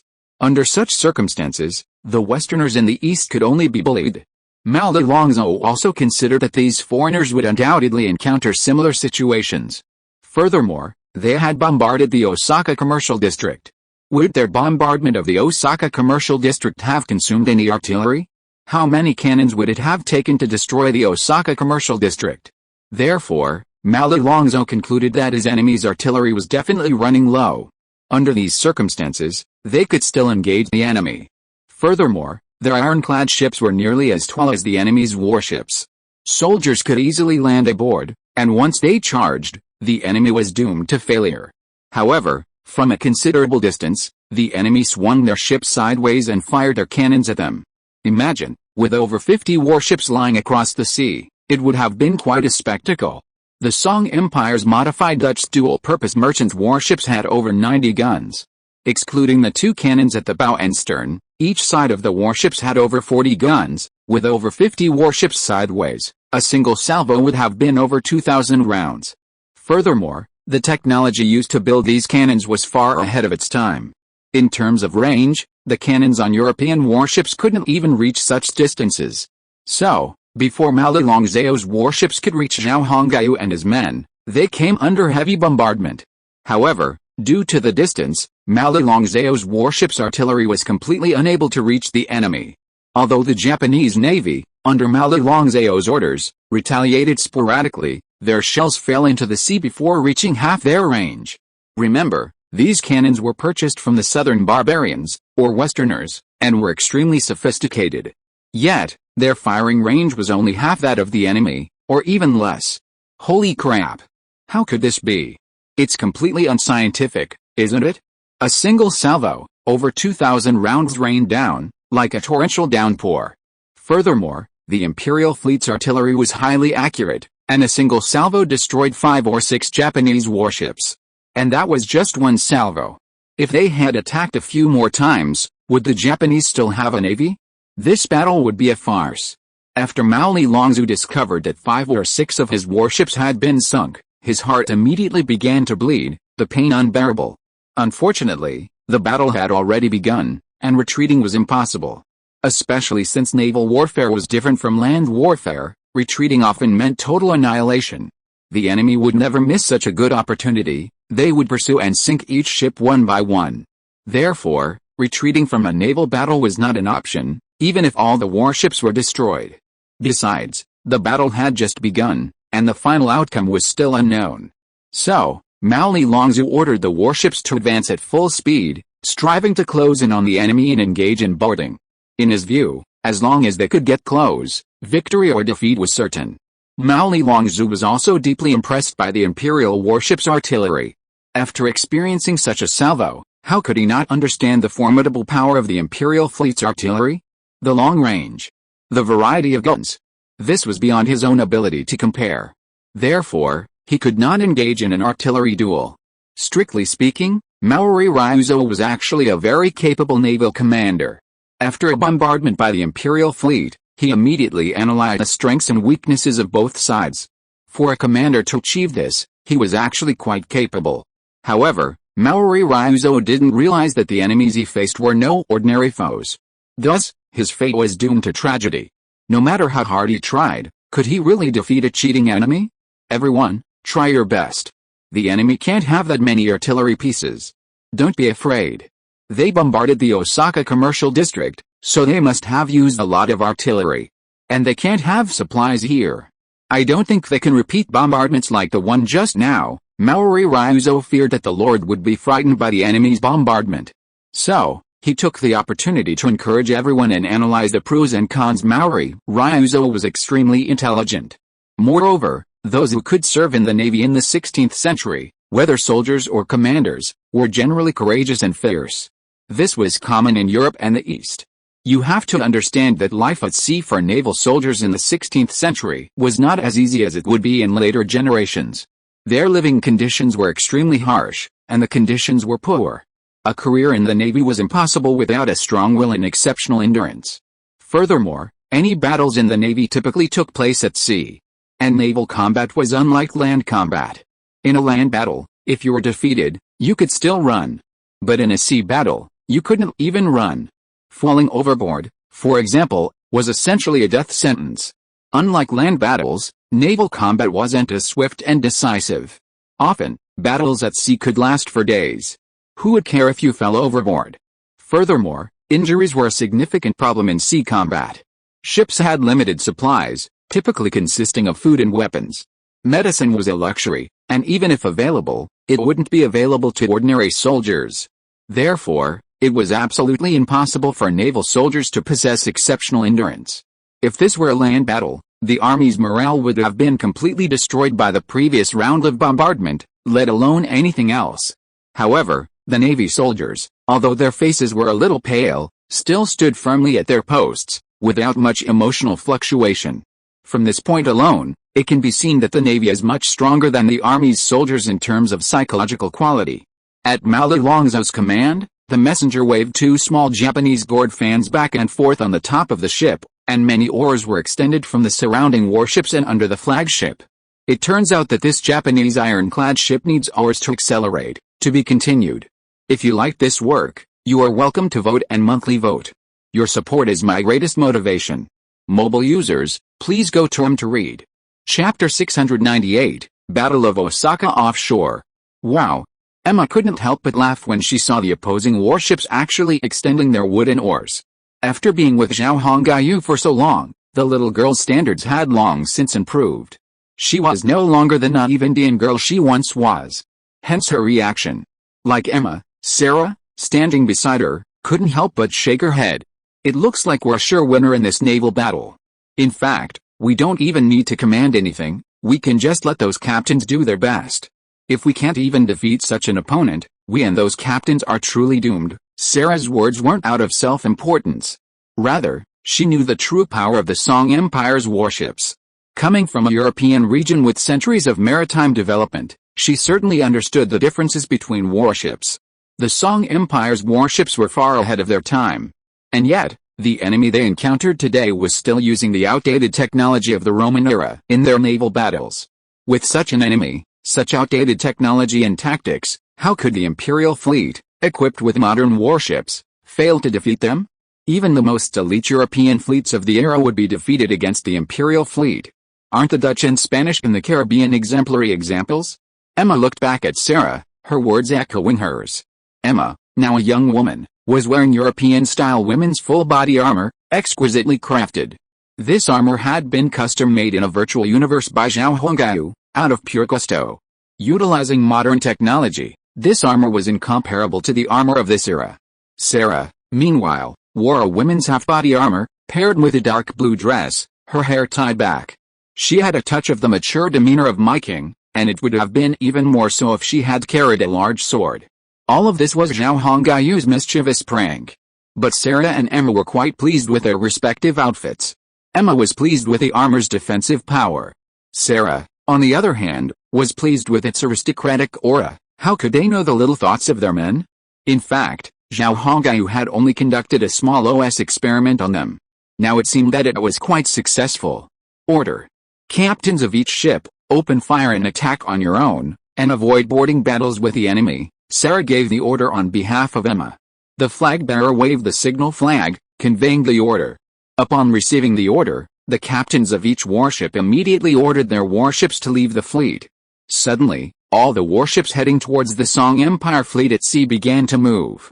Only the two heavily armored warships directly under Sarah and Emma, and their own flagship, remained motionless. From the air, the Song Empire warships, after moving, looked like a crane spreading its wings encircling the flanks of the Maori Ryuzo fleet. If I had to describe it, it would be something like a crane wing formation at sea. In reality, those captains weren't actually planning to create a crane wing formation. They simply wanted to surround and annihilate the enemy. They just didn't realize it, but it actually looked like some kind of battle formation. Charge! Charge! Malalong Zhao couldn't help but shout, his heartbeat slowly quickening as he felt the flagship's speed increase. By this time, the enemy's artillery fire had become scarce, and they had also shifted positions. Malalong Zhao couldn't help but feel proud. He believed his guess was correct. The enemy's cannons were exhausted, and they could no longer fire at him as before. As long as their artillery was useless, he was confident he could defeat them in a boarding battle. Sir, the enemy warships have begun to move, and from what I can see, they are moving very quickly. Just as Malalong Zhao was feeling proud, a Hatamoto carrying a small flag suddenly appeared before him and reported. What? The enemy warships are moving fast? Maori Ryuzo was puzzled. Why would a Hatamoto report such a trivial matter to him? Although he was puzzled, he still picked up the monocular telescope he had purchased at great expense from the Nanman, pressed it against his right eye socket, and peered out across the sea. Maori Ryuzo saw the four sails on the three masts of the foreign warships unfurled, along with a single triangular sail at the bow. The warships were moving swiftly across the sea. Even from such a distance, he could tell the enemy warships were moving at a considerable speed. After all, he was a naval commander. This little thing wouldn't faze Maori Ryuzo. Hiss. After estimating the enemy's speed, Maori Ryuzo couldn't help but gasp. He estimated that the enemy warships were at least twice as fast as his own. This was a very worrying situation. If the enemy escaped the battlefield at this speed, he would be unable to effectively intercept them and would be forced to watch them flee. And if the enemy didn't flee but engaged him, how could he possibly close in and engage in boarding? After all, the speed of his warships simply couldn't match theirs. If he couldn't catch up, there was no way he could engage in close combat. Maori Ryuzo's brow furrowed. And that wasn't all. The warships that had already reached their intended encirclement positions were now turning their hulls and firing. This was what puzzled Maori Ryuzo the most. Damn, how could they still fire, and at such a distance? Then, he thought about the range of their artillery. His face suddenly turned bitter. Road Wolf, these enemies were truly perverted. Now, feeling the pressure, Maori Ryuzo had to admit that his opponents were truly perverted. Besides, he couldn't help but admit it. They, too, made a living at sea. They were well versed in all things naval. They couldn't lie and say the enemy was inferior to them. The Japanese of this era still had a bit more nerve than later generations, didn't they? Well, judging by the direction the enemy ships were heading, they were planning to surround us. Maori Ryuzo quickly saw the trick. As a commander expert in naval warfare, there were certain things about the Imperial fleet that couldn't be hidden from Maori Ryuzo. If he were unscholarly, Shogun Ishido Orochi wouldn't have entrusted him with such a significant task. And the Rireko and his daughter wouldn't have tried to win him over. It was precisely because he wasn't unscholarly, but rather had some skills. Really capable, indeed. Assholes. That's too much of a disrespect. They actually used the crane wing formation in a naval battle. Aren't they looking down on me? After observing for a moment, Maori Ryuzo's expression changed. He glanced around and immediately saw the problem. The enemy was clearly employing a land-based formation. Against me? Oh my goodness. What kind of confidence does it take to achieve this? Of course, along with that confidence comes a deep sense of self-contempt. Mao Longzhou felt a surge of anger rising within him. However, his mind remained clear. He knew he couldn't let the enemy's tactics drive him crazy. If he did react that way, he'd be fooled. At the same time, facing the enemy's attempt to surround him with a crane wing formation, he needed to make arrangements immediately. Battles at sea weren't like battles on land. Every order exchanged and every deployment took a long time. Mao Longzhou didn't know that his opponents had walkie-talkies. If they had anything to say, they could communicate with just a few words.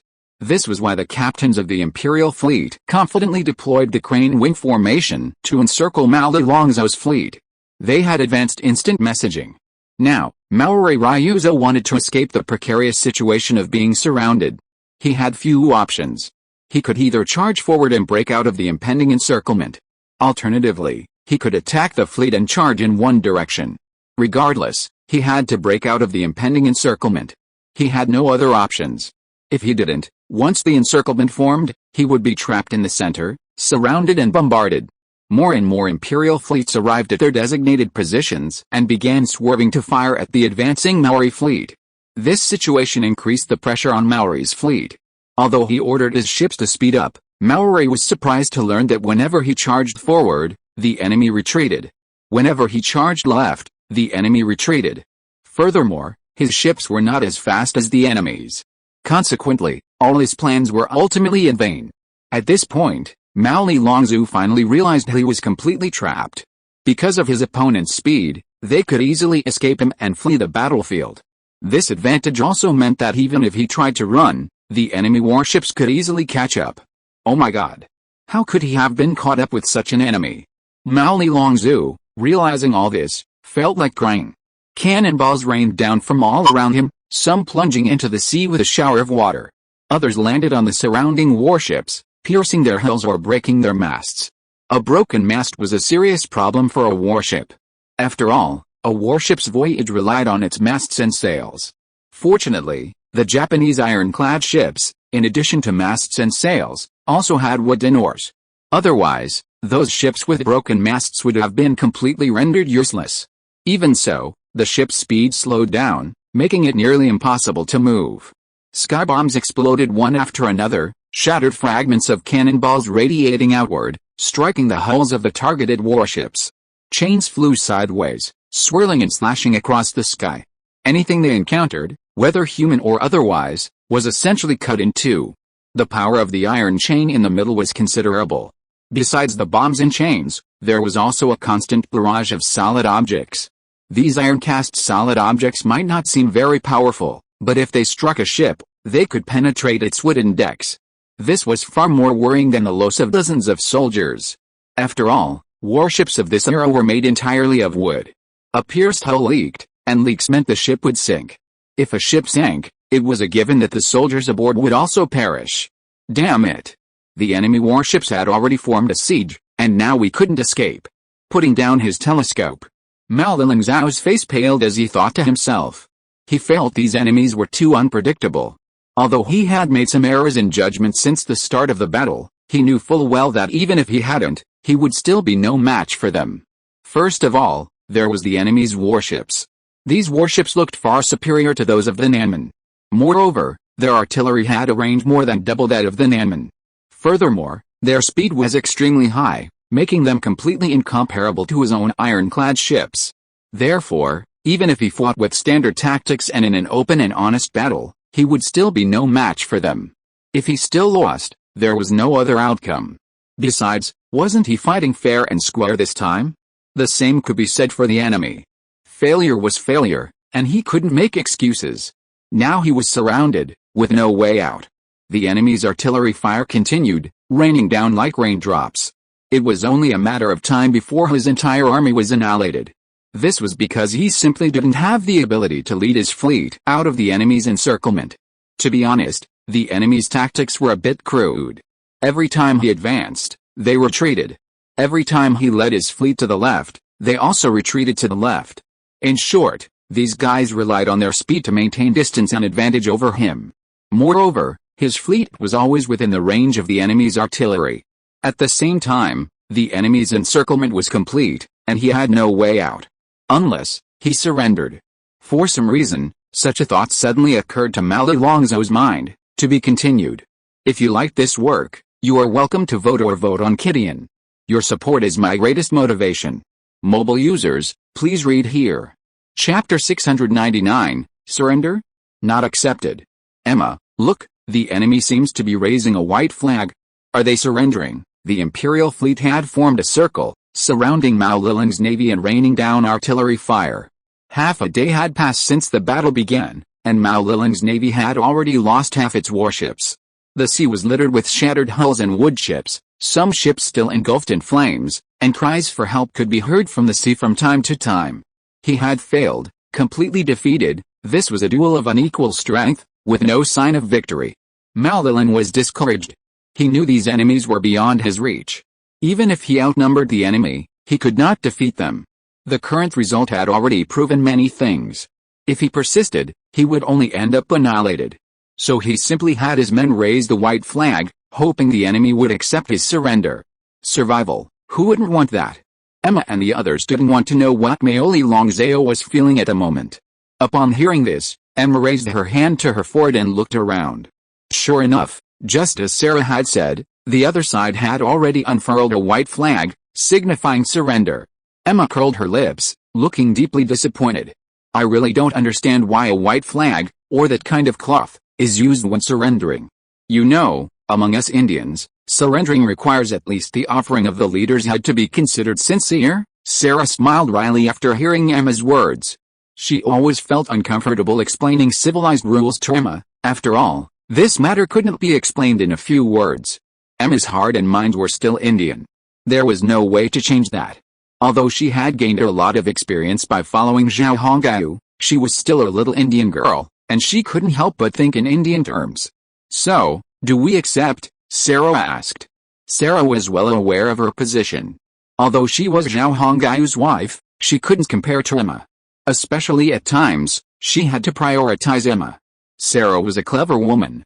She knew not to overemphasize herself. Emma, while good-tempered, was still a young girl. If she lost her temper, she wouldn't be able to handle it. No. We still have to go to Edo. Didn't my dear say we should bombard that place? If we accept these people's surrender, how will we keep them under control? Emma blinked her watery eyes, deciding the fate of Mao Zedong and his men. It wasn't that Emma was cruel, but rather that the young girl was thinking through the issue with an Indian mindset. The Indians of the Americas were plagued by wars and intertribal conflict. Emma had experienced numerous deaths since childhood, so she had become indifferent to killing. Moreover, for the Indians, death could be a good destination. After death, the soul could return to the embrace of the gods in heaven, freed from suffering in the human world. Heaven was so wonderful. It was warm there. There was no fighting or hatred. It was an ideal place to live. Emma even thought she was such a good person. Admittedly, Emma's thinking was quite bizarre. Of course, in the American world, her thinking was perfectly normal. With a single word, she decided the lives of nearly 10,000 people, yet Emma's face remained completely expressionless. This filled Sarah with deep fear. She decided she'd better not mess with this little Indian girl again.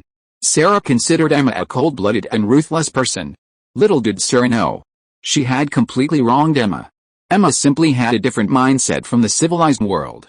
She didn't care about the enemy's life or death, and they had more important tasks to attend to. For Emma, the enemy's life or death was of no concern to her.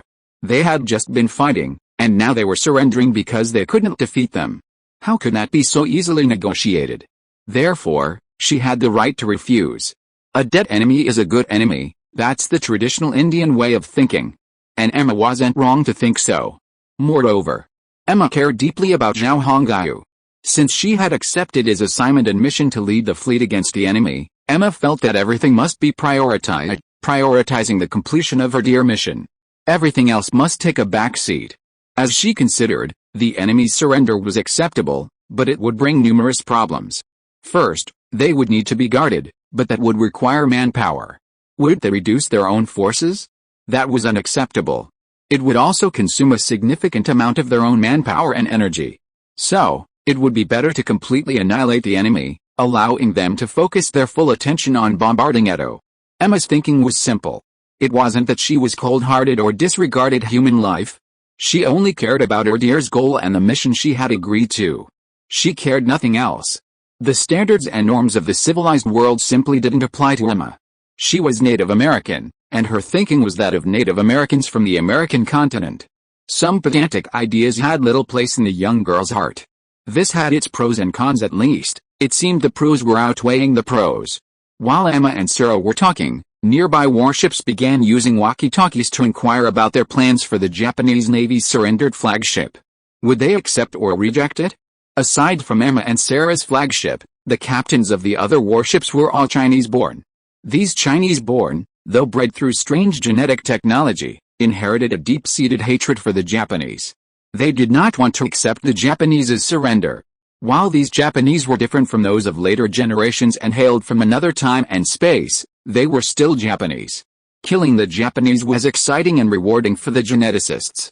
However, having been bred and trained by geneticists, they were hardwired to obey their leaders. In such a major matter, they had no say. So, when the enemy raised the white flag of surrender, they could only wait to see what Emma and Sarah thought. However, deep down, all the Chinese captains preferred not to accept the surrender. Captain. The captains asked, should we continue the bombardment or accept the enemy's surrender? The flagship's messenger approached Sarah and Emma, stood up straight, and loudly announced. No, sink the enemy warships. Our next target is the Edo coast, but we don't have the experience to take so many prisoners. Emma turned and blinked her eyes. Her face remained innocent, yet she made a rather cruel decision. The messenger immediately turned and left, relaying the order. Upon receiving it, the warships erupted in excitement. Poor Mari Ryuzo, still having to endure the bombardment. Emma, isn't this a bit too cruel? Sarah, after all, was a woman from the civilized world. She found it difficult to understand why the enemy would continue the attack after surrendering. Back in Europe, if the enemy surrendered, the enemy must accept. Furthermore, a chivalrous surrender ceremony must be held. Of course, the surrendering side would have to pay a large ransom for the release of their top generals. This was a very popular method in Europe, but why wouldn't it work with Emma? Upon hearing this, Emma looked at Sarah with a puzzled expression. In fact, the young woman didn't understand Sarah's way of thinking, just as Sarah didn't understand hers. It seemed the thinking of European and American women was truly incompatible. Why should we accept their surrender? And what does the enemy's life or death have to do with us? Emma was completely baffled. Sarah's words were beyond her comprehension. In our Indian wars, even if the enemy surrendered, we would massacre their villages, kill a large number of their men, and then take their women and children as captives and trophies. Emma explained to Sarah their Indian perspective on warfare and their methods. Sarah listened, shaking her head in confusion. That's how we Indians fight. I've watched my fathers fight like this since I was a child, and I didn't think anything of it. If my tribe loses, my father and many of the older brothers will die, and my mother and I will become slaves. This is all God's will. Indian thinking is straightforward, without many twists and turns. It was Sarah's civilized customs that Emma found difficult to accept and a headache. Fortunately, Sarah wasn't trying to convince Emma, she was simply puzzled. Well, we don't really need to discuss this issue too much. After all, as you said, what does the enemy's life or death have to do with us? Let them die. Sarah was a grown woman after all, and she quickly realized that discussing this with Emma would affect their relationship, so she ended the conversation. Emma smiled and nodded. That's right, that's right. These are all enemies. Let them die. We just need to complete the task assigned to us by our dear. His business is the most important thing, to be continued. If you like this work, you are welcome to vote our monthly ticket. Your support is my greatest motivation. Mobile users, please go to read. Chapter 700, The Desperate Japanese Navy. Damn it. We've already raised the white flag, ready to surrender, but why haven't the enemy's artillery stopped firing? Could it be that they simply refused to accept our surrender? Out at sea, Mao Liling's fleet was surrounded, and he couldn't break out of the encirclement. Under these circumstances, he had no choice but to surrender to save his life. But the problem was, the enemy's artillery continued its relentless bombardment, showing no sign of stopping. This inevitably led to Mao Liling's wild speculation. Actually, Mao Liling's wild speculation was accurate, as Ella and Sarah certainly had no intention of surrendering. Mao Liling was unlucky, having to deal with Emma, the commander of his fleet. Emma was an American Indian, and her mindset was completely different from that of an Easterner. Furthermore, she was also different from the self-proclaimed civilized Europeans. She had no sense of chivalry, no Eastern moral principles, and Emma saw only enemies and friends. If they were enemies, they should be eliminated. The girl's thoughts were pure and simple. Furthermore, this time, Emma's battle wasn't just about battling Mori Ryuzo's fleet. Emma and Sarah had another mission. After destroying Mori Ryuzo's fleet, they would immediately depart for the Edo region to intimidate the Japanese. Therefore, they couldn't possibly accept Mori Ryuzo's surrender. After all, accepting his surrender would require allocating warships to guard the enemy. Ella's fleet was limited, and far from home.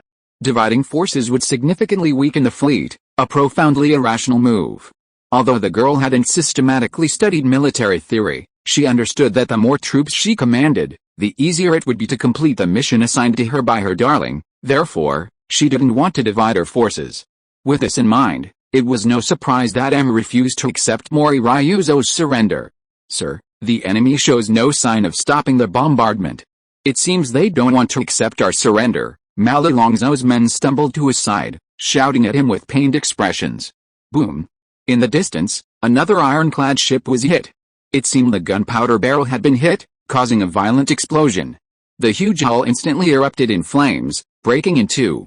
Thick black smoke from the flames rose into the sky. From where Mao Liling's was, he could vaguely see the soldiers on the ship, falling into the sea, covered in flames.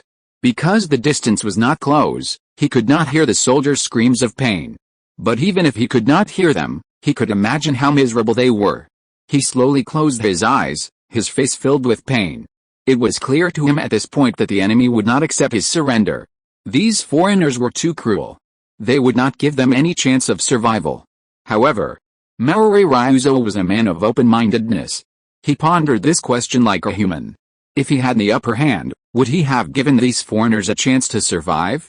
The answer was obvious. If he had the upper hand, he would have absolutely given them no chance to survive. Therefore, their treatment was not unacceptable. Mori Ryuzo admitted that he wasn't a good person, but he was a qualified admiral. Now that things had come to this, he had completely let go of his burden. What a pity. The glory of the Mori family will be lost. I wonder if my descendants will ever have another chance to revive the Mori family. Mori Ryuzo muttered to himself for a moment. Then, his expression suddenly grew serious. It seems the enemy won't accept my surrender. Gentlemen, fight to the death. Wow, yes, now they had no hope of surrender. It could be said that there was absolutely no chance of survival.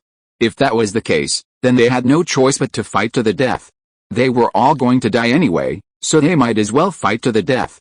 The Japanese soldiers, initially somewhat fearful, gradually grew resolute after their commander's resoluteness. It must be said that the Japanese soldiers of this era were actually quite good. They weren't exactly incompetent. By this time, the fleet under Mori Ryuzo's command had been reduced to just over 40 ships. In just half a day, more than half of the original 100 ships had been sunk by the enemy. Such losses were truly devastating. With a naval battle at this point, Mori Ryuzo was practically helpless. Even if he had the good fortune to summon Amaterasu to aid him in victory, he would have no way of explaining his situation to the shogunate. While over 100 ships might not seem like a large number, they were all incredibly sophisticated, complex ironclad ships. There were only that many in all of Japan at that time. While the shogunate could still muster thousands of warships, they were mostly small, medium-sized dinghies. They were no match for the ironclad ships. In other words, the fleet commanded by Mao Lelongzo was Japan's most elite naval force. But this time, he had led it into a desperate situation. It was clear that after this naval battle, Japan would be unable to stop such a sophisticated fleet for a long time. This was a catastrophic situation for Japan. These foreign fleets could defeat even Japan's sophisticated ironclad ships, let alone its small sampans. Japan would never again have a fleet capable of confronting these ferocious foreigners. Furthermore, without the ironclad ships as a deterrent, pirates in the surrounding waters would be drawn to the situation and plunder the Japanese coast. Then, Japan would be like a naked maiden, ready for your plunder. Mao Lelongzo swallowed, feeling a bitter taste in his mouth. But now that things had come to this, what could he do? The facts were already like this, and he could not change them. Right now, he wanted little more than to charge in and destroy a few of the enemy's warships. But even such a small thought was beyond his wildest dreams for Mao Lelongzo. Indeed, after half a day of fighting, only his own fleet had suffered losses. Meanwhile, his foreign enemies hadn't lost a single ship. In this naval battle, the enemy had completely slapped him in the face with 0 casualties. Mao Lelongzo didn't know that the Imperial fleet's record of 0 casualties was due to its warships being over 100 years ahead of their time and equipped with incredible artifacts.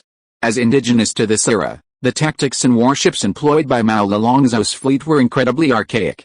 Therefore, failure was only natural. If the Imperial fleet, despite such a formidable advantage, couldn't defeat Mao Lelongzo's fleet, then those genetic humans would be damned. Forget about anything else, the walkie-talkies between warships were simply invaluable. Mao Lelongzo couldn't match them. Walkie-talkies proved incredibly useful at sea. Each command could be transmitted to each warship within 3 minutes. This allowed the Imperial fleet to react swiftly, a feat rivaled by Mori Ryuzo's fleet. In contrast, Mori Ryuzo's fleet required someone standing atop a ship holding a 2-colored gourd fan to communicate with each other. However, this method was not always effective due to factors like wave strength and weather conditions. Furthermore, the distance between ships made it impossible to hear the fan messages, which greatly complicated fleet command. Consequently, 16th century fleets, even those of European navies, essentially operated independently. Communication was inconvenient, significantly reducing the overall fleet's combat effectiveness. However, the Imperial fleet was different. Thanks to convenient communication, commands could be transmitted quickly and accurately, making the fleet function as a single entity and extremely easy to command. Dozens of warships, with unified commands and objectives, have a combined combat power far greater than just 112. Therefore, Mao Lelong's failure is not surprising at all. On the contrary, if Emma and the others were defeated, that would be a truly bizarre event. It was precisely for this reason that Zhao Hongyu had confidently allowed Emma and Sarah to lead his fleet in the attack. Zhao Hongyu had immense confidence in his fleet. Humph. This was because Zhao Hongyu hadn't yet developed ironclad battleships. If he had developed those late 19th century ironclad warships, a mere 2 would have been enough to completely overwhelm the enemy. Of course, the warships under his command were a full decade ahead of the 16th century in this time and space. They were built entirely in the style of 17th century European warships. So, don't underestimate this century-plus lead. This century-plus of advancement encompasses a wealth of technology. While the warships may have wooden hulls, they were definitely on a different level. Let's not even mention Zhao Hongyu's heavy battleships alone, those 4-deck, 4-roofed vessels. They wouldn't have been built by Europeans in less than 200 years. With such an advantage, Mao Lelongzo's defeat was inevitable. Furthermore, this fleet had even greater malfunctions. Therefore, Mao Lelongzo and his men could only launch a desperate, Desperate charge, to be continued. If you enjoy this work, please vote or subscribe to Kidian.com. Your support is my greatest motivation. Mobile users, please read here. End of this chapter. Thank you so much for reading until the end.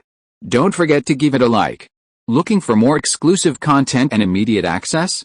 Subscribe to our Patreon. Remember, every like, subscription or donation encourages us to continue. Thank you all. See you in the next video.